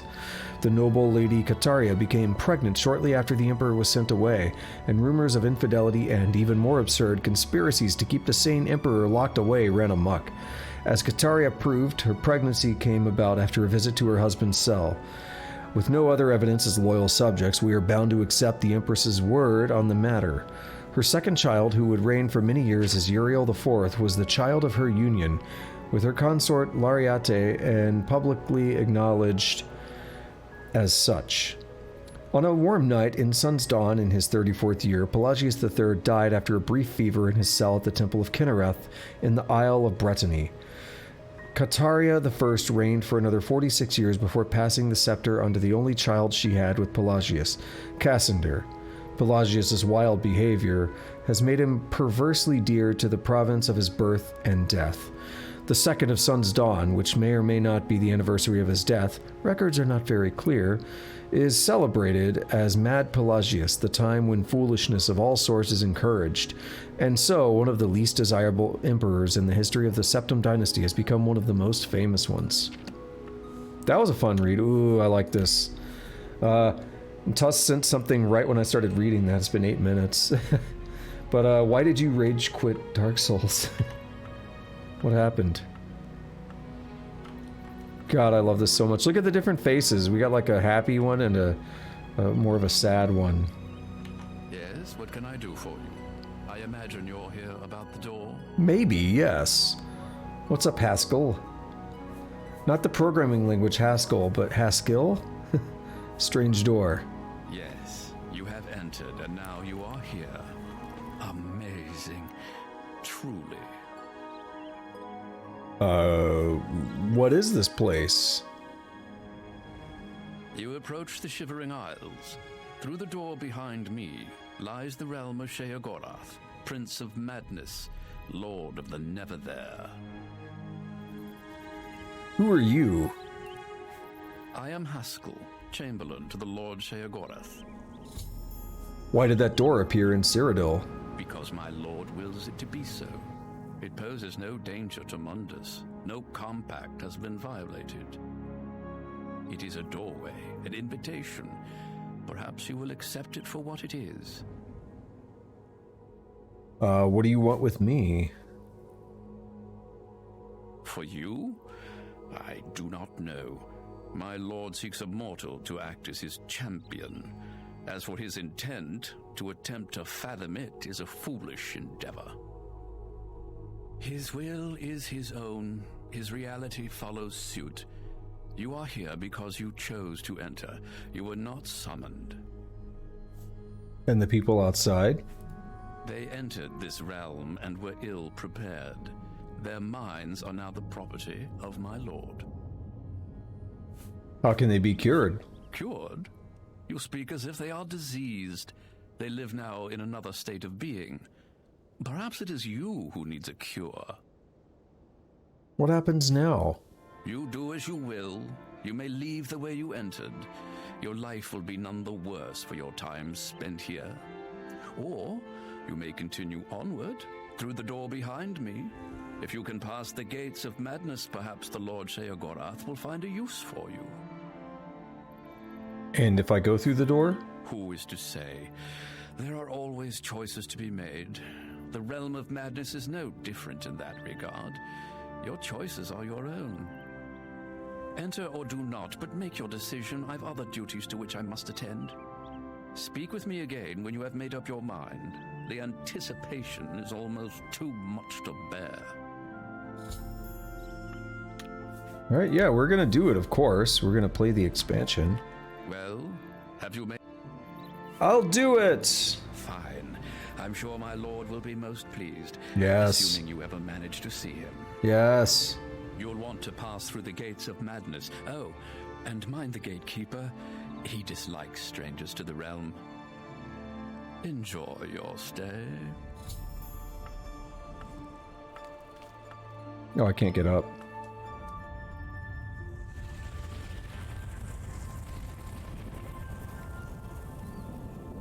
God, that's so cool. I forgot about that.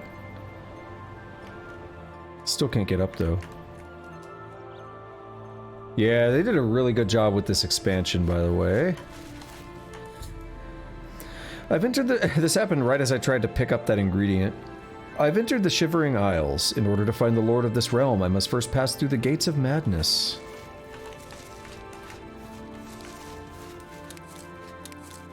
Be cool to actually loot some ingredients, not just fail every time. Withering Moon, I want to know what the fuck it is, but I can't seem to loot one.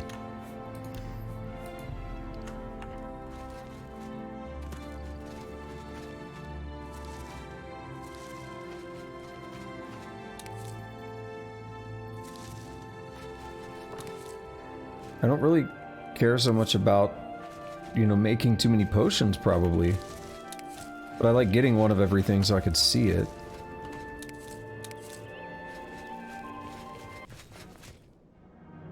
Who's mad at me?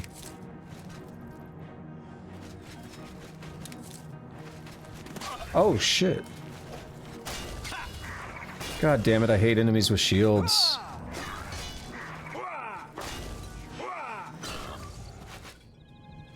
Gromite Cleaver.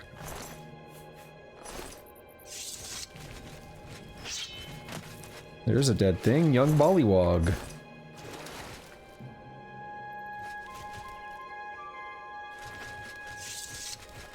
Alright, so we're actually in like another map, by the way. We have a whole ass world map here. So it's kind of cool. This thing here is the Fringe. This is where we're at. And zooming is still not working with the mouse wheel for some reason. Actually, maybe I forgot to enable that when I reinstalled my mods. Maybe I just haven't been able to zoom since then and I didn't notice. But, yeah, because zooming is working with the buttons. But anyway, this area here, it's all walled off. It's called the Fringe. This is where we start out. And we want to get out of the Fringe. Right, and it said mind the gatekeeper. That's what we were told. So, I don't remember a whole lot about this. I'm sure I beat this expansion, but only like once. It's been a very, very long time. But it's very cool. I have a lot of great memories of this expansion. As do, like, pretty much everyone. I think it's pretty universally acclaimed as a great expansion. As far as I know. So I remember a couple of the major story beats, but I don't remember a lot of the details. So it's gonna be nice. As always. What do we have up here? Like a cave. A swamp tentacle, hell yeah. Hentai in the house. A very easy gate. Alright, let's check it out. What is this? Gatekeeper skeleton. Replete shambles. Whoa. Oh, they paralyzed me. Oh, they hurt a lot, don't they? Oh no, they paralyzed me again. I don't like it.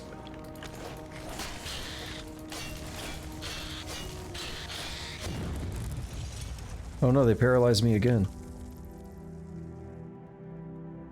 Can I get up? Am I broken?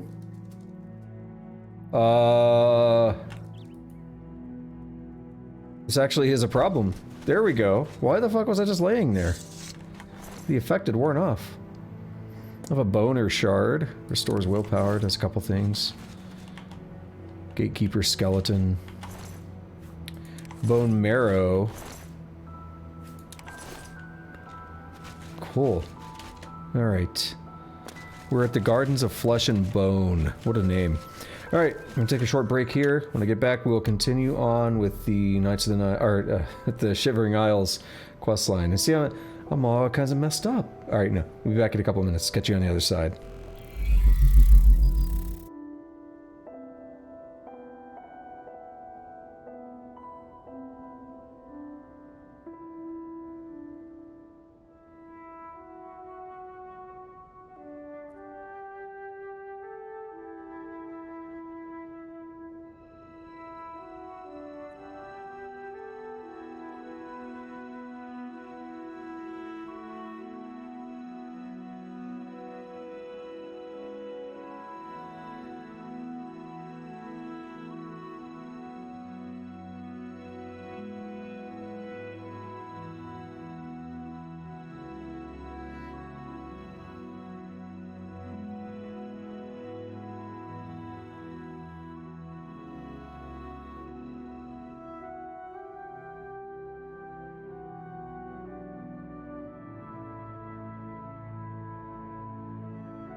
And we are back.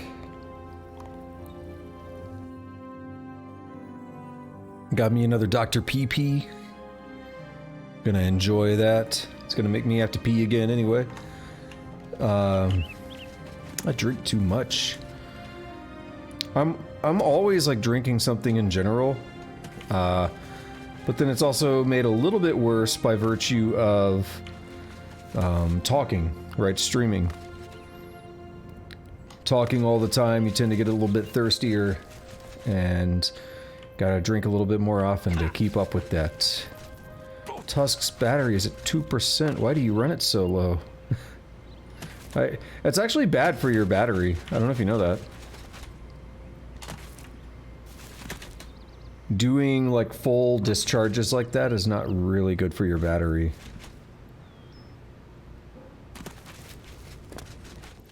Alright, so we're at a place called Passwall. Let's check it out. Tried to warn them. Maybe they're just confused. They should have listened to me. We'll be swimming in blood soon. Yuck. Let's go watch. Just as long as we don't catch any of their diseases. Adventurers always get strange diseases. Come on. It'll be fun watching them get knocked around up there. I'll lead, you'll follow. Are they gonna run? I hope they run. Just don't get any blood on me. Why are they pausing so long between each line? It's awkward.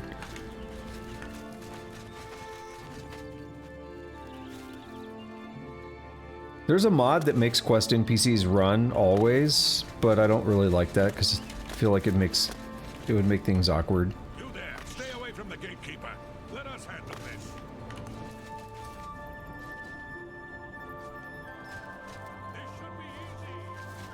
This guy's cheering.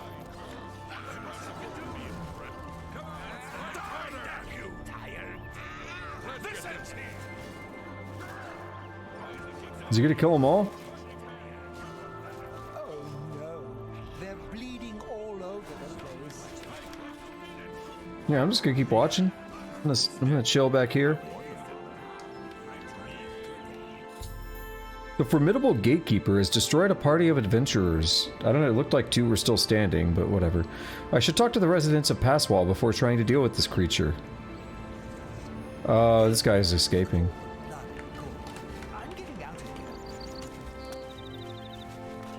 He's too much. Killed all my men. Get out of my way. I'm Fellas Sarandis. Don't breathe. Oh, his eyebrows and nose are fucked up. Whoa. Gatekeeper. Pretty scary, isn't he? Jared's planning on killing you. I don't know how. The gatekeeper looks indestructible to me. The part like at the top of his nose where the eyebrows were hitting was like, whoa. Gates of Madness. One leads to the lands of Mania, and one to Dementia. The gatekeeper makes sure no one gets in who isn't supposed to. Passwall. It's a nice enough place, less dirty than others. I feel like I belong. That old man in the room made out of butterflies, he said to wait here. All right. In Crucible, a man named Heris Clutumnus has been trying to convince people to kill him. That's amazing. Does the air seem thicker than normal? Hello, I'm Sheldon. I've been here the longest. That's why I'm mayor of Passwall. That, and because I'm the best at being in charge. Welcome to my town. Gatekeeper. He guards the gates of madness. Don't get too close to him. He'll kill you, and it will leave a mess in my town. Jared Iceveins wants to kill the gatekeeper. Sounds like suicide to me. Gates of Madness. They say the keys are sewn up in the gatekeeper's body. Basically, that means you're not getting in. Passwall. The place was pretty deserted when I got here. Of course, once I was here, others followed. Can't say I blame them. And rumors. If you want to sneak up on one of those zealots, wear one of their robes. Fools them every time. I amaze me. I amaze me. Is this the ice? No, Orc Adventurer Captain. I want to check out his shield. Does it have the tree on it? No, it doesn't. Okay. So the tree is unique to the Escutcheon of Coral, if that's the right name. Cool. Okay, let's look around here a little bit.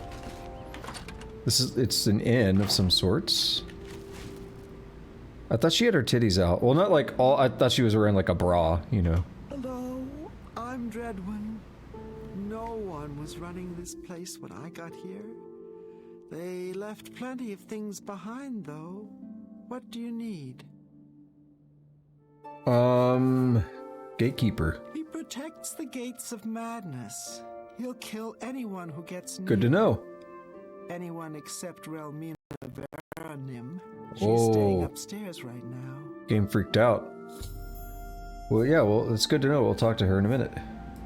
I feel like I need to be on the other side. I'm just not sure how to get in. Pass wall. I took over the inn when I got here. There wasn't anyone living here. Except for Sheldon. He says he's mayor. Don't believe it. Rumors. There's a man in Bliss who believes his own house will collapse around him. Okay. I mean, that's a realistic belief, though. It may not be... Well, I mean, it's something that can actually happen, right? Whether he should believe it or not, whether he has reason to be believing it or not, is another question.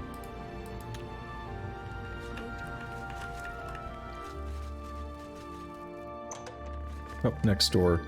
This better be good or you'll regret it. Why is there blood in here?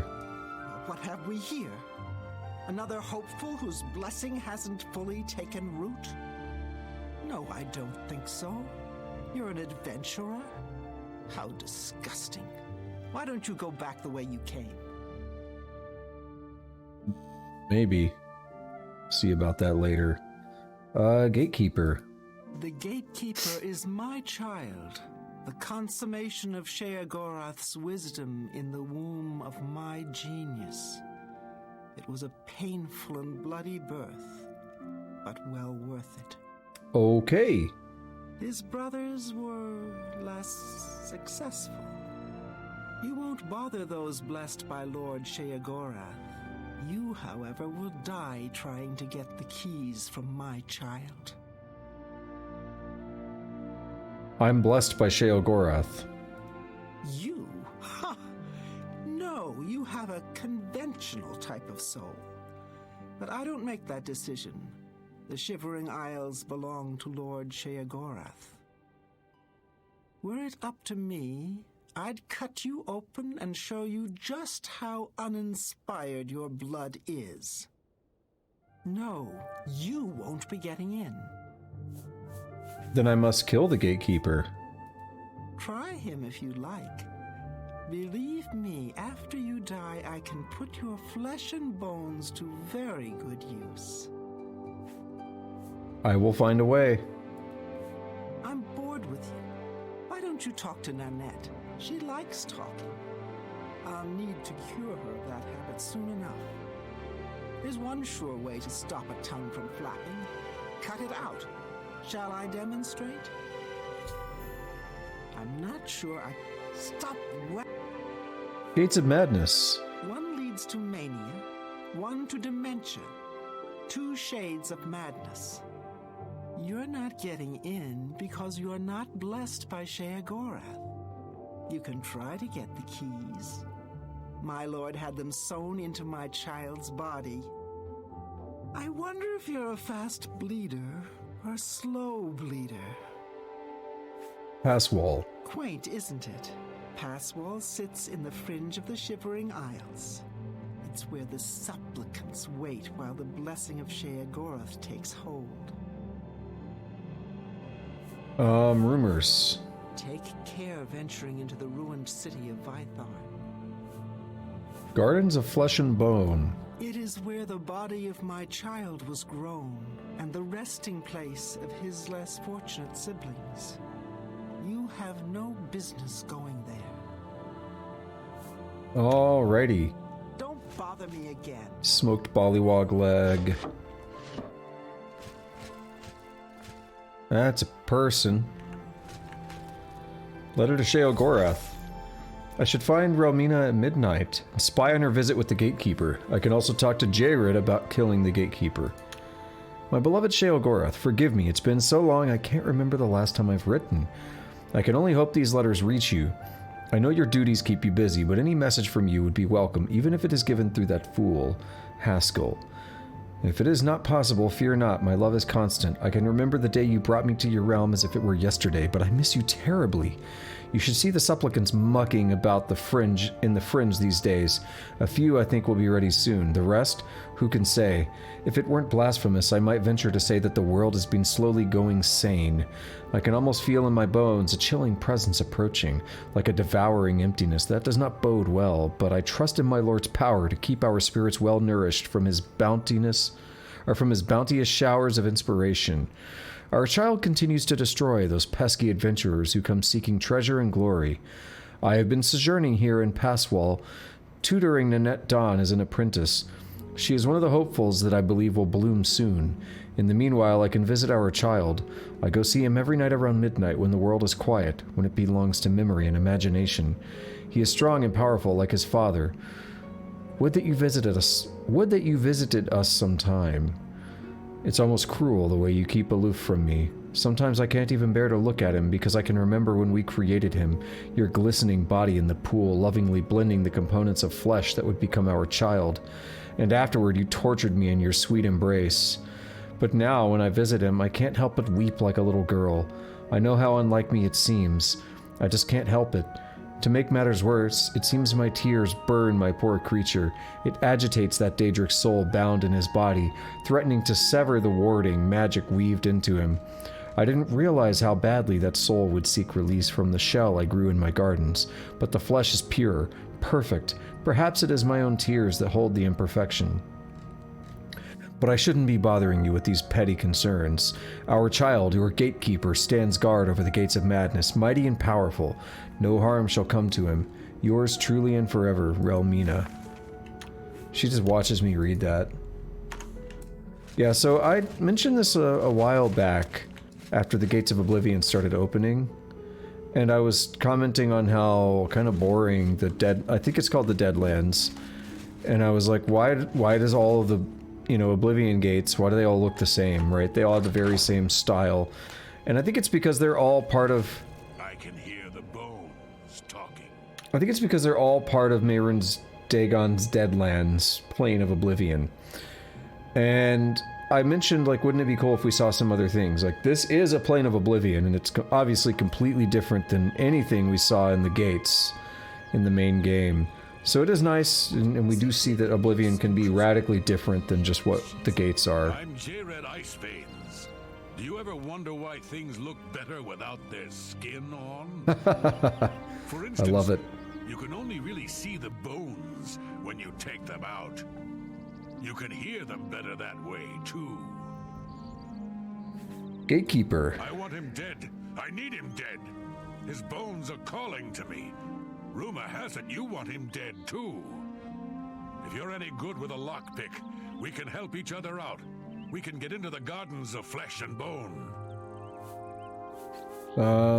He must... Gates of Madness. I can hear them calling to me from the other side. We need to kill the gatekeeper. He has the keys. Pass wall? I followed the bones. They led me here. I just moved in when I got here. No one seemed to mind. Everyone here seems to be waiting for something. Rumors. Tove the Unrestful in Bliss is collecting items to build something. That's a cool, like, I just... That intrigues me. Just automatically intrigues me. Gardens of Flesh and Bone. They say the gatekeeper's magical. I don't believe in magic, but I do believe in bones. All right. And the best way to kill something is with the bones of its own. I can see the bones of a dead gatekeeper in the courtyard of the gardens. I already got in there. It's locked, though. You'll pick that lock, and I'll collect the bones. Then I'll make some arrows, and we'll kill the gatekeeper. Sound good? Let's do it later. Hurry up! The bones are calling. I hear Those she will pay bones for the want cure out. for her latest disease. Bye. Hello, I'm Nanette Don. I wasn't sure why I came here until she showed up. Now I know. I'm going to be a powerful sorceress, just like Relmina. Do you hear that sound? It's like a horse dying. Amazing. Gatekeeper. He's Relmina's crowning achievement. The gatekeeper keeps out people who don't belong in the Shivering Isles. She made him in the gardens of flesh and bone. She's my teacher. She's going to teach me all her secrets. Oh, and this is really interesting. Wait. Oh, never mind. My big mouth almost just got me in trouble again. I'd like to tell you, but... Okay, we'll do that in a minute. Can't get in without Sheogorath's blessing. That's what Relmina says. That's the reason we're all waiting here, for Sheogorath's blessing. Oh, and I guess there's keys sewn up inside the gatekeeper's body. Not sure why someone would do that. It's not like anyone can get them now. Pass wall. I don't know who built it. It was here before any of us arrived. It looks like other people lived here before. Dreadwin's been selling what they left behind. So, if you need something, talk to her. She's in the wastrel's purse. Rumors? The gatekeeper should take care of anyone who doesn't belong. Yep. Gardens of Flesh and Bone. It's just down the road from Passwall.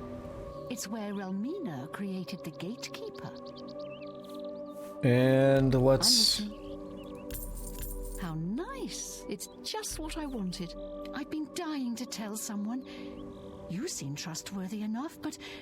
I think we already know about Relmina this. I said anything. The tears? Her gatekeeper is flawed. Yeah. Yep. Her tears hurt him. That's sad. How do tears hurt him? Her tears somehow agitate the Daedra bound to the gatekeeper's body. Her tears make it really restless. It strains harder against the warding magic. She may seem like a tough woman, but the gatekeeper makes her all weepy. Go see for yourself. She visits him every night around midnight. Just don't tell her I said anything. I might get another lesson in the nature of pain. I don't like those lessons very much. The way she said that, like, her tears hurt him. It made me sad. Somebody stop that awful racket. Nanette's house. Don't really know what I would expect to find in here.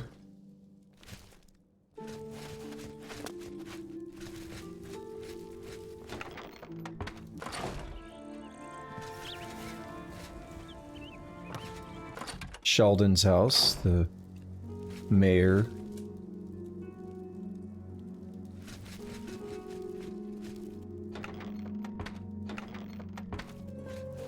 I mean, I don't know. I guess I don't know if anyone recognizes him as a mayor. That's the real question.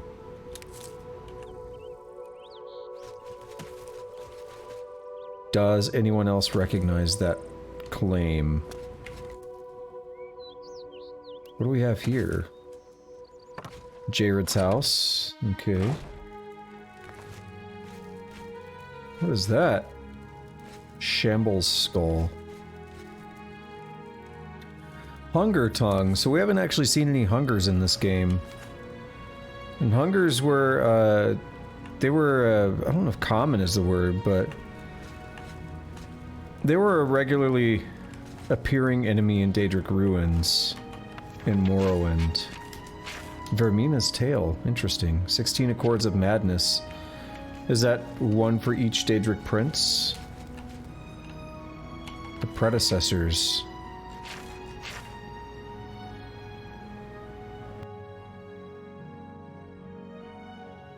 Being an examination of the curious ruins of the Shivering Isles and their terrible significance for our future. By Ingvar the Wanderer. The ancient ruins that dot the countryside are a familiar sight to the inhabitants of the Shivering Isles, so familiar that their true significance has escaped the notice of most, until now. I have recently uncovered the terrible secret hidden in these ruins, and I will now share this secret with you.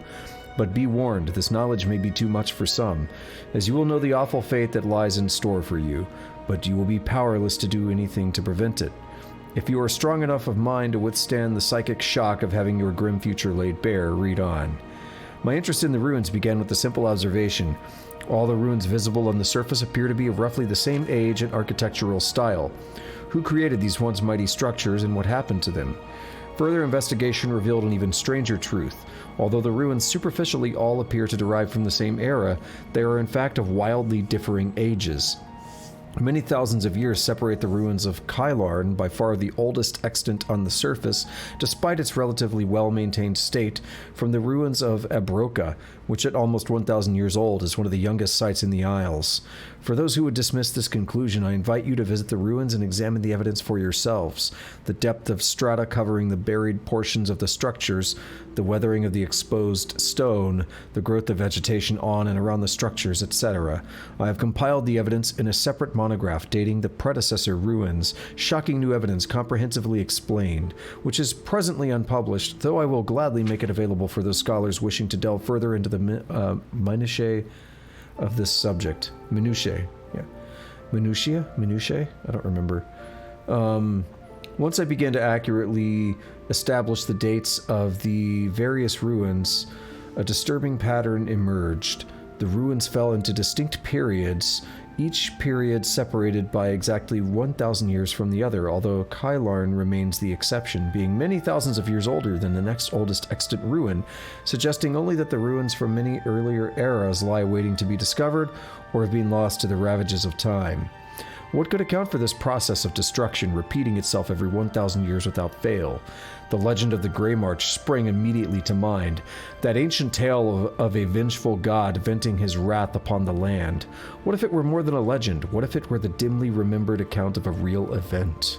I suddenly realized the significance of the dating of the most recent ruin that I had discovered. Abroka, which my tests proved to be about 1,000 years old. Yes, dear reader. We come to it at last. The cataclysm is upon us again. I have dated the ruins of Abroka to great accuracy. I know the very year of our doom. I refrain from publishing the exact date, as this knowledge is a terrible burden that I would not inflict on others. For a long time I hesitated from issuing even this general warning, fearful of inciting panic or despair, but I have concluded that it is better to have the time to prepare for the end in whatever way one sees fit, than to have it thrust upon them unawares. I no longer doubt that the legend of the Grey March is based on historical events, and that the last days of our civilization will be terrible.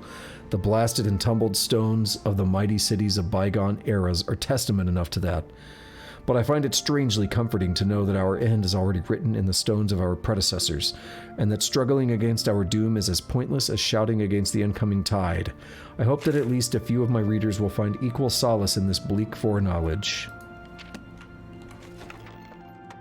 Interesting. I like a little bit of lore like that. I skipped out on some earlier. Ooh, the water with the... Oh, it looks so good. I bet Tusk is just busting all over everything right now. Reflecting the blue and green and yellow sky on the water looks so good. I love it.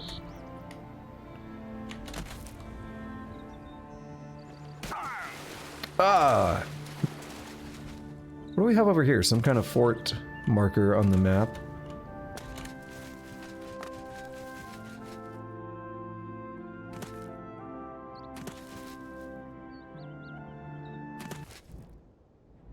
Zetafen, whatever that is.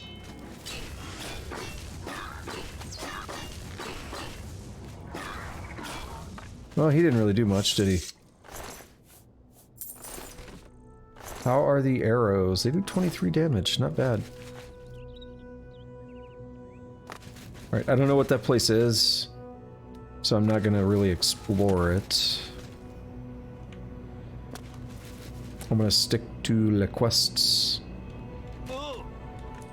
Whoa, that pop-in was ugly. Alright, so what's the plan going forward? We are going to focus on this. Focus on these quests, right? And I'm gonna beat Shivering Isles probably, hopefully tomorrow, but no spoilers, but I don't quite remember how long it is. So we're gonna see about beating it tomorrow. But that's the thing, like I want to do other quests as they appear, if they're interesting, and I think most of them here will be interesting by nature of it being Shivering Isles, and it's just very interesting. We'll just keep saying interesting over and over. So, yeah, that's kind of the plan. Just kind of try to get through these quests. So whatever progress I make today sets us up for tomorrow. The thing is, regardless of how it's going tomorrow, unless I'm like very aware that I'm right at the end, regardless... Oh, the sky... Oh shit, the sky looks so good. Wow. Yeah, regardless of anything, tomorrow I'm going to, I'm not planning on doing like a 10-hour session just to force myself to beat it. Right, I've done a lot of like 10-hour sessions on this game. And... Oh yeah, look at the sky reflecting, or look at the water reflecting the beautiful sky here. Wow. That's great. We have galaxies and stuff. Now, what are galaxies? If stars in... Okay, real quick. My understanding is that space, the void of space, is actually Oblivion. Basically, the human mind can't process Oblivion properly, so it perceives it as the void of space. And I've heard somewhere that stars are like doorways and gateways into Oblivion, different realms of Oblivion. So each star is like another realm of Oblivion or something. I don't know how accurate that is, so it might not be. But if that's the case, then what is a galaxy? Because we have galaxies showing up here. Crazy. But yeah, the sky looks so good though. Reflecting in the water like that, and just in general. So the thing I was saying is, I've done a lot of 10-hour sessions on this game, and I don't mind doing that from time to time, but I don't want to kind of keep doing that every Saturday and Sunday. Maybe sometimes, but I don't want to make that too much of a habit like I was for a bit. It is nice when I have time to do other things.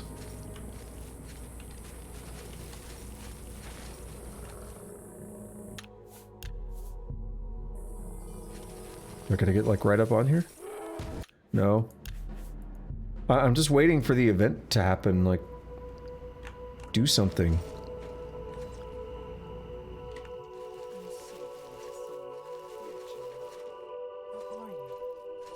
Look at all the bones around you. You have been a busy little boy, haven't you? You are strong like him. I made you for him. No, it's too much. I don't know why I keep coming to visit you. No, you mustn't come near me when I'm crying. You remember what happened last time you touched my tears?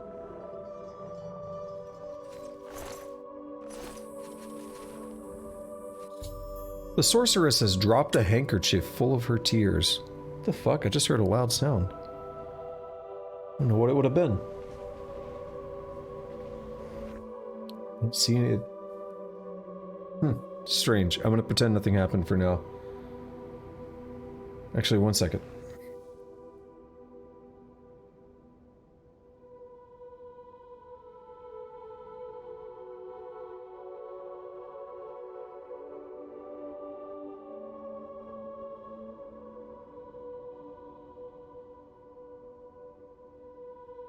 Yeah, I'm not sure. Okay, anyway. The sorceress has dropped a handkerchief full of her tears, which apparently can hurt the gatekeeper. I should get that handkerchief. I can also tell Jared I'm ready to go to the Gardens of Flesh and Bone.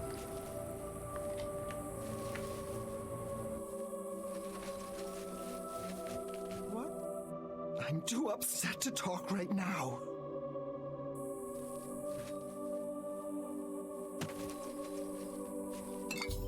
I've squeezed the handkerchief full of the sorceress's tears into a bottle. This may act as a poison to the gatekeeper. I have a limited number of doses, so I will need to be careful using them. I can also tell Jared I'm ready to go to the Gardens of Flesh and Bone. Yeah, I kind of want to do both.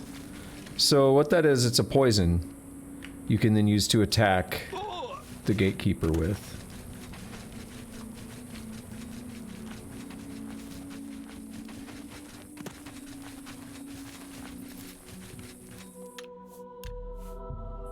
This is not where I'm supposed to go. It's actually this other building.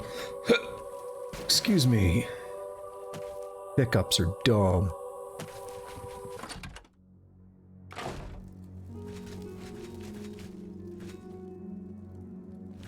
Did he change his equipment? He was armored earlier.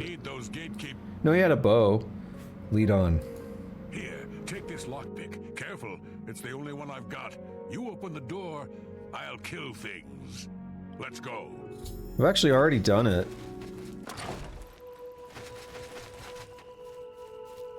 That's the fun part, unless the game's gonna decide to spawn new enemies. I've already done it.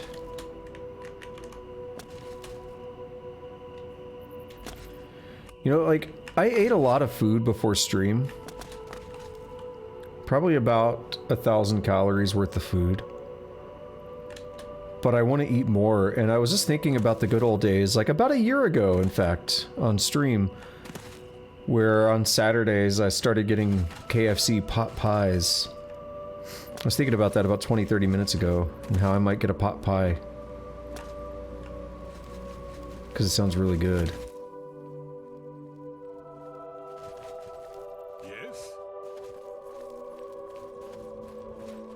Remember some of the exact games I was playing, like Underminer. From these gatekeeper bones, I can make some arrows.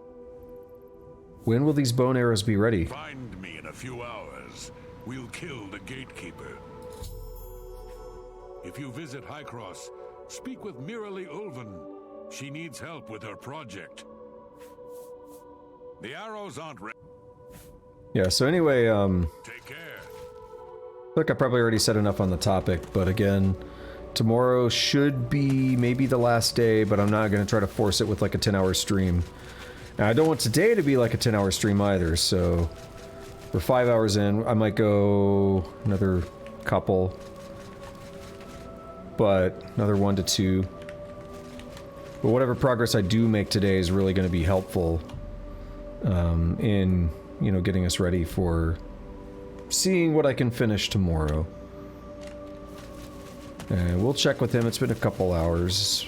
Wait, one more, in fact. He said give me a few hours. So, if the bones are going to be strong against the gatekeeper, and the tears act as a poison, what if I poison the bones? See?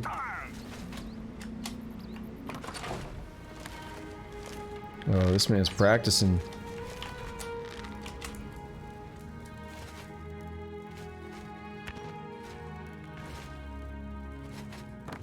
He has no arrow.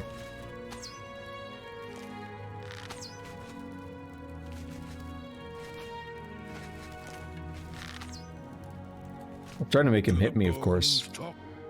Bone arrows. The arrows are ready. Here are some for you, and I'll keep some.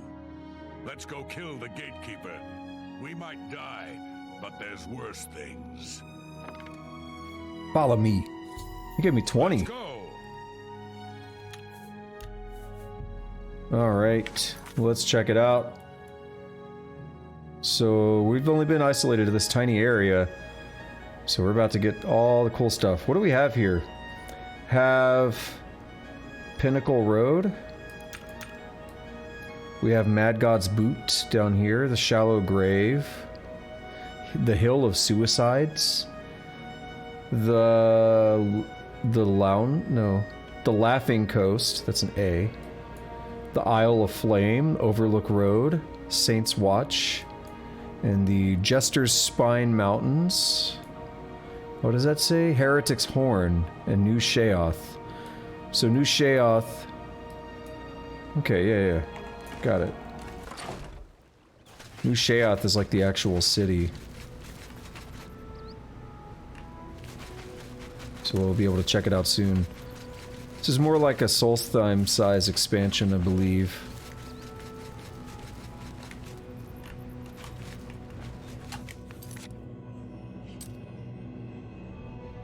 Is there one more thing on the map? MENC? I guess that's what it says. NGNC? I don't know what those mean. So we can get my bow. We can get the bow and arrow. So it actually doesn't show an effect on it, but the arrow's pretty good, 28 damage. The Daedric arrows are only 26. And then I can go here and I can try using the tears. Harm the gatekeeper for 2 minutes. Yep, poison my next shot. Oh my god, look at the sky. Holy shit, I have 16 erections right now.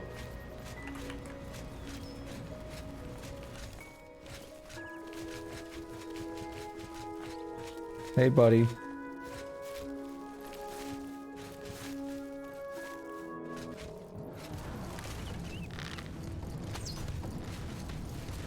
Probably gonna kill him pretty quickly, I guess. I don't know.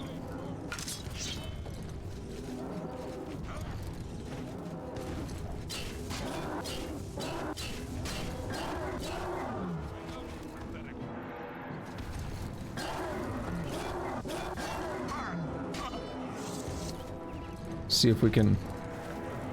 Oh, damn. I think my hand is broken. It's like all twisted. The gatekeeper's dead. I should retrieve the keys to the Gates of Madness from the gatekeeper's corpse. The gatekeeper is slain. Congratulations. The honor of taking the keys from his corpse is yours. Gates of Madness. As soon as you get those doors unlocked, I'm going in. Why are we talking about feet, Tusk? Because I fell? Were there feet on the... I didn't even notice. Were we looking at the gatekeeper's feet? The gatekeeper's dead. As soon as you get one of those doors unlocked, we can go in. They're calling to me from in there. Those bones want out. Dude. Key to Dementia and Mania. I have both the key to Mania and the key to Dementia. I can go through either door of the Gates of Madness. What do we want to do? Dementia or Mania? Huh. Gates of Madness. Which one is that? Dementia. Oh. So, you've managed to kill the gatekeeper. Pity. Well, you'll He now might be tell able me to about him. enter the realm proper. You'll notice there are 2 doors. One leads to the lands of Mania, the other to Dementia. Enter through either one. The lands are quite distinct, but both are Sheogorath's domain. You'll want to seek out Lord Sheogorath. I believe he has plans for you. Try not to disappoint him. Tell me about Dementia. The lands of Dementia reflect the darker side of its residents. It is easy to get lost among the tangle of roots growing out of the ground. If you wish to meet Dementia's citizens, seek them out in Deepwallow or Felmore. I'm sure they'll welcome one such as you with open arms. Mania. The lands of Mania are bright, vibrant, and full of color. You'll find its inhabitants reflect the land itself. If you wish to meet the residents of Mania, you will find them in the settlements of Hale and Highcross. Take care, though. Though the citizens and creatures of Mania are colorful, they can often be quite deadly. I'm sure you can handle it, though. We're gonna do Mania, because it's gonna be funnier. Gates of Madness. The doorways into the realm proper. You may enter through either one. Really, it depends on which aspect of the realm more suits your disposition. As I've said, all choices have consequences, but don't trouble yourself too much with your decision. All those that enter the realm are forever changed, but some believe it is for the better. A good portion of them, at least. New Sheoth. It is, of course, the capital of the Shivering Isles. It is divided into Bliss, Crucible, and the Palace districts. What is this Ask Jeeves looking motherfucker, though? Sheogorath. He is the Prince of Madness, the ruler of the Shivering Isles. It is by his will that we exist in this place. He is our lord and master. You'll want to speak with him soon, as I believe he has plans for you. You will find him in New Sheoth, in his palace. It is best not to make Lord Sheogorath wait. His whims are fleeting, and should he decide you are no longer necessary, it would be to your detriment. And Shivering Isles. You will enter soon, I imagine, through the gates of madness and into the lands of mania and dementia. It is the realm of Lord Sheogorath. It is what he wills it to be. The trees bloom according to his whim, and the wind blows at his command. Tread lightly in the Isles. It is not a place suited to all mortals, but I'm sure you'll do fine. Alrighty.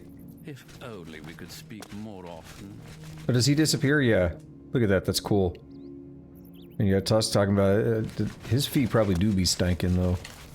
Pick it up. That's gross. I would not do that. Yes? That almost makes me feel sick, even though it's... I don't normally get bothered by things in a game, but I really hate feet, and just imagining that's just bothering me. Mania entrance, let's do it. The Gates of Madness serve to keep out casual adventurers. Only those fit for Sheogorath's realm or those invited may enter something. Where are we? Are we just right? We're still right here. I thought, like, part of this is Mania and part of this is Dementia, so it might have... Hang on, what if I load back real quick? What time is it? 17:52? Yeah, that's just right then. Where does Dementia take us? Does it warp us to the other side of the island? Or... I'm still gonna go with Mania, but I just want to see.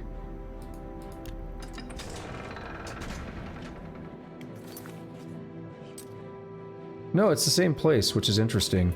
I'll have to look up what the difference is. Like, what it actually changes gameplay-wise. We're gonna go with Mania, because that's gonna be the more eccentric, over-the-top stuff, I would think. I've entered the Shivering Isles. I should seek out Sheogorath.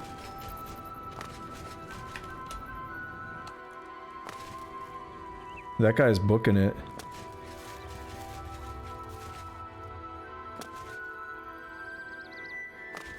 Okay, yeah, the two realms are still right here next to each other. Never mind. Here's the guy that we just worked with.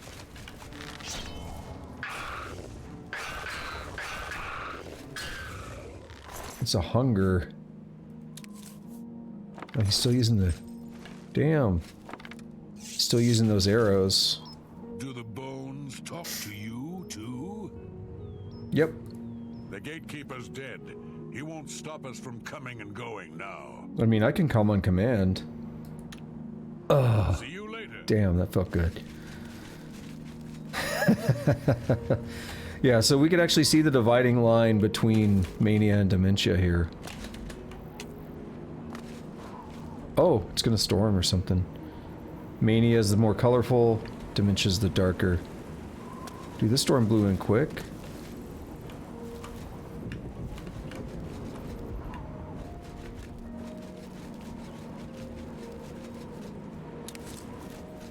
Worm's Head cap.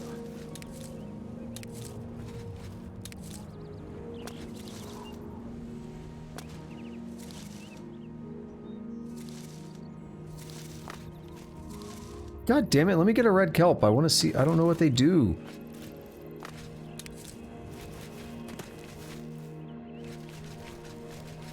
How did I fail 4 of them in a row? There's still another thing I haven't managed to loot yet.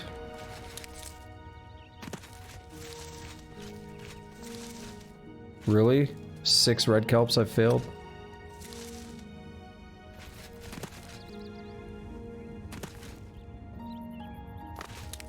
There we go. Red kelp gas bladder.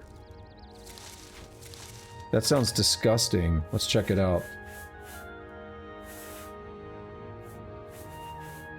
Restore speed, water walking, or water breathing, cure disease, and fortify magic. Cool.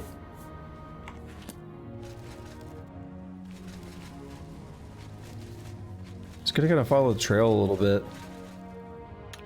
And we'll come across what we come across. Alright.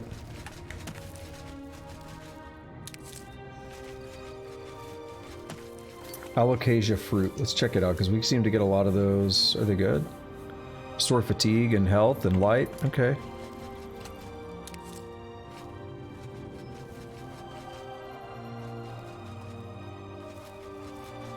We have a camp up here.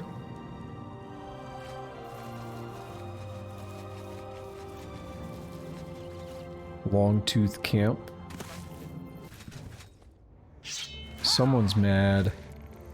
Bark and sap. Oh, that's a bit lengthy.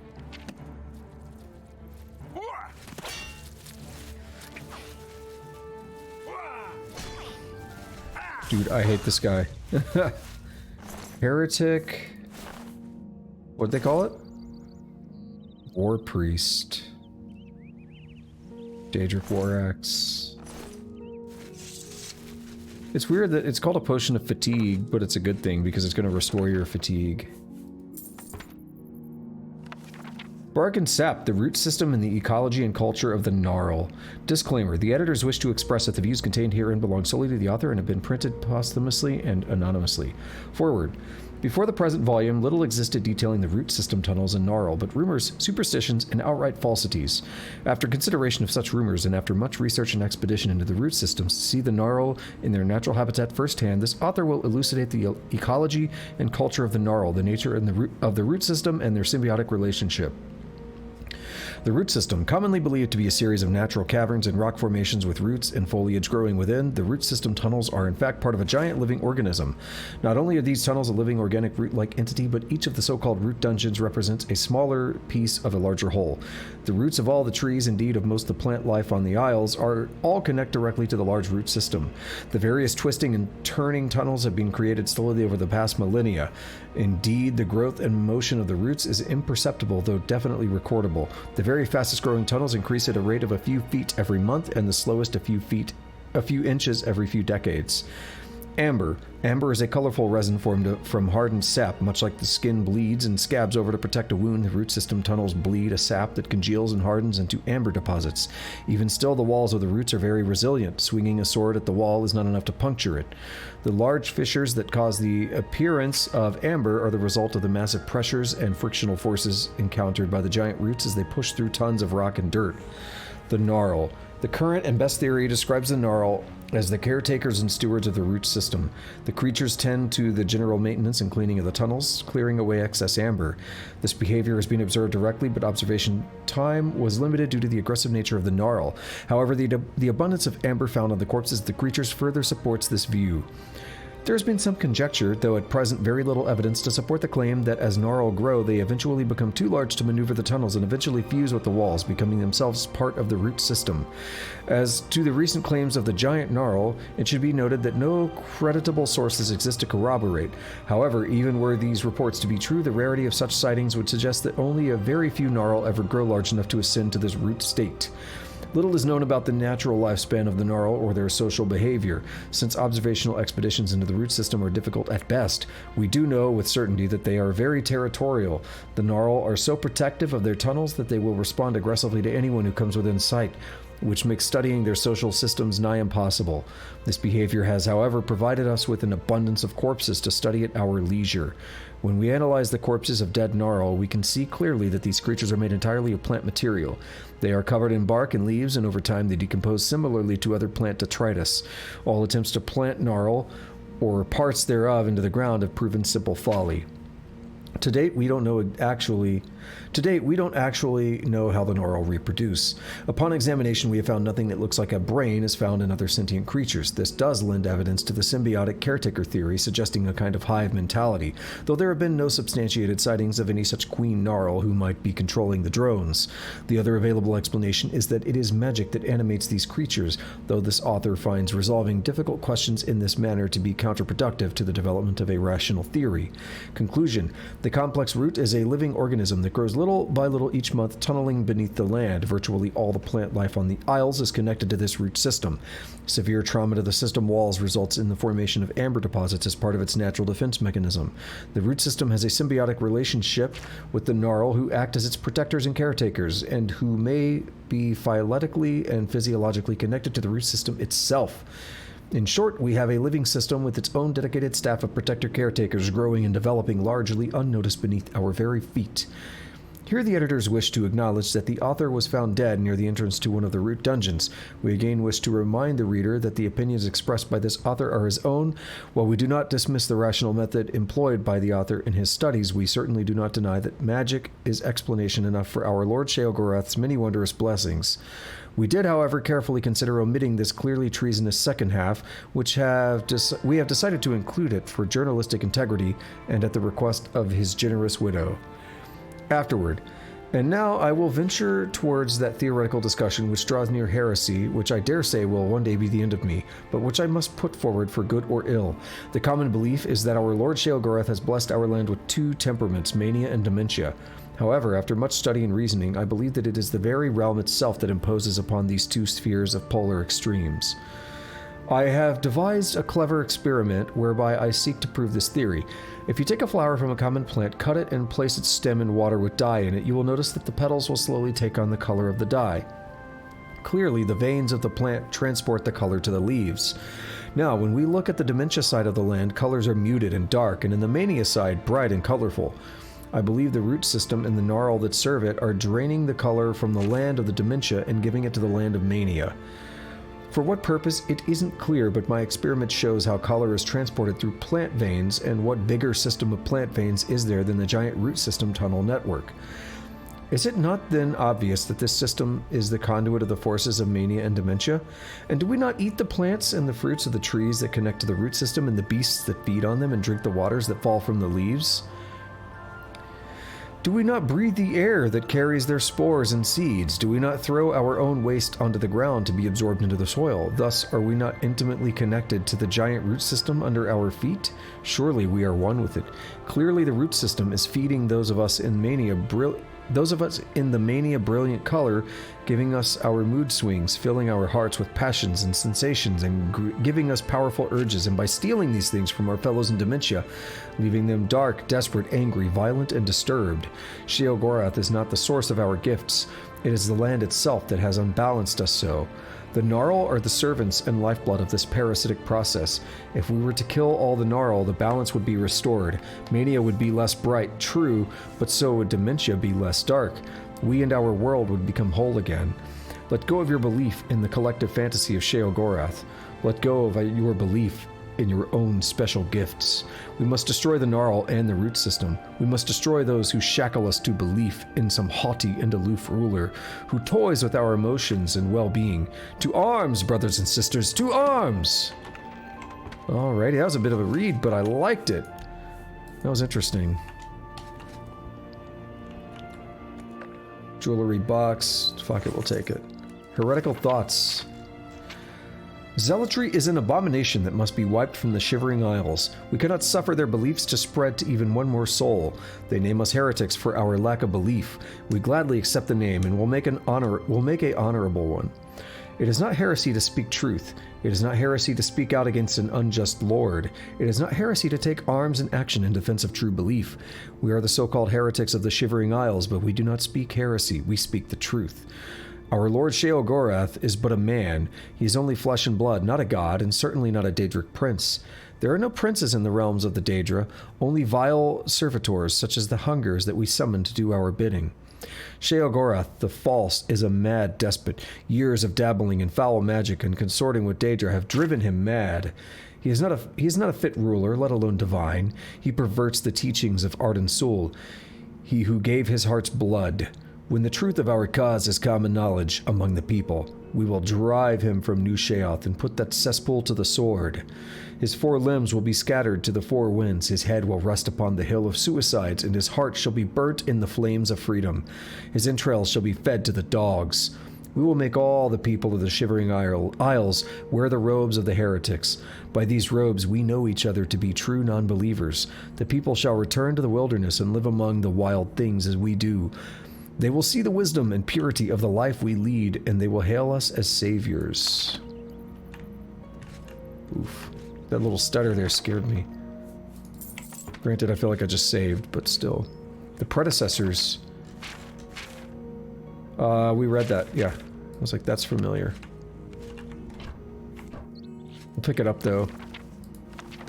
The Fork of Horripilation! That's an item. So I didn't really do Daedric quests much on Morrowind, but the Fork of Horripilation is actually an item that is used in Morrowind's Sheogorath quest. So that's a cool thing to note. Bet it's gonna come up here. What are we fighting? What the fuck is that? Elytra Noble. Restore Magicka, I like it. Does Chameleon? It does all kinds of good stuff. Okay, what am I fighting? What's mad? Yeah, this world is so different than Cyrodiil in such a positive way.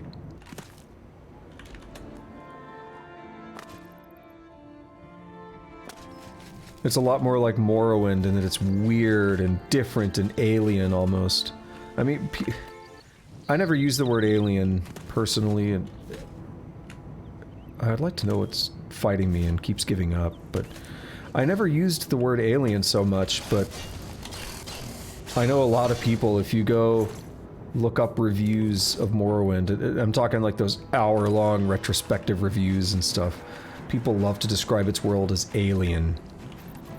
That's the phrase that tends to go around.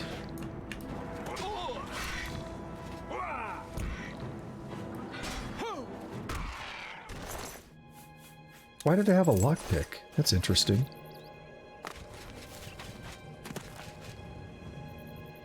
So I would kind of say this reminds me a lot of Morrowind. That's a great view. The water and stuff back there. A hunger! Haven't seen you since the last game. Speaking of hunger, though, I'm leaning towards that pot pie. The only thing that bothers me is I had a decent chunk of calories before stream, and it's going to be a lot more if I get that pot pie, that KFC pot pie. But damn, it sounds good.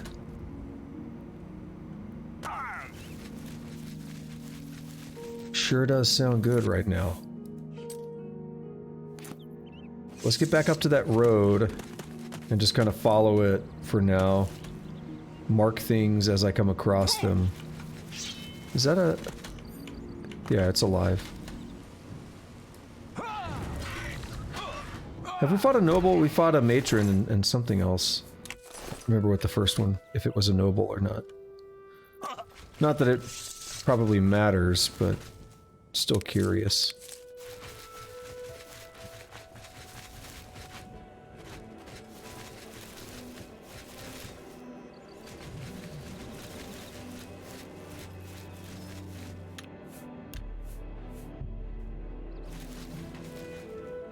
Alright, what do we have over here? Some kind of a camp. I'm gonna take that Ichor even though I probably don't need it. It's free magicka potentially.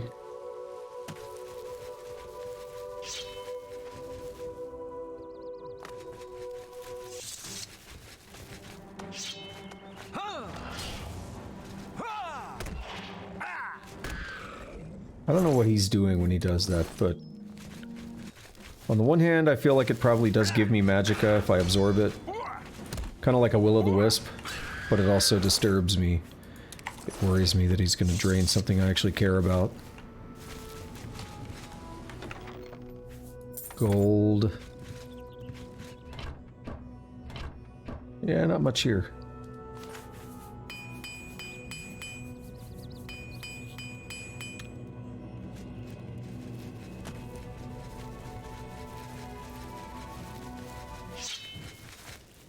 What are you? An Elder Gnarl. Yeah, I would definitely agree that they look like they're made from plant material, for sure.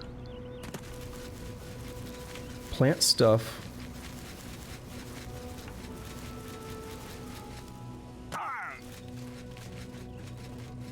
As I think I already mentioned, I'm not going to go out of my way.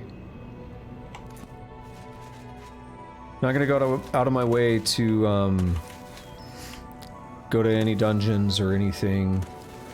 I'm going to approach this in more of a quest-driven manner. And that's kind of what I've been doing for a while now. I'm going to let quests tell me where to go, basically, so... I heard someone yelling.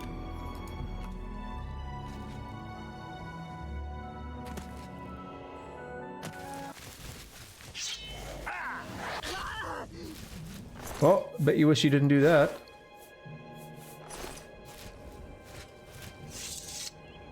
Dead ace, though.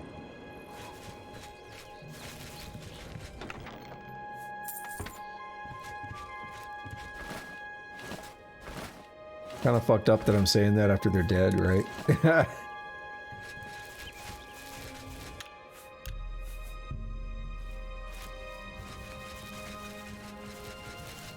Okay, is this the direction I have yet to go? No, we want to go the other way. We want to go this way. Alright. Actually, I think I do want to go...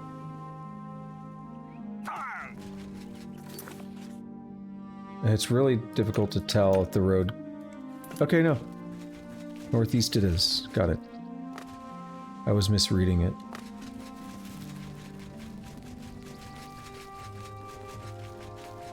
Yeah, I don't want to give the appearance too much that I'm necessarily rushing. Oh god, that looks great.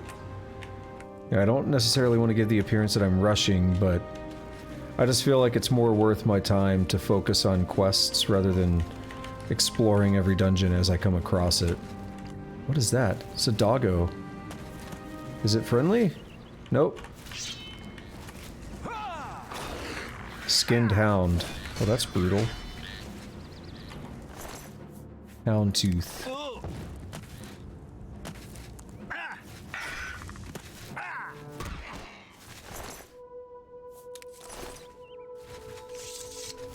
So we have a little city coming up. That'll be good to check out.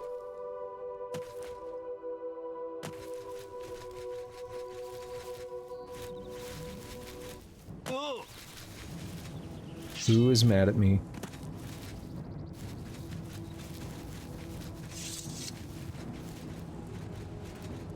Is it in the city? Let's just go to the city. You want to talk to me? Yeah, you're honing in on me. No, you're not.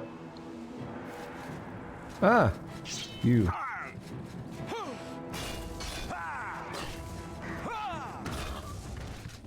Damn. He died ugly. See that shit?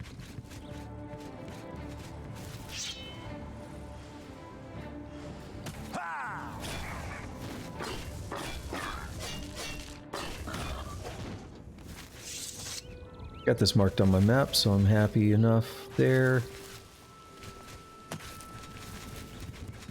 Alright, let's talk to this lady. Well, she's gone.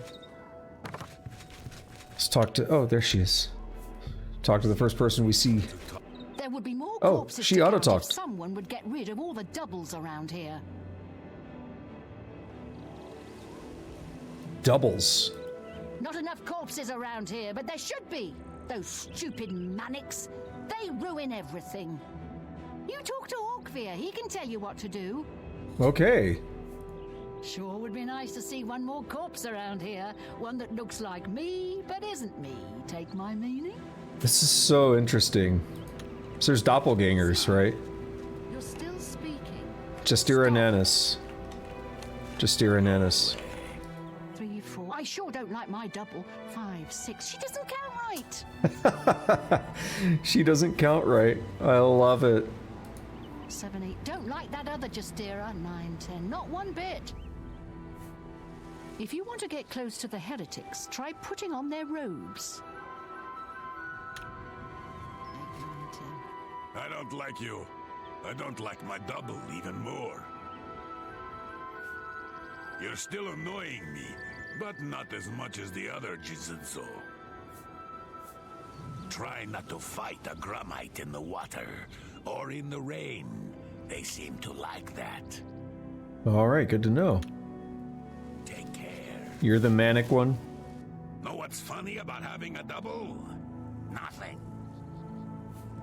Why did I cross the road? To avoid the other Jizutsu. That's no joke.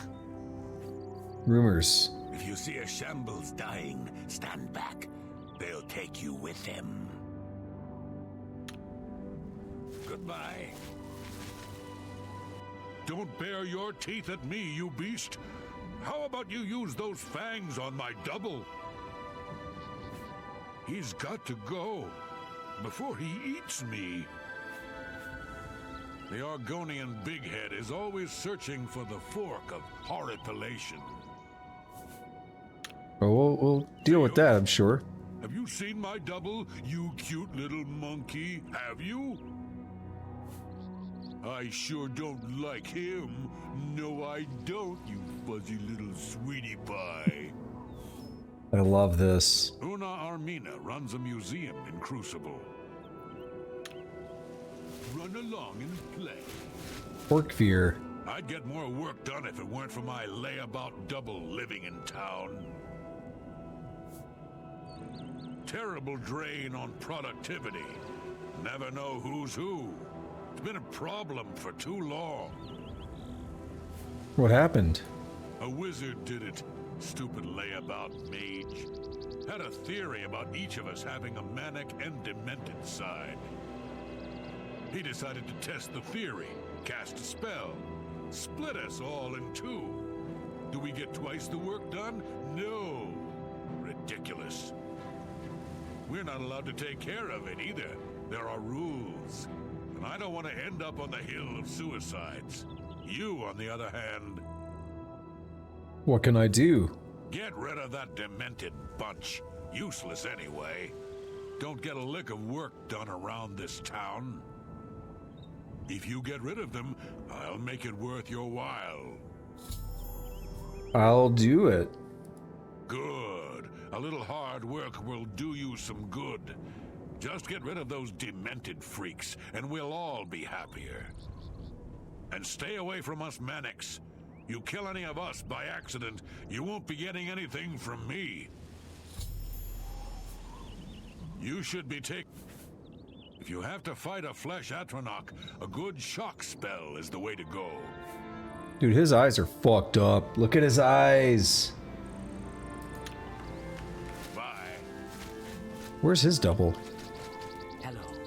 Who are you? You aren't going to kill me. I know it. Oh, okay. I can't count my own corpse. Stay back. Oh, I wanted to talk to everyone. I wanted to hear what they say. I screwed up by accepting too quickly. What about you? Someone should write a book about the problems we're having with our doubles here in Split. Sure would be nice to read something about the other Atrabi, like an epitaph. Rumors. There are smiths in New Sheoth that collect amber and madness ore. Goodbye. What are these? Can I loot them? Are they... Aster Bloom. What are those? Restore agility, dispel shield burden. You're working for the Manics. Now I really don't like you. Cool.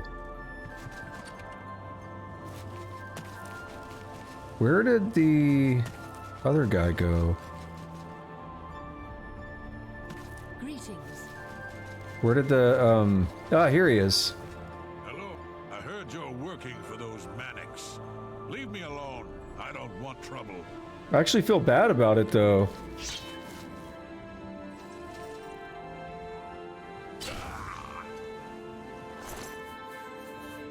Alright. Got his key. Horkfear Beararm, living on the dementia side of Split, is dead. Well, the game literally just points me to who I need to go to. Wait, where'd she go? Oh, there.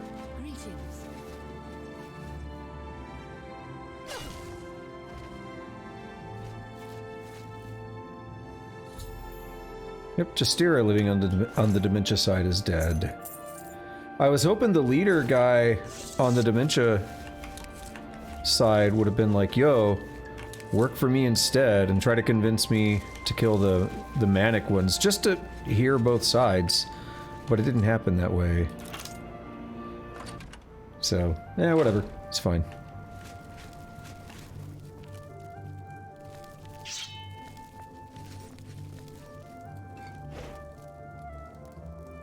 Hey, what?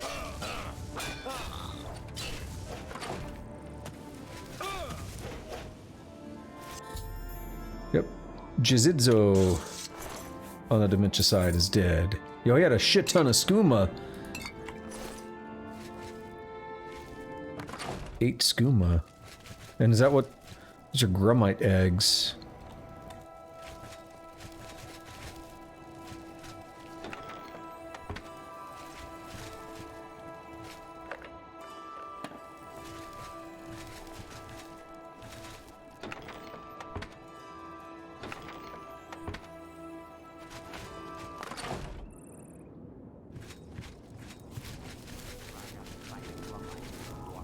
So I guess the last one is the orc, right? What is it? Don't hurt me, okay? You want a bone? I'll tell you, I hear she will pay. They say a new adventurer has come. Don't fight me. Work hard. Strangers are bad. How could you do such a thing? No one cared, but they all cared.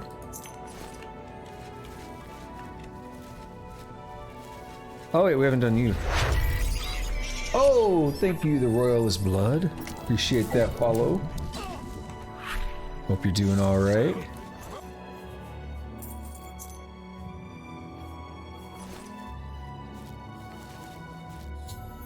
And a Trabi living on the dementia side is dead. All the demented residents of Split are dead. I should return to Horkfear, Beararm, for my reward.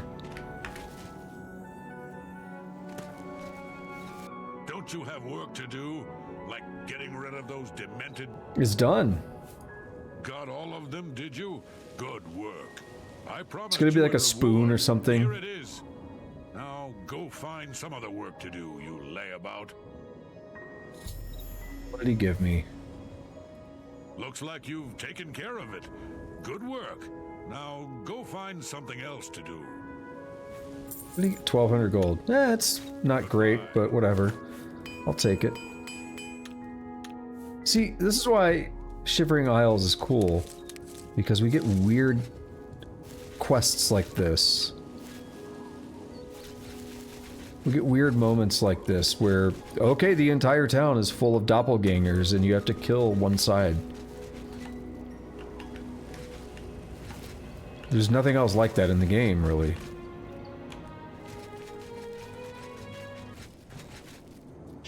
Who's mad at me, and why?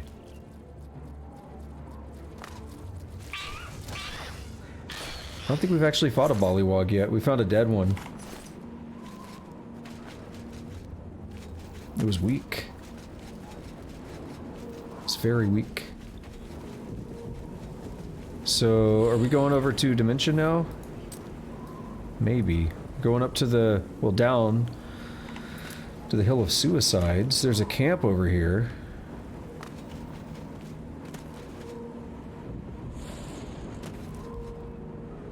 I'm gonna jump down here and go to the camp. I know I'll probably have to fight a heretic.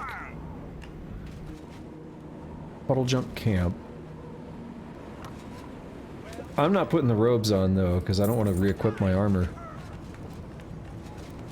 Let's get this over with.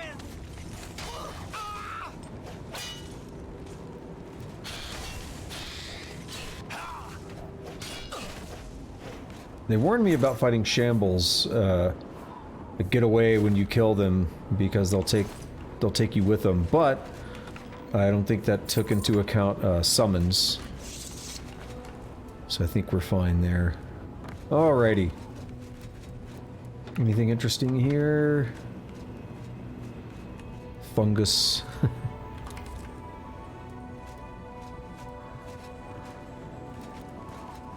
Not much going on, to be honest. Whoa, that scared me. Thought it was a crash. These crystals look cool.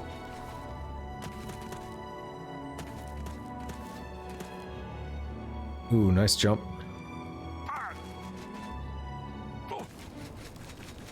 Thought it was a goblin for a second.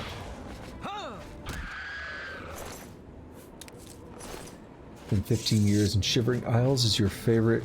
It is really good. Yeah. They did a really good job on this. I was just commenting how one of the things that people like to talk about with Elder Scrolls 3, they like to describe it as an alien-type land. And that's one of the things that, you know, if you go look up almost any review, that tends to come up, that the land, the world feels unique and special. And that's something they recaptured here with Shivering Isles.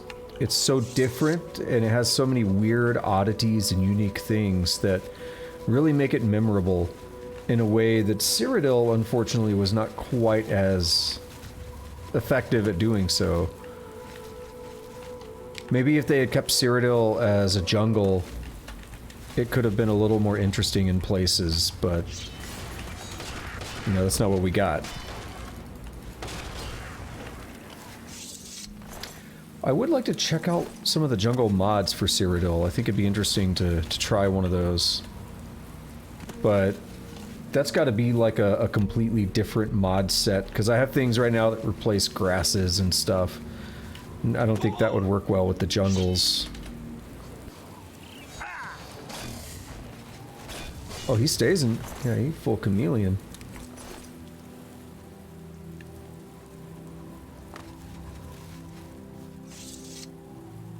I guess this is the Hill of Suicides? Maybe. Cannot speak with this restless soul. Yes, this is the hill. What about you? Nope. There was another one. Funny thing is, I could actually just jump and survive, unless there's something scripted. Oh, the sky looks so good. Yeah, and just like the colors and everything here, just really nice. Like, I'll make it a point to land on the ground. No damage, basically. The little damage that I took is going to heal up automagically.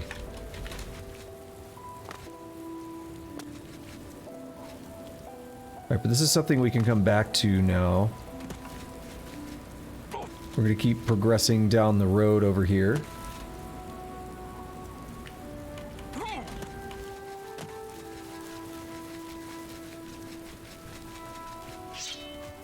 I mean, so I'm somewhere in the middle on that, where I like environments and things like that do matter a lot to me, but for me particularly... Did I hear something? Did I hear someone yell? Maybe not. It's very quiet in my right ear. Environments and stuff matter a lot, but for me, one of the big things with an Elder Scrolls game that really matters and really stands out is going to be the gameplay. And for me, the gameplay has been a steady downtrend since Morrowind. I still like this game. This is my third favorite. But, you know, for me, the gameplay of Skyrim was a lot less interesting. You know, they took away a lot more of the RPG mechanics. And that's just not as interesting to me.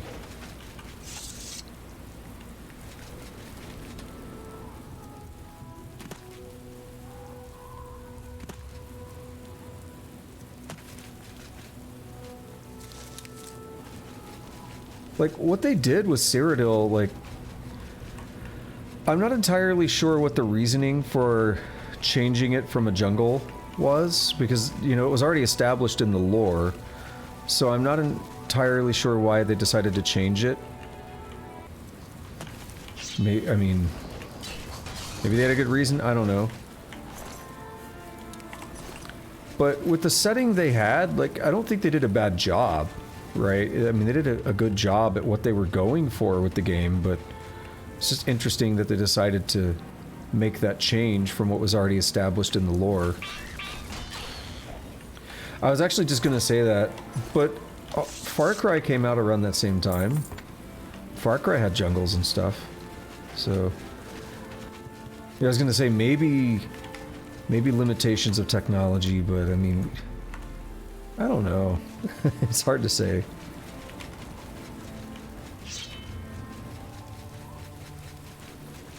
I mean, we gotta remember, this game came out in 2006, which is right... This is not that far from, even Crisis.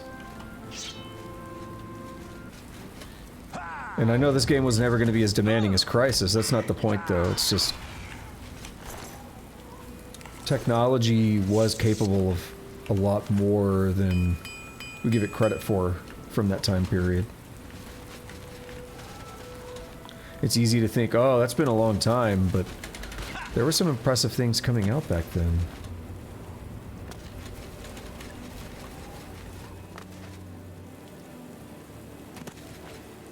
Alright, let's head back over here. Just go to the next marker. Keep following the road.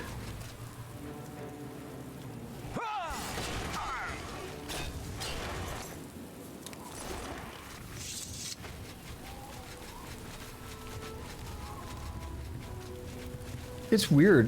To me, a lot of gaming starts to blur together after the 2000s in terms of how long things have been. So one of the prime examples is a Final Fantasy meme, which it has a picture of Final Fantasy VI, and it says, what you think Final Fantasy was 20 years ago.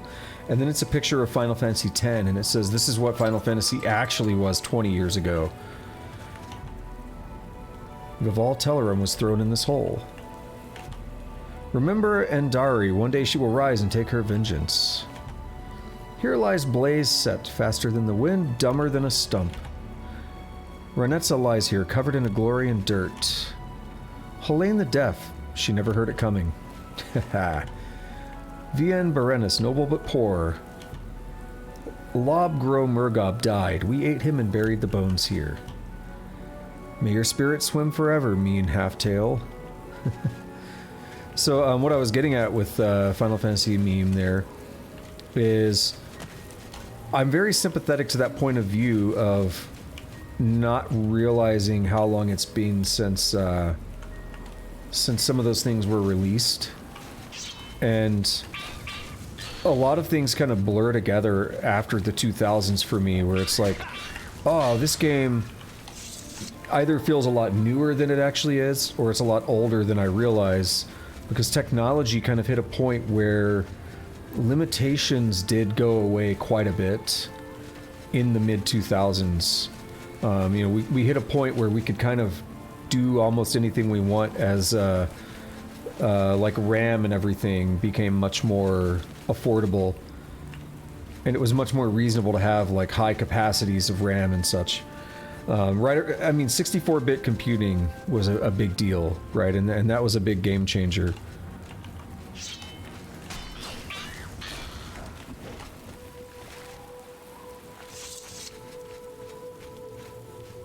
So we found Crucible, which is, yeah, part of New Sheoth. We have another camp there. So we'll go check that out in a minute. I gotta take a short break. I will be back. Probably be my last break. We'll probably go with like another hour or something, and we'll call it. So, yeah, I'll be back in like 3 to 5 minutes. I'll catch you on the other side.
Alrighty, let me just get my monitors equipped, and then we will continue on.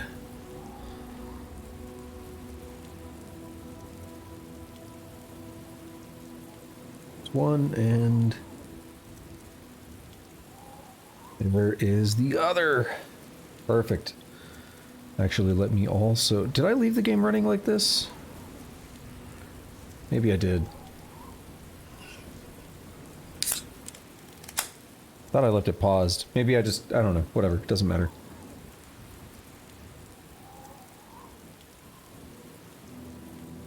Do one thing, though. Get that cable over. There we go. That's better. Okay. Now... Where was I at? There's a little village over here. There's a camp over here. Let's check a couple of these out before I go to New Sheoth.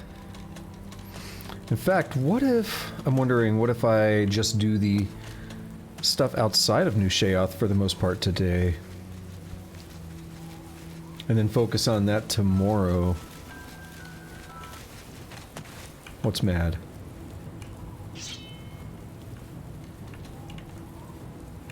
You. Oh, let's see what the shambles does. Does he blow up? Oh. Yeah, he does. That was an awkward view, wasn't it?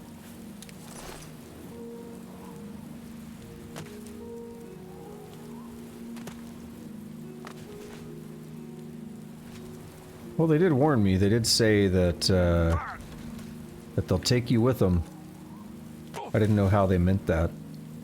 So I fought some before, and I thought the shambles were knocking me over in mid-fight. I think that's actually what it was as one would die, I would get knocked over. And I think I did get knocked over 3 times for 3 shambles, which makes sense.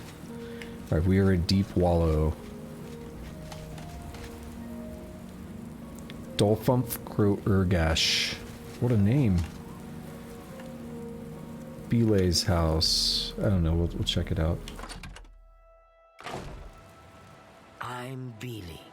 Beely. You came from out there and you survived? Then how do I know you're not one of them? I don't know, we'll just have to find out. Felmore must be a terrible place to live. So we are at Deep Wallow. We found Split earlier. There's still a road up there that we haven't looked at. In fact, when I went to Split, I thought I was following that road. So there's a whole bunch of stuff that way. We checked the low road a little bit.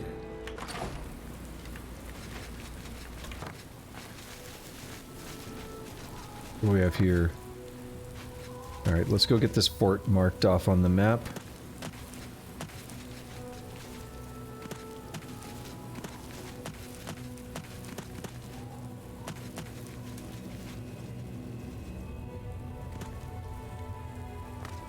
The Howling Halls. This is cool. Oh no.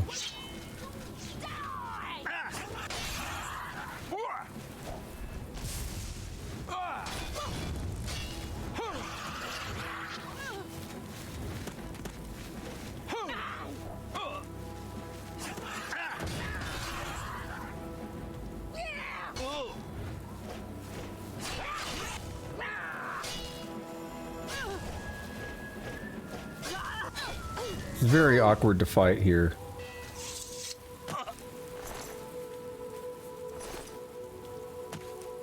I would have chosen not to do that if I could have. That was not fun. Alright, where to next? I have no need to fight that. Let's go this way. Work our way up to the low road and just mark things off on it. Check for cities and stuff in particular.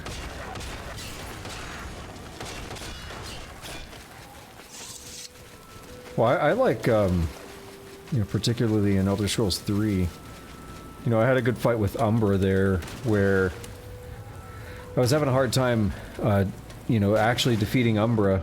So one of the things I came up with was to use one of the scrolls of Icarian Flight, and then use my Amulet of Slow Falling to then allow me to just, like, float above Umbra and then rain down, like, scrolls and stuff on him. How may I serve? Mad God's blessings. Okay, New Sheoth. The Maz can guard Crucible in New Sheoth. We ensure the Demented remain orderly and respectful of our Lord Sheogorath. Sheogorath. Sheogorath is our lord, ruler of the Shivering Isles. It is by his whim that the Maz can walk, and we serve our master to the death. The Shivering Isles are a reflection of our Lord Sheogorath, divided yet perfect. Walk with our Lord. Yeah, so that fight with Umbra was really cool, though, because the idea of actually finding a combat use... Okay, so it looks like I'm slightly off on the map. Hang on. Yeah, I'm like above the road. But the road is actually here, right? There's the... Yeah. It must be modding. I think that's what was throwing me off earlier on the map. Is that I was looking at that and it was kind of misleading me as to where I was actually at. Anyway, yeah, the idea of finding an actual combat use for a Scroll of Icarian Flight was extremely interesting to me. And I just came up with it on the fly because I knew I really wanted to kill Umbra, I really wanted the sword. So I had to find some way to get it. It's a golden saint. Speak quickly. New Sheoth is the capital of the Shivering Isles. We Oriole guard Bliss, the manic district of the city. Sheogorath rules the Shivering Isles. We, the Oriole, are his favored soldiers, the most perfect expression of his might. The domain of the Prince of Madness, Sheogorath. We Oriole are tasked with defending this realm against the lesser beings that would destroy it. Alrighty. Go. Yeah, so I think if we follow this... What are you doing? Speak quickly, mortal. I think if we follow this road... You just came out of nowhere, cool. We should end up... Well, I think this is the low road, so yeah, we should end up coming across new things now. Hopefully. There, I think I have something in mind that we will run across, if I remember correctly. It's been a while. So we'll get to find out together. Egg sacs. Yep. Why does it make you want to cry?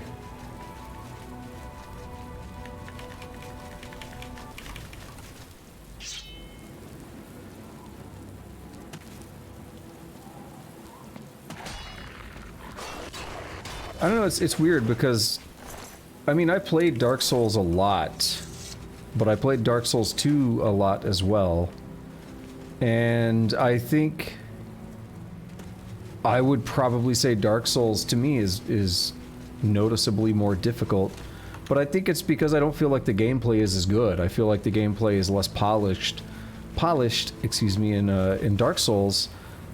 So I find that it's just harder to do the things I want to do or do it as accurately.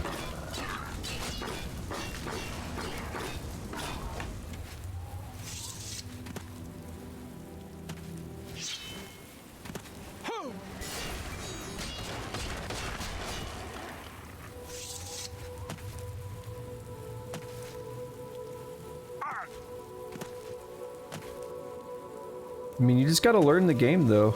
Like, just keep struggling. Be like Guts. Be the struggler.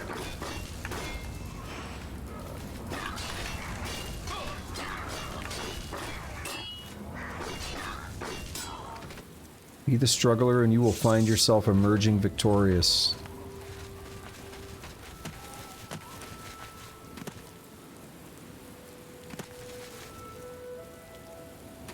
Ah, yes, a struggler indeed. Is that an actual Skull Knight quote? It sounds like one.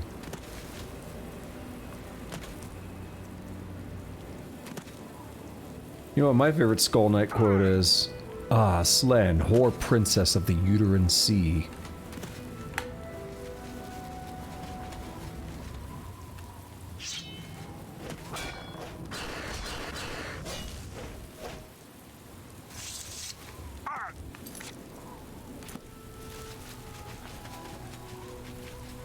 Alright, so where does this go? We can go down that way. We can go this way. And make it back up to the entrance, to the gates.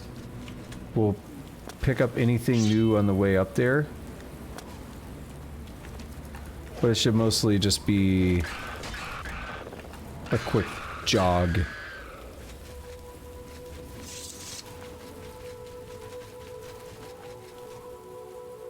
Oh, she was doing like the sexual taunting thing too. Like asking Guts, are you gonna impale me with your big sword or something?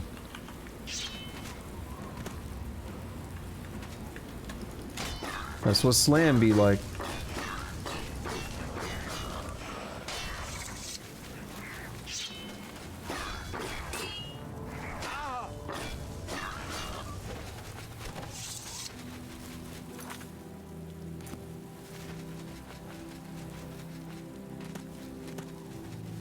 So I think the road just curves around and I'm taking the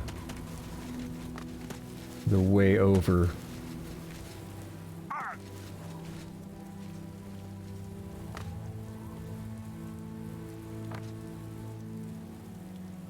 Hard Scrabble Camp. I like that name.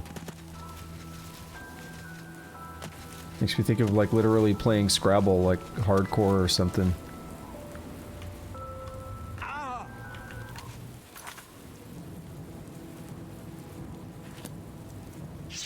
What's mad at me? Something down there, I take it. Is that another gatekeeper? Is that a shambles?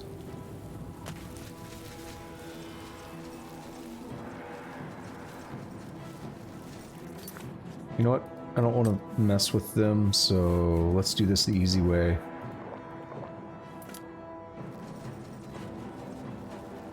Let's just escape.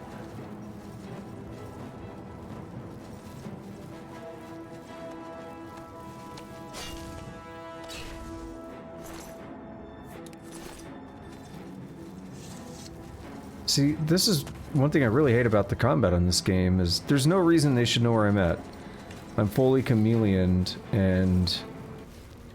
Okay, there. No, we're good. Why, yeah, but it's like, why does it show that I'm detected?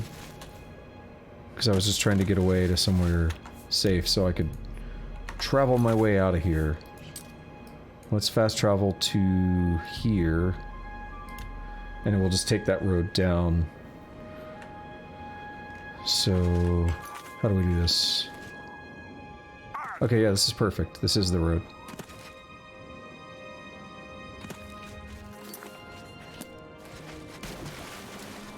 It's exactly what I wanted.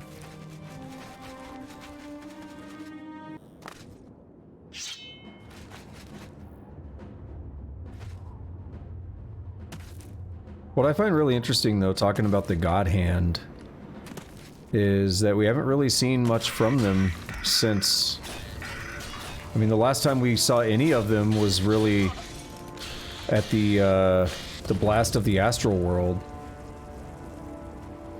That's the last time we saw any of them, and, you know, it looked like they were all manifesting in the real world, just like Femto had done.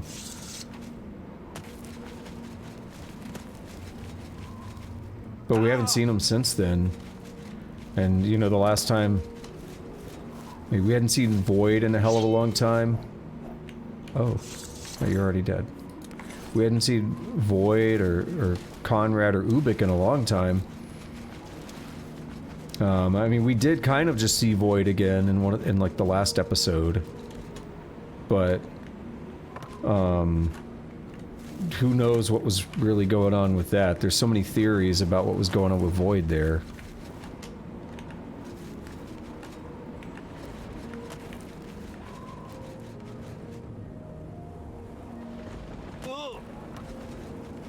You know, one of the theories is basically, does the God Hand get recycled? over its 1200-year period. So does Femto then become like the new leader of the God Hand? And like 1,000 years prior was Void the leader? Like, did he build? Okay, let me reword that. Let me start over. So like, was Void the 5th member of the God Hand at that time, the newest member, and he like took over as the leader, and now all this time later, it's Femto's turn, and he was the 5th member of the new God Hand that Void built up. And then Femto is supposed to be the new leader. That would be one theory. The Ravings of Fenroy.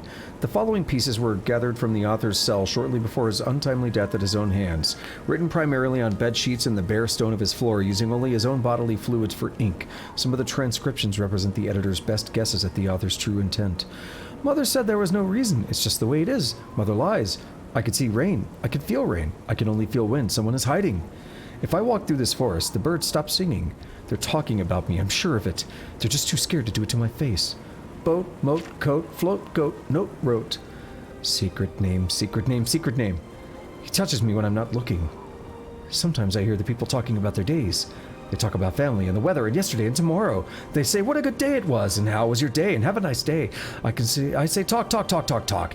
How can you enjoy your day when you share it with everyone? Time is a private thing. The dragon hides it from us all, parceling it out in dribs and drabs. Save your time, save your time. I keep mine locked up tight, where no one can find it, not even him.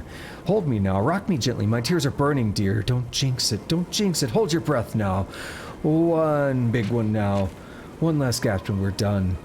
He talks all the time, but his words are useless. Talking, talking, let's talk, never doing, always talking. Words become meaningless. They float on the air, dissipate like past gas. Make him stop talking, make him stop talking to me.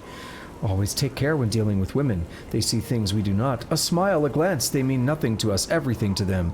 They twist their smiles to meet our own. They avert a gaze, just so. Watch them closely. They rule the world. They just don't know it. Am I indecisive? Yes and no. They came to bring me food today. I ate it.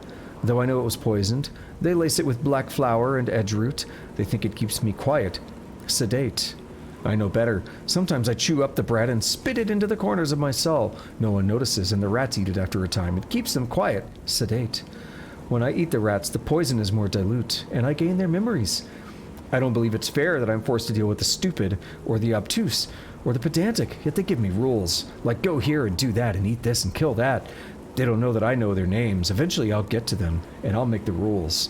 Just you wait and see. Good gods come and go, but all lords eventually fall. A god can wake up mortal. If I learn from my mistakes, will I eventually stop making them? Is there a balance I can achieve, a perfect harmony with myself? Shall I seek that point where there are no more mistakes to be made? All the lessons learned. When that happens, do we die? Do we become gods? Do the gods even want us? Maybe all dogs go outside deliberately. Maybe a decision gets overly deliberate. Might a dream grow overly demented? Who knows? He knows. He knows. Stories are for children and dreamers. Poetry is for weaklings and madmen. Epics glorify the vile and vilify the glorious. Read minds, not words. I think it's time to go. He's still in my head, but I think he might leave if I'm quiet. Shh. Shh.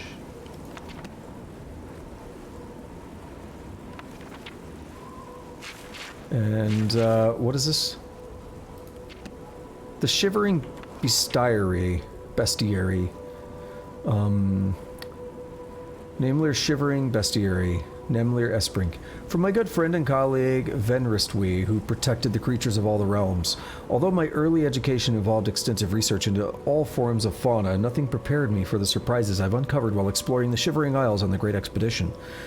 Even though I've lived here all of my life, I am just now discovering how wonderful and unique the creatures of the Isles can be. The expedition was an extensive 6-year exploration of every nook and cranny of the Isles in an attempt to categorize the indigenous fauna and record this information back for posterity and science. Below, I've done my best to describe each creature in detail. Please note that this information was obtained at the cost of many lives, and this work should be regarded as the most complete and definitive reference of its kind. Bollywog. is an extraordinarily ugly, aquatic-dwelling creature that frequents the lakes, rivers, and bogs of the Shivering Isles. Although the Bollywog, or Wog as some of the locals call it, walks on all fours, it should by no means be considered stupid or docile. A fully grown adult Bollywog can deliver a nasty blow from its claws or a potentially deadly bite from its razor-sharp teeth. The lethality of this beast comes not from the actual damage it can deliver, but from the horrible diseases it seems to generate. Also of note is the Bollywog's uncanny ability to regenerate when immersed in water. From our observations, it's best just to avoid these brutes, although it's said that some of them carry flawless pearls in their bodies, though it's not known why they would swallow them or what use they may serve to the creatures. Elytra are large insect-like creatures indigenous to much of the Isles. Although there is a marked color difference between the northern Mania variety and the southern Dementia variety, they're remarkably similar in behavioral patterns and physical makeup. The Elytra pose a serious threat to the casual traveler as they have two interesting mechanisms that benefit them in combat. The first is their uncanny ability to block weapon attacks. Through my observations, I've deduced that they utilize their antennae as an early warning system to detect incoming attacks, say from a sword blade or an arrow. The antenna sends a signal to their brains, and they instinctively lift their arms to block. Their second ability is natural venom in their sting. This venom is very deceiving as it is very low yield, but its real deadly nature comes from its duration. Gone unchecked, the venom can slay the average man over a period of hours. Especially deadly is the Elytra matron's venom, which can last much longer than the poisons found on the lesser varieties of the creature. Flesh Atronach, one of the most usual creatures in the Isles, the Flesh Atronach appears as a sewn-together conglomeration of skin and muscle adorned with mystical symbols and wearing an iron collar. Although it's uncertain whether Sheogorath or some other Daedric prince created this creature, it's obvious that the intent was to use them as guardians. Usually found inhabiting underground ruins, Flesh Atronach will defend areas it's set to guard until it's destroyed. A unique visual feature of this creature is the energy spots located on its body. These colored areas seem to glow with an inner light and denote the power of the Atronach. In increasing order of magnitude, these seem to be yellow, purple, and red. The function for these spots is still a mystery, but from my observations I suspect them to be a magic-dampening gland of some kind. As expected, Flesh Atronachs are all completely impervious to disease and poison, and highly resistant to fire and frost. Shock magic seems to affect them adversely, which appears to be their largest weakness. The purple and red varieties also seem to possess innate magic abilities, including healing and fireballs. Gnarl. Perhaps the strangest creature of all is the gnarl, or walking tree as it's sometimes called. Like the Elytra, this animated plant can be found roaming almost anywhere on the Isles. One of Sheogorath's truly unique creations, the gnarl has the most unusual trait of being able to use magic cast upon it and harness that power to bolster its own defense. Once struck with fire, frost, or lightning, the gnarl grows physically larger and becomes resistant to just that element for a short time. Interestingly, this is where the gnarl's vulnerability comes into play. At the same time the gnarl is resisting that element it was struck with, it becomes vulnerable to all of the other elements. Our guide on the expedition demonstrated this by striking the gnarl with a flame arrow, then a frost arrow, and then back to a flame arrow, and so on. The Grummite represents the only native weapon-wielding creature in the Shivering Isles.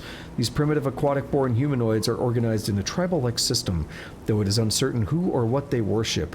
It would be presumed the Grummite worship Sheogorath, their creator, but their religious totems don't seem to bear the Mad God's likeness. What is known is that they maintain a simple hierarchy, including shaman and boss Grummites, who seem to command the rest. The Grummite have mastered the art of spellcasting as well, evidenced by the Magus Grummite, which can be quite deadly. Curiously, the Grummite possess a defense mechanism similar to the Bollywog. When immersed in water, the Grummite will begin to regenerate damaged flesh. Unlike the Bollywog, this regeneration extends to rain as well, making them quite formidable on a stormy day. This aquatic healing ability leads me to believe the Bollywog and Grummite are somehow related, but even in my extensive research, I was unable to come up with a solid connection. Hunger. If any creature represents the darker side of Sheogorath, it's the Hunger. These are pure-born Daedric creatures placed here on the Isles as servitors and guards. The Hunger is not to be trifled with. It boasts superior speed and lightning reflexes along with its primary ability of draining its victims' fatigue. My best evidence when encountering this horrible creature is to give it a wide berth or slay it quickly. Be wary, as it is said that conjuration magic exists that is able to summon the Hunger and unleash it upon the caster's foes. Scalon. Another aquatic native of the Shivering Isles is the Scalon. Looking strikingly similar to an upright bullywog, the Scalon features large fin-laden appendages and dorsal spines. These creatures are usually quite fearsome, lumbering slowly after its prey. Don't mistake its speed for its weakness, as the Scalon has an incredible leaping attack that allows it to strike at its victims from a surprising distance. Another connection that it shares with the bullywog is the fact that its bite or claws can transfer disease to its victim. It's recommended that these creatures be dealt with at extreme range with spells or missiles, as they can be quite ferocious in close proximity. Yes, that is a typo. Shambles. The shambles appears to be some sort of an undead construct made of bone and lashed together with wire or bits of cloth. Oddly, the bones used in their makeup appear to have no correlation to one other. They might have skulls for kneecaps or leg bones for arms, to cite a few examples. The shambles may be undead, but they pursue any victim as if they were a predator chasing down its prey. Like its undead bony brethren, the shambles is fully resistant to disease, poison, and paralysis. However, they possess a unique resistance to all frost magic. Furthermore, upon death, the shambles will explode in a spectacular shower of frost. This ability seems to have been added by its creator as an interesting last-ditch defense mechanism. This fact was initially unknown to me, and one of our best guides was lost when his hammer struck the fatal blow. If you intend to combat these undead creatures, be certain to carry frost protection or destroy them at range. Skinned Hound. These nasty undead beasts are generally encountered inside and around the ruins that dot the Isles. The Skinned Hound is extremely fast and agile, and has an insatiable hunger for flesh. Like the flesh Atronach, it appears to be all skin and muscle that is roughly sewn together, but I'm uncertain whether they are summoned or merely constructed. The Skinned Hound is not an adversary to be taken lightly. They feature an incredible invisible charging attack, not unlike a ghost, limited frost resistance, and a complete immunity to disease and poison. This beast's weakness is fire. They don't seem intelligent enough to be frightened by it, but it's certainly very efficient at dispatching them quickly. Although this work only touches upon the combat-related aspects of the creatures, I feel this is of primary importance to any traveler within the confines of the Shivering Isles. In future works, I will touch upon the other aspects of these creatures, such as reproduction or creation, magical origins, and even some delicious recipes I've discovered in my travels. My best advice when walking the roads and paths of the Isles is to remain ever vigilant and always be prepared. Knowing your foe can mean the difference between a gruesome death and survival.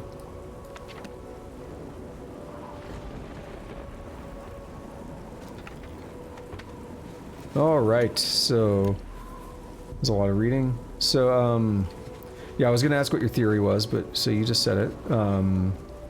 Back to the Berserk thing. So what we saw in one of the last episodes of Berserk was a different god hand.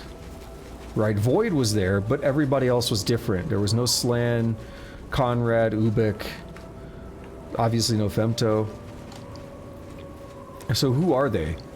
When we first meet the God Hand, when we first meet the God Hand without Femto, you know, Femto is the newest member, and it appears that Void is like the leader, right? So that's interesting. But then when Femto comes in, Femto seems to be the leader. Femto seems to be the one doing everything now. Femto is the one who gets, you know, brought into the real world, reincarnated. He seems to be the one kind of executing his own master plan. So it does almost feel as if Femto comes in and takes over as the leader of the God Hand, if you will. Which you know, raises questions. So the idea is that Femto comes in as member number 5 and kind of takes charge.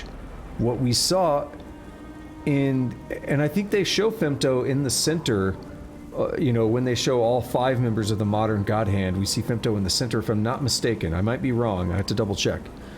But then what we do see in the last episode is we see a different 5-member God Hand with Void in the center. And who knows who those other 4 members are, because they're not the ones that we're familiar with. So one of the ideas is that Void may have been the newest member at that point. So what we do know is that that particular ceremony, when somebody ascends to the God Hand, takes place every 216 years.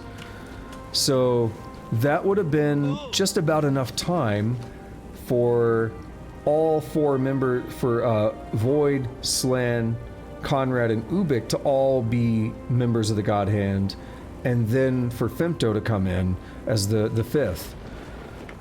So who knows? Who knows what actually happened? Who knows what happened to the old members, right? And we may know one day, or we may never know. But there's definitely some different theories there.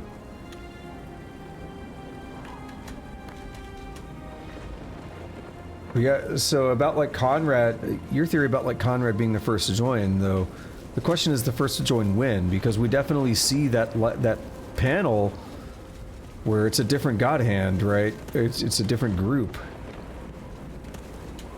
So there is no Conrad or anyone, but there's definitely other people there. So I don't know. It's interesting. It's time for you to leave my... Be quick, please. I have a farm to run. It isn't going to run itself now, is it? Belmore. We are a farming community. Nothing more, nothing less. That is when I can get these layabouts to actually put in a day's work. Relin is the only one around here worth a damn. And that's only because he loves to kill his pests. Okay. Rumors. There's an orc in Crucible who is deathly afraid of cats. This amuses me. Take care.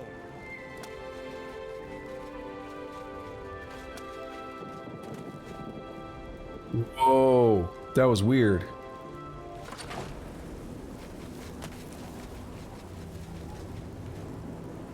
She has black tar there. What's a black tar heroine? Hell yeah. I mean, what? Someone gonna wake up and get mad? Relin is the one that was worth a damn, right? Relin, it is I who kills. It is I who hunts. It is I who keeps the fields and farms clean for Sindanwe. Clean of vermin. Clean of the things and people who would take our crops and eat them with their nasty, nasty teeth. I wish I had more teeth. Great big fangs on my arms and legs to eat them before they eat us. Belmore. It's nice here. Lots of pests for Relin. Lots of blood. Rumors. There's a man in Bliss who believes his own house will collapse around him. See you later. Well, so Ganishka was obviously an apostle. We know that. I don't know if it's possible. Yeah, I mean, we don't know enough about his story, I guess. Be quick, please. Why is she running around like that? I mean, we got a pretty good bit of his backstory, but we don't know his whole backstory. So, I don't remember him. I don't remember someone looking quite like Ganishka, but it's been a minute. Probably not. Never mind. But then again, Ranar Joe is in need of a hero, but It's been like a year or more. First, you must earn his trust. This looks like a farm, doesn't it? That's what they want you to think. Truth be told, these plants are monsters. They sleep below the water.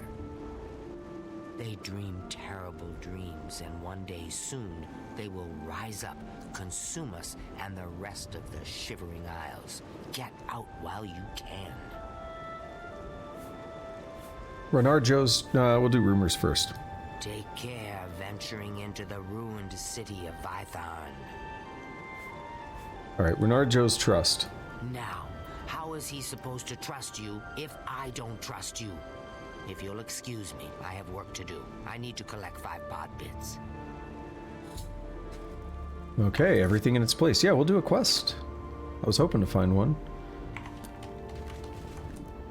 Perhaps you could help us. But why should I trust you? You might be, you know, one of them. Our situation is desperate. She controls our minds, but wait, I've said too much. Talk to my Kishashi. If she will trust you, I will trust you.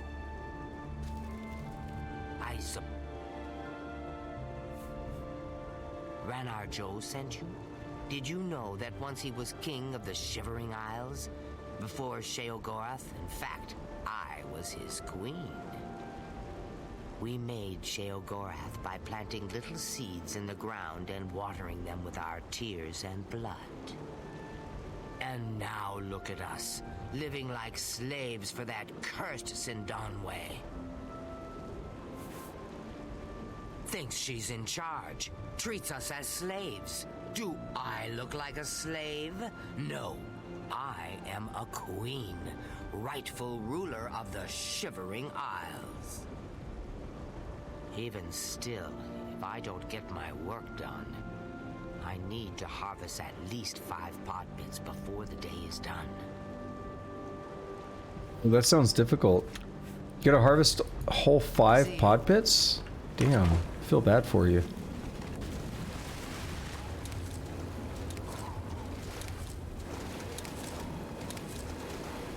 Holy shit, that was a long day of backbreaking labor. I just harvested 7 whole pod pits. Damn. That was a lot of work. Wait, she go outside? What is the meaning of this? Yes? Oh, look. You have some pod bits. I need 5 of those myself. You can have them. How kind of you. When I'm restored to my rightful place, I will give you a palace in the clouds. Or was that a palace made of clouds? Either way, you will have a piece of blue sky.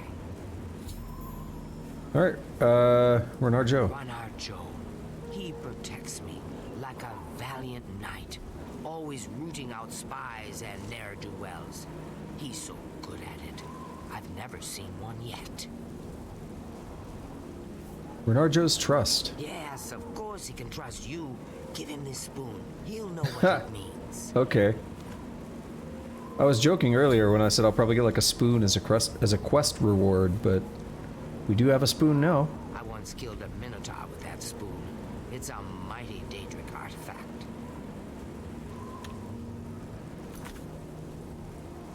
Is it actually a weapon? No, it's just a random thing in here, isn't it? Old spoon. Did you talk to Kishashi? I can't trust you. If wouldn't surprise me if you were here spying on me for you know who. Did Kishashi send you with something? A certain utensil or weapon, depending on who you ask. Felmore. Watch yourself while you're here. Sindanwe is out for us. She cares for nothing but work, and she keeps us as slaves. If you visit Highcross, speak with Mirali Ulven. She needs help with her project. Let me see that. Give it here. Where did you get this? This belonged to Kishashi. Did Sindanwe send you to steal this? How did you get this from Kishashi? She gave me the spoon to give to you. Oh, then she must really trust you. Still, I better hold on to it just in case. Sindanwe is always trying to hurt my sweet Kishashi. Wouldn't want a slave driver to get her hands on this. I know, it'd be awful. Sindanwe. Well, I suppose I can trust you. You did bring me the spoon. Sindanwe is pure evil. She must be stopped at all costs. However, she knows everything about all of us. Keeps notes about everything. Everything! She knows so much about us that she can read our minds. But she doesn't know about you yet. So, you must do it. Get rid of her. Get rid of Sindanwe.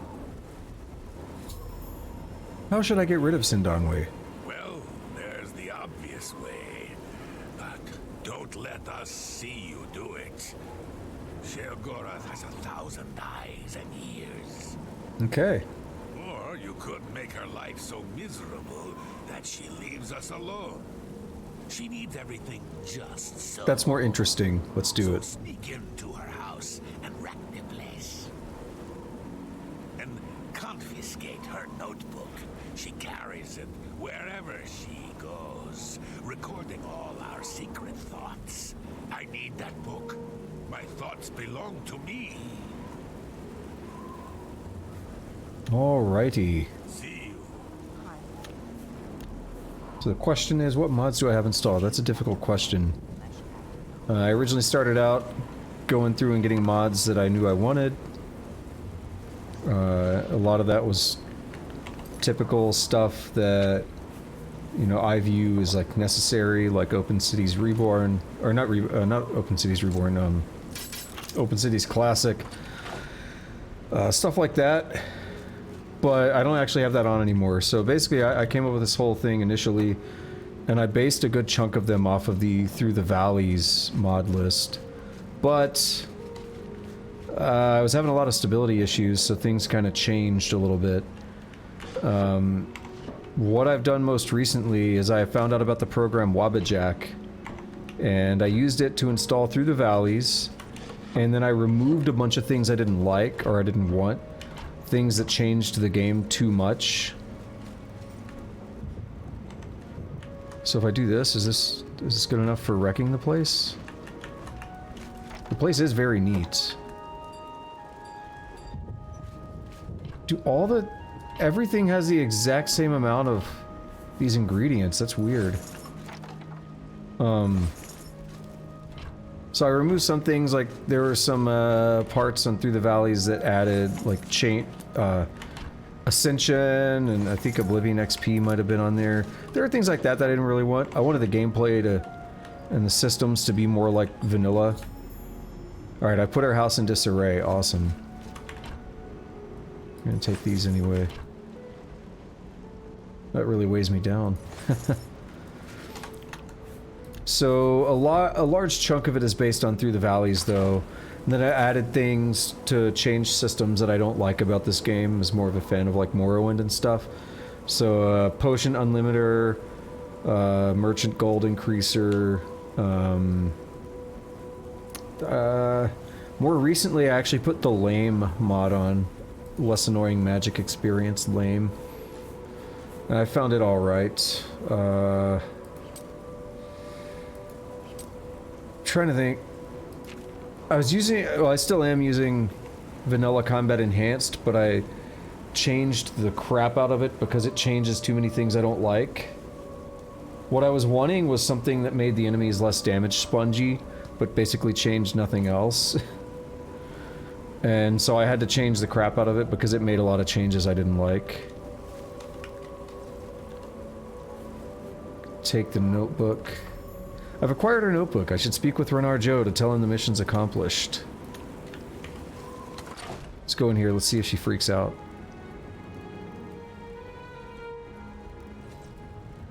Is she gonna load?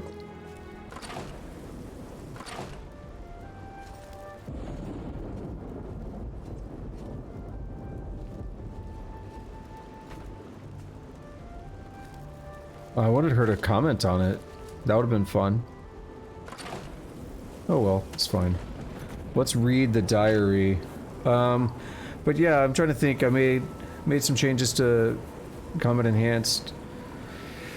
I don't quite remember everything. There's so many things that are factored in. I have like 80 something active, I think, like 82.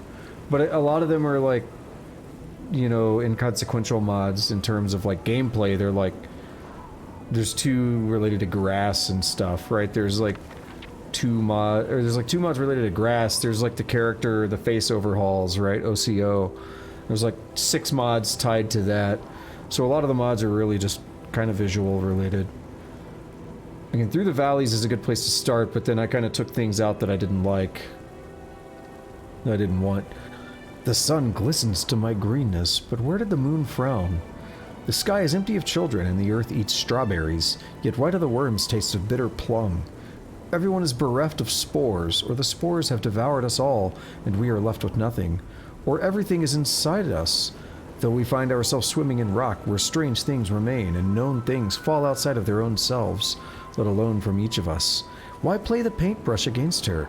She always stands close to being far away, and what of the farm then? Shall it twinkle in the breeze of lyricism? How should I know? What I do know is this, The grass drinks flower dust like a glass bead swallowed tastes nothing like water. And furthermore, wherever one finds the absence of something, that something surely exists someplace else. Or else how could it be absent? There is wisdom in this. Yes, and everything has its place, and every place its thing belonging to it. It is the way of all things, even those things misplaced know where they belong. They long to be. That is the whole point of belonging, is it not? And yet we are never so lonely as the stars as when we find ourselves possessed of love, of death, of what then? Life? But they call me enemy, even as they exalt me. Yet even the wind is slave to the clouds, but the rain, it bounces against the sky like apples in a basket, and for what? What shall become of us when the pod pits die? I would like to think that the bleak summer does not herald the death of the rain, but who is to say one way or another? One way or the other. If the butterflies make up the walls, how does one see inside a room at night? Perhaps the room is already inside us, and we are the ones who need occupants, and our occupants are the ones needing the light. But I digress. The spoon that slays monsters is always the last to enter the mouth and the first to leave. Nor do eyes in the back of one's head mean that one can walk backwards. Do the knees bend that way? Do the shoes point heavenward? No, we are stuck falling forward until we smash against the door of eternity. That is the essence of life, to be devoured in our own banality, though we wish to be something more. I love this life, but I hate the aftertaste, like waking from a dream with someone's fingers in your mouth. How did they get there? Whose hand do they belong to? Whose hand do any of us belong to, really? It always comes back to belonging, does it not? It does. As the question knows the answer belongs to the question, and that is the whole point, I think, to know the question and thus to belong to the answer. That is why I must write in this book, every day, sometimes twice. The others are jealous of the windflowers that bloom in these pages. They desire to swallow the ink through their nostrils, tasting the bitterness of all that life has in store for them. But it is my life that belongs to me, even as my house belongs to the things inside it, and insides belong to outsides, and outsides are never quite as free to do as they think they are. Always this, one thing after another, but not some things. Some things are better left where they think they are, not where they really are. Not all places are equal, nor are all things belonging to the same spot. How could that be? No, surely not. When my sun shines through the moon's teeth, then it will be time. But not until. Until then, I shall continue to smash my head through windows so that I might see where I am, where here is, where I belong. And all things being just so, so I be just. And justice is important in this life, is it not? How else can a life be justified but by this? The sun is forever moving. I must get back to work. I am grateful I have this place to put my thoughts, lest they become lost and confused as I am. Though I'll never let the others see that. They think I have everything in control. The writers had so much fun with Shivering Isles. Like, you know whoever wrote that was having a blast. And I'll address what you said in a moment, Tusk. Have you accomplished the mission? Yes, I've wrecked her place. That should keep her occupied. She'll spend months putting everything back in place. Thank you for your help. Here, take these. I was using it to ward off Sindanwe's. What is it going to be? Is it going to be something goofy? Ring of Mind Shielding. What about this notebook? Excellent. Let me see that. Aha! It's right here, written in her own hand. No. She is planning to murder us all. I knew it. I didn't see that. I'll hold on to this. You don't want to get caught by the authorities with it, do you? I suppose I should give you something in exchange. Here, this book might be of use to you. Now leave before someone sees us talking. Go, go, go, go. What do we get? Night Falls and Sentinel. Sentinel and Wayrust. Night Falls on Sentinel. How long is this? Oh, it gave me something? Blunt? Nice. It's a bit of a long one. Like, I mean, not terribly long. I've been reading things that are of that length or more, but it's close to the end of stream, so I'll try to remember to read this tomorrow. Because I don't really want to read another book right now on the heels of everything I just read. Anyway, Sataf says, what if Guts would become an apostle because of the Beast of Darkness? I don't know about the Beast of Darkness, maybe, but I think the idea is that he's been overcoming it. He's been getting, you know, better at dealing with it. So maybe, maybe not. But, one thing to think about, there's been a question since the very, very beginning of the manga about the Bayolet that he possesses and who it belongs to. You know, some question if the Bayolet belongs to Guts or if it belongs to someone else, right? I think Flora said, I hope it leaves your possession for the sake of you know, finding whoever it belongs to. Because the implication there is that it actually doesn't really belong to Guts, and that eventually somebody is going to use it to become an apostle for some reason. Some people have suggested it might be Serpico, that something's going to happen to Farnese, or maybe, you know, whatever it is, but he's going to be pissed off about Farnese and decide that he, you know, the best solution is to become an apostle. As a way to try to fight with Guts, right? So that's one theory. But yeah, another theory is that, what if it does belong to Guts? What if it's Puck? What if Puck becomes an apostle?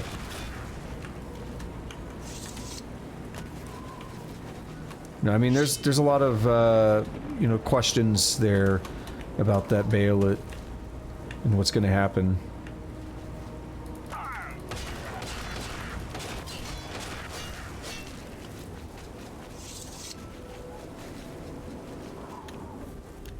Are those Dark Seducers? Yeah.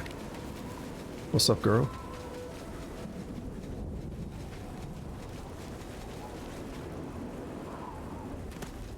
Grill confirmed.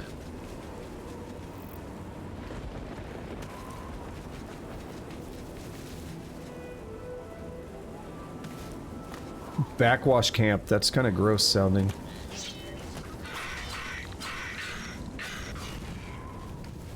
Oh, it's freaking out. Hold on.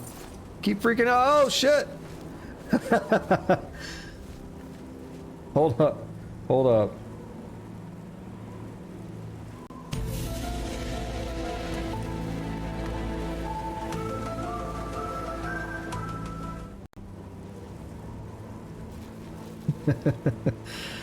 It was freaking out. You see that?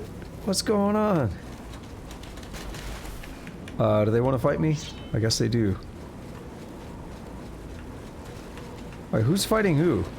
I hear combat music, but what are we actually doing?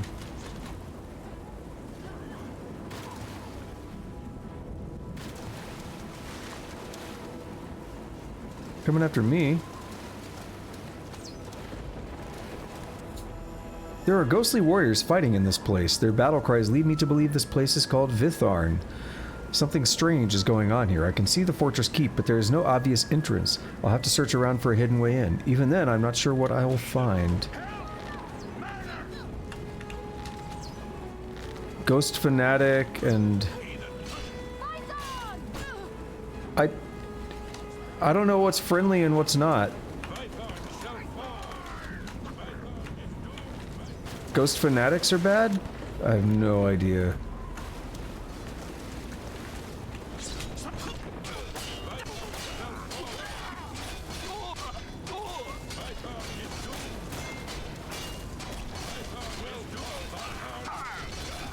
They're attacking Vitharn, so I'm gonna say I'm gonna fight them. Dude, can you stop stunning me?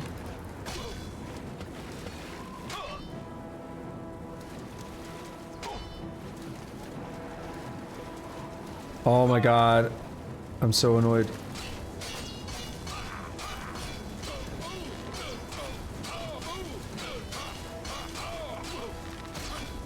I've had a couple instances, I had one person in Anvil earlier today. I walked out to like the dock area in Anvil, and he was in the stairs, like he was just, you know, no clipping into the stairs.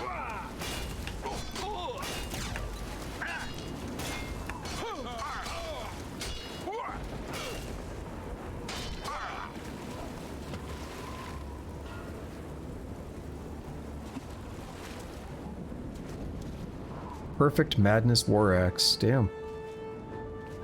Alright, who's... Dude, how are there still more? Yeah, the way they're shouting that Vytharn will fall makes me think, like, alright, I'm gonna try to help them, even though I think they all died. So yeah, I had that happen earlier in Anvil, and I know on my recent Morrowind playthrough, I had the same thing happen, where someone was glitched into the stairs. Yeah, can we talk?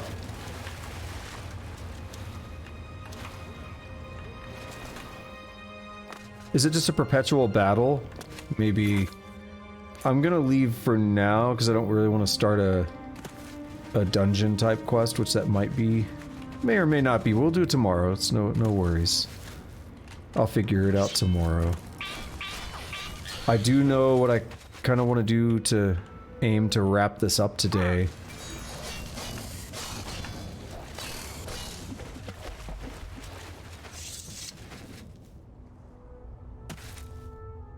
I want to get down to the boot, to the end of the boot here. Tempted to burn some more chameleon.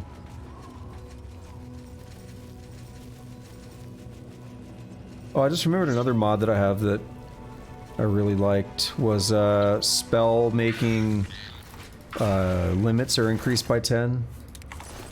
Because the first time I got to a spell making altar, when I finally got around to getting Frostcrag, like it's been so long since I played, I couldn't quite remember. But I got to the spell making altar and I'm like, this is weak. Like I had seen some of the, you know, master level spells, and they were better by far than anything I could make, which to me defeats the purpose of spell making. I mean, I get it, spell making allows you to combine effects and stuff in ways that you probably won't be able to find in pre-made spells. But I was like, so if I want to make, say, a better feather spell, I just can't because it's too weak. What? Oh, I'm sneaking? Something weird is happening. What is happening? Hold on. Something strange is actually happening. What is this effect I have on me? Is it breaking something? It's Strain Magicka.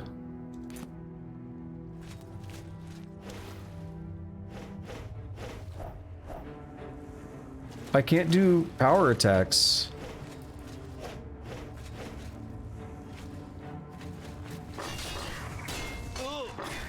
I am very confused right now.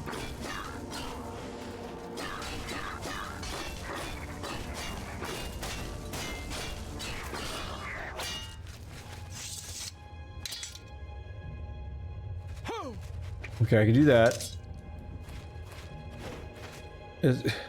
What?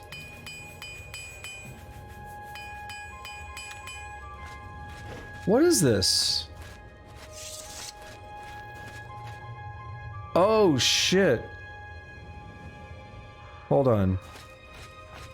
No, I think we'll let this wear off.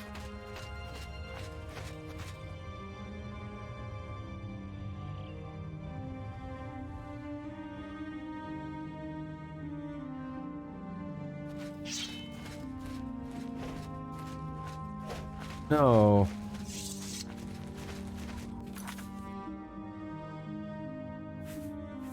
Are you aware of what's happening? Why I can't seem to do power attacks?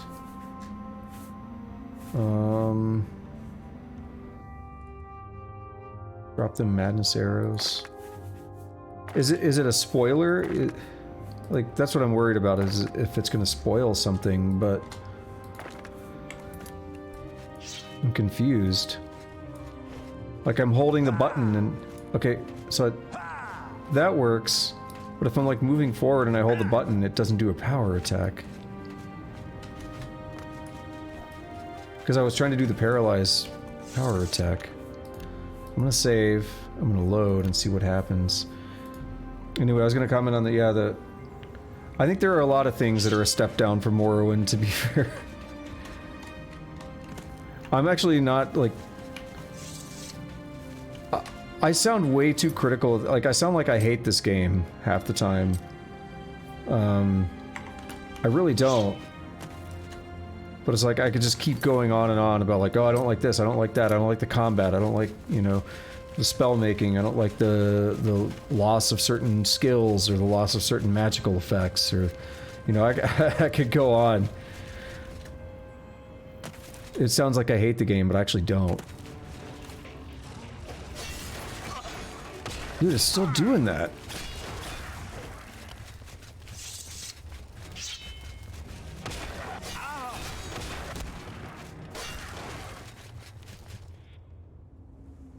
And if I go to hand, it seems to be fine. That's a power attack. That's a power attack, yeah.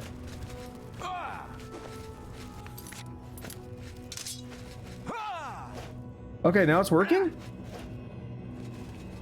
But, I mean, you saw me try that a minute ago. I went hand to hand and I went back to the weapon. Alright, we're at Pinnacle Rock. I don't think I want to go in there right now. Blessings, citizen. Alright, so we made it all the way down to the boot there. The last major thing I want to do is actually come up here and just explore this. We'll go up to the Isle of Flame. So we'll go to Dire Warren. We'll go up to the Isle of Flame, then we'll take that upper path and link it up to New Sheoth. Just to kind of uncover everything. And then tomorrow we'll pick up with the questing and see what kind of progress I can make. See if I can beat it. Again, and no spoilers, please. Because even though I've played this before, it's been so long, I don't remember. So, I don't know how long it's going to take me, and I kind of like that, you know, it's almost like playing blind again. I just remember really liking this, and I remember bits and pieces here and there, but I don't remember how they all link together. I am definitely worried about Elder Scrolls 6, yeah. And what you say in chat is, I don't see how they could remove any further RPG elements. I'm hoping they backtrack. And, well, I mean, look what they did with Fallout 4, right? It's like, hey, what if we just didn't have skills anymore? So never underestimate their ability to streamline and remove RPG elements. I am also worried about Elder Scrolls 6, but I'm also extremely highly optimistic. Like, I want them to do well. I want to love it. You know, I want to just absolutely love the game. And I'm gonna get it. You know, it's gonna be one of those games that I get the day it comes out, and I'm gonna play it, and I'm gonna make my own decision. I'm not gonna look at trailers, I'm not gonna look at reviews, I'm not gonna look at teasers or anything. I'm gonna make my own decision when it comes out, and we'll see if it holds up. We'll see if I like it. I hope it's my new favorite. I mean, that's asking a lot. But I hope it's my new favorite. I hope they just, you know, knock it out of the park. I know, I think Todd Howard has actually talked about how they're looking, you know, that they're really working on modern procedural generation technology in a way that, you know, could be a pretty big deal going forward in the series. And I like the idea of going back to procedural roots. You know, my favorite is Morrowind, followed by Daggerfall. So I love the procedural elements. And I love a lot, you know, I play a lot of roguelikes. I play, you know, stuff like Dwarf Fortress a lot. So procedural done right is super up my alley.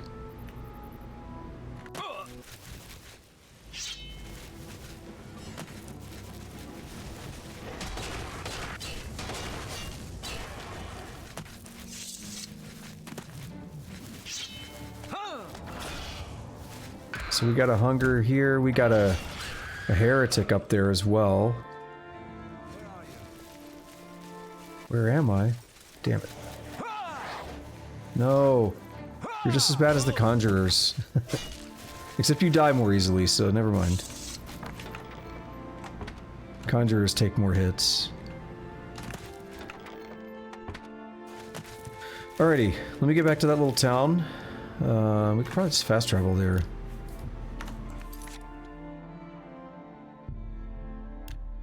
And I just want to check around. I think this is a town I've been wanting to go to because I feel like there's a quest here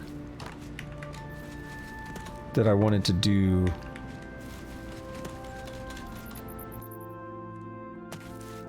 Who am I? How about a failure, a fraud, an utter sham? I'm a poet without merit, a slave to my own stupidity, and will likely ruin your day. Damn. Rumors. Best way to kill a skinned hound is with a fireball, or a good weapon. Okay, good to know. We've kind of already heard that. I gotta check something. What was that town I was at earlier? Not Deep Wallow, is it? Split. That feels too far up north to be on the border of Mania and Dementia, but it would be cool if it was. That would have almost been a perfect idea to have it literally divided down the middle and then have both of them intermingling with the doppelgangers and stuff. I mean, they kind of already are intermingling, but I don't think it's on the border between the two. Maybe it is and I didn't notice. Because when I would kill them, it would say the Dementia side or the Mania side. It would say it almost as if there were two different sides of the town, but I didn't really notice that.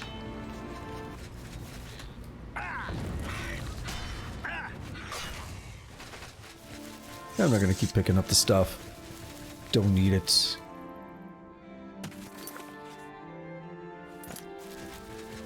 We'll go here, we'll catch up to the road. And there's a good chunk to go, but I think I know what I'm gonna do now. I'm going to order some food. By the time we get to New Sheoth, or by the time my food's here, we'll be done with stream. So, yeah. I think I could probably make it to New Sheoth on this path by the time my food gets here.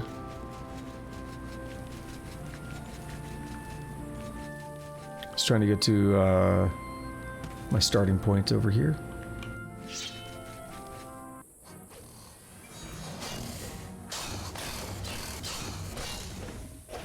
Oh, thank you for the Prime sub, Royalist. Appreciate that. Thank you so much.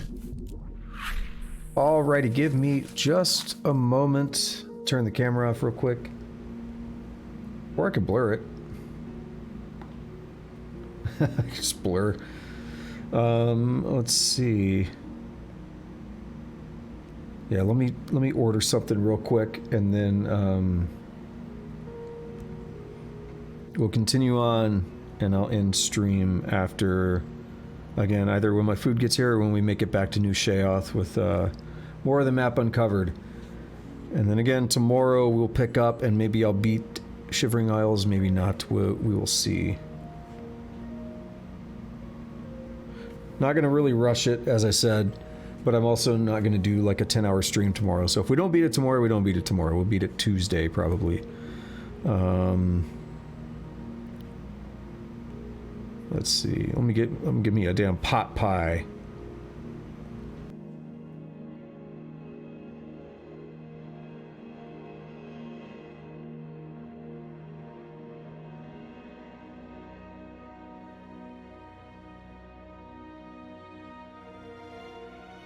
No, they... Damn, why they gotta show me biscuits? Because I would love a biscuit.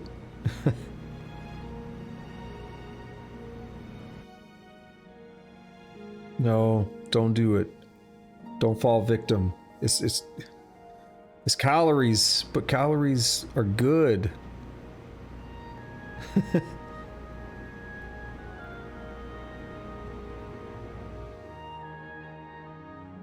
The problem is I don't know how many calories are in those two biscuits. Probably a lot.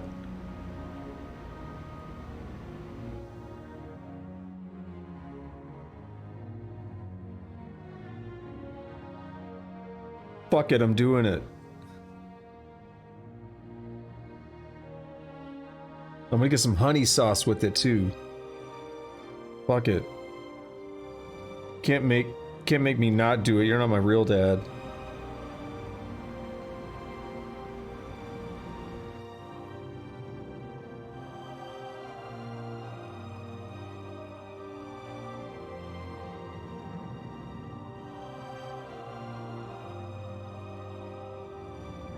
Alright, I'm gonna keep my Uber Eats pulled up so I can watch the delivery happening.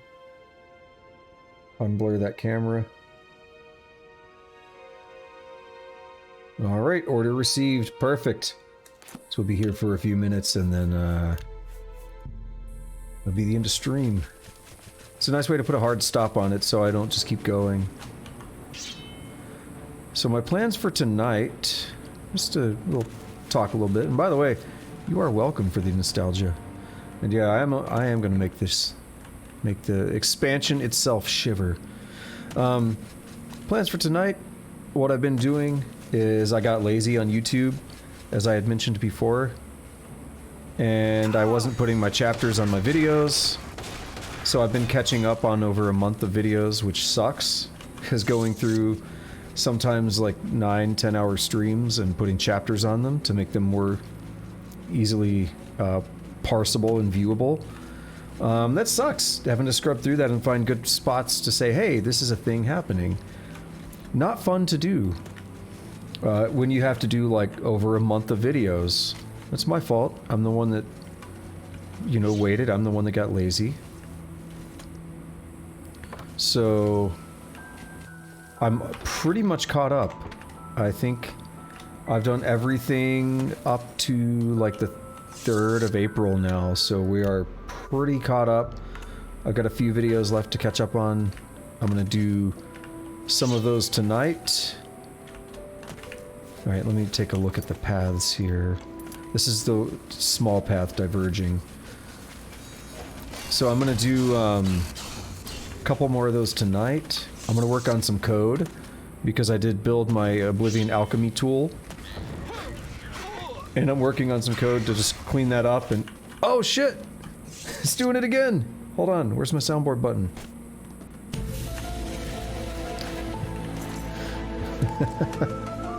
Alright. I don't know why I keep not finding my soundboard button quickly enough when I need it. So I want to clean up the alchemy tool a little bit and keep working on the UI. There's some stuff that I can do code-wise, but I don't know how to build it into the UI yet, because I don't know enough about the UI framework, so I need to figure that out. If I can get it to a point, though, the UI framework builds very neatly into WebGL, and it would be really easy to make a web page out of that and make the alchemy tool available for like anybody to use. And just as a refresher on what the alchemy tool is, right? So every ingredient in the game has up to 4 effects. Not all necessarily will have 4 effects, but you know, if I want to make a shock damage poison, I probably don't know off the top of my head that black tar has shock damage as its 4th effect. So what I can do is I can go into my alchemy tool and I can pick up to 4 effects, and the tool will give me back every ingredient that matches any of those effects. So if I pick Restore Health, then it will give me aloe vera leaves, it will give me Karen Bullet cap, it will give me every ingredient that has Restore Health. If I pick Chameleon, it'll give me Bloodgrass, it'll give me Radish, it'll give me every ingredient that has Chameleon. So it's a really easy way to find ingredients that have the effects that you want. So then, if I have no ingredients in my inventory, what's happening? If I have no ingredients in my inventory that have an effect on it, then I have no... and I don't happen to just have it memorized, then I have no way to know what ingredients I'm going to need for said potion, right? So the tool kind of gives you an idea. What are you saying 2 arms about? What's happening? The tool lets you get a better idea of what ingredients you want to look for. Or if you know, pick a certain effect that you want your potion or poison to have, and then you say, oh, I know where to get a bunch of those ingredients. That's easy. Versus having to like scour around or having to like search through your stupidly cluttered inventory and find the one ingredient that matches. Because it's kind of a pain to do that sometimes. So, that's the general idea of the tool. And then I added some extra features to it. So, when you get the list of ingredients that match, you can then click on them and it will, it'll basically generate what the potion or poison would look like. So it'll tell you, oh, okay, you picked these 3 ingredients. These are the effects that you're going to get in the resulting, you know, potion / poison. So I had a lot of fun with that, and I need to clean up a couple things and add a couple things as far as like the UI is concerned in order to make it, you know, fully functional now. The code is already all there, the code already works, but it's just getting that into the UI so it's usable rather than in the console. But yeah, that's about it. And so, I mean, if you really want, Tusk, you can always make a clip later. You can go back into the VOD and make a clip, but I'm not saying you have to. But, out of context, like you made a clip of the thing freaking out, or what?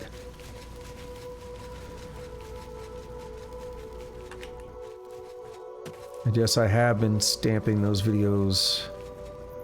I need to catch up, man. I think this is the town I've been looking for. Yeah, this one's familiar. I remember this. I remember liking whatever happens here, but I don't remember what happens here. But I swear I remember this. This looks too familiar. Runs in Circles house.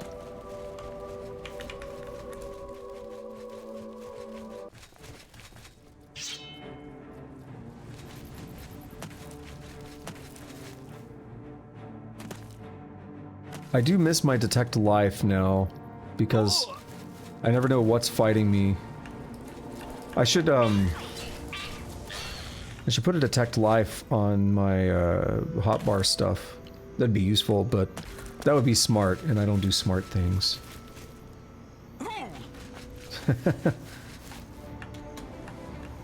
I'll check the clip after stream.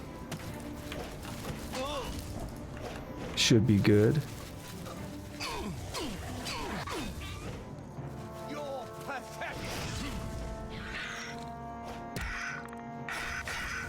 Heretic Watchman's... Oh, they summoned one. I wonder if I can summon one. I might have bought that. Because Lame added a bunch of new summons and stuff. Yeah, summon Electra. So I can do that too.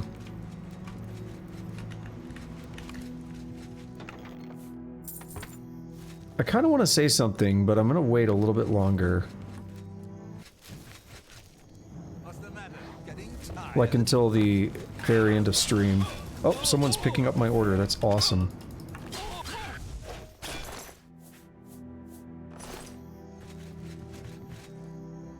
That's a funky looking chest, isn't it?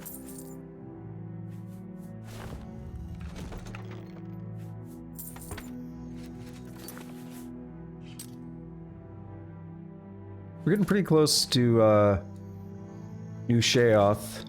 But we definitely got to circle back south now. Close the gap. Should give me close to 10 minutes once they leave the restaurant. Which should hopefully be enough time. I'll make the executive decision if I need to quit prematurely. Wouldn't be the first time I've done something prematurely.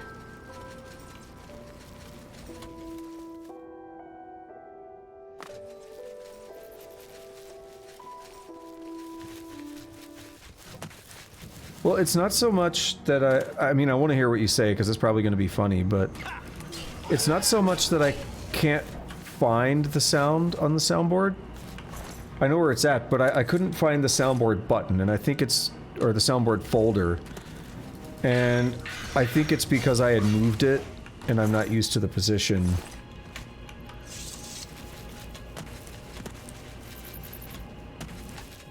And as weird as it is, having the in-ear monitors on now, I'm a little more tethered in place, and I'm afraid, like, oh, like, I have this cable to worry about. I don't want to, like, you know, lean in too much and, like, you know, mess with the cable or anything.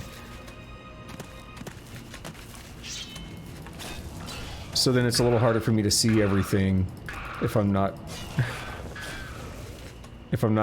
aware of the button's position from the very beginning. Once I get into the folder, it's really easy to find X-Files, though. Because I can go in right now and I can...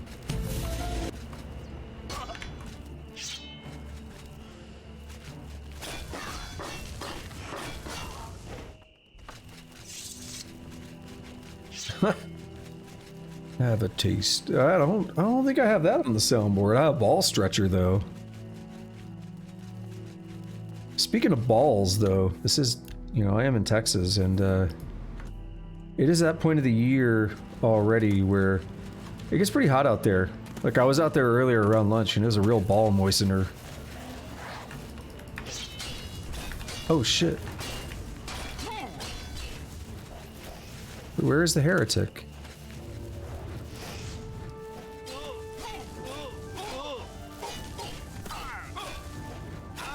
Dude, stop falling down the mountain.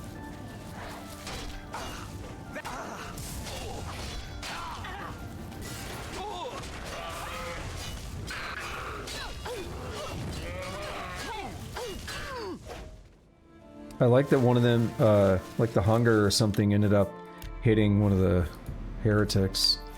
I found Fane.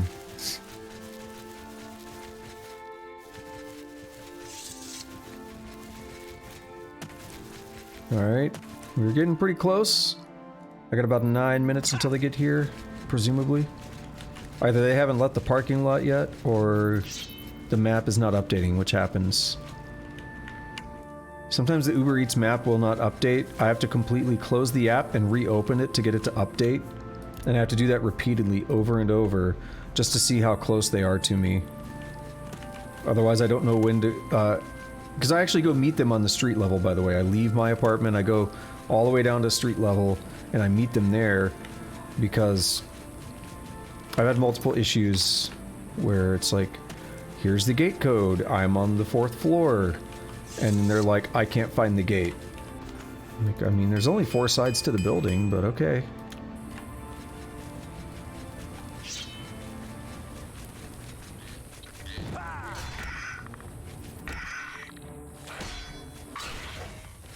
Or I've had times where I, you know, ask them to come to the door, and then they like call me when they get to the street level and ask me where I'm at. They're like, I'm outside waiting on you. And I said, but I picked door delivery. Why didn't you come to my door? Why is this it's so annoying, so I'd rather not deal with it. Okay. We did make it back to Bliss, and let me actually double check. Yeah, they haven't updated their position once since it said they left. Yep, they're now 6 minutes. It's doing that shit. Okay. No, that's fine. It's time for me to give an outro, and I'm gonna have to make this fairly quick so I can go down and get my food, not leave them waiting. So, yeah. Thank you to everybody who showed up today. Whether you're lurking, chatting, masturbating, whatever you like to do while you watch the stream, I greatly appreciate all that. If you are new here and you like what you see, please consider hitting that follow button. It's free.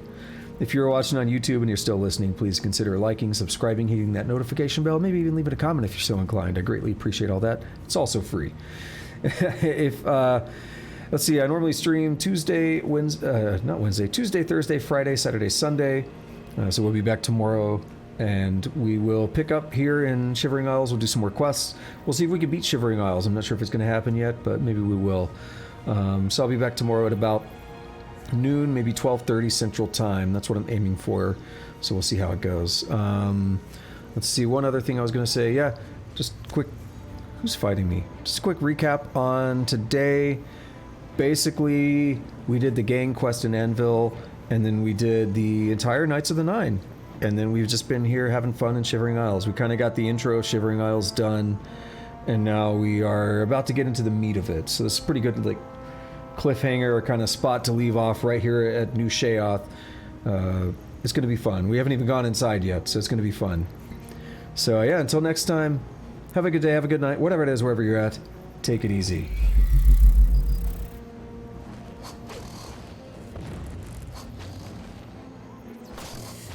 For the Mad God!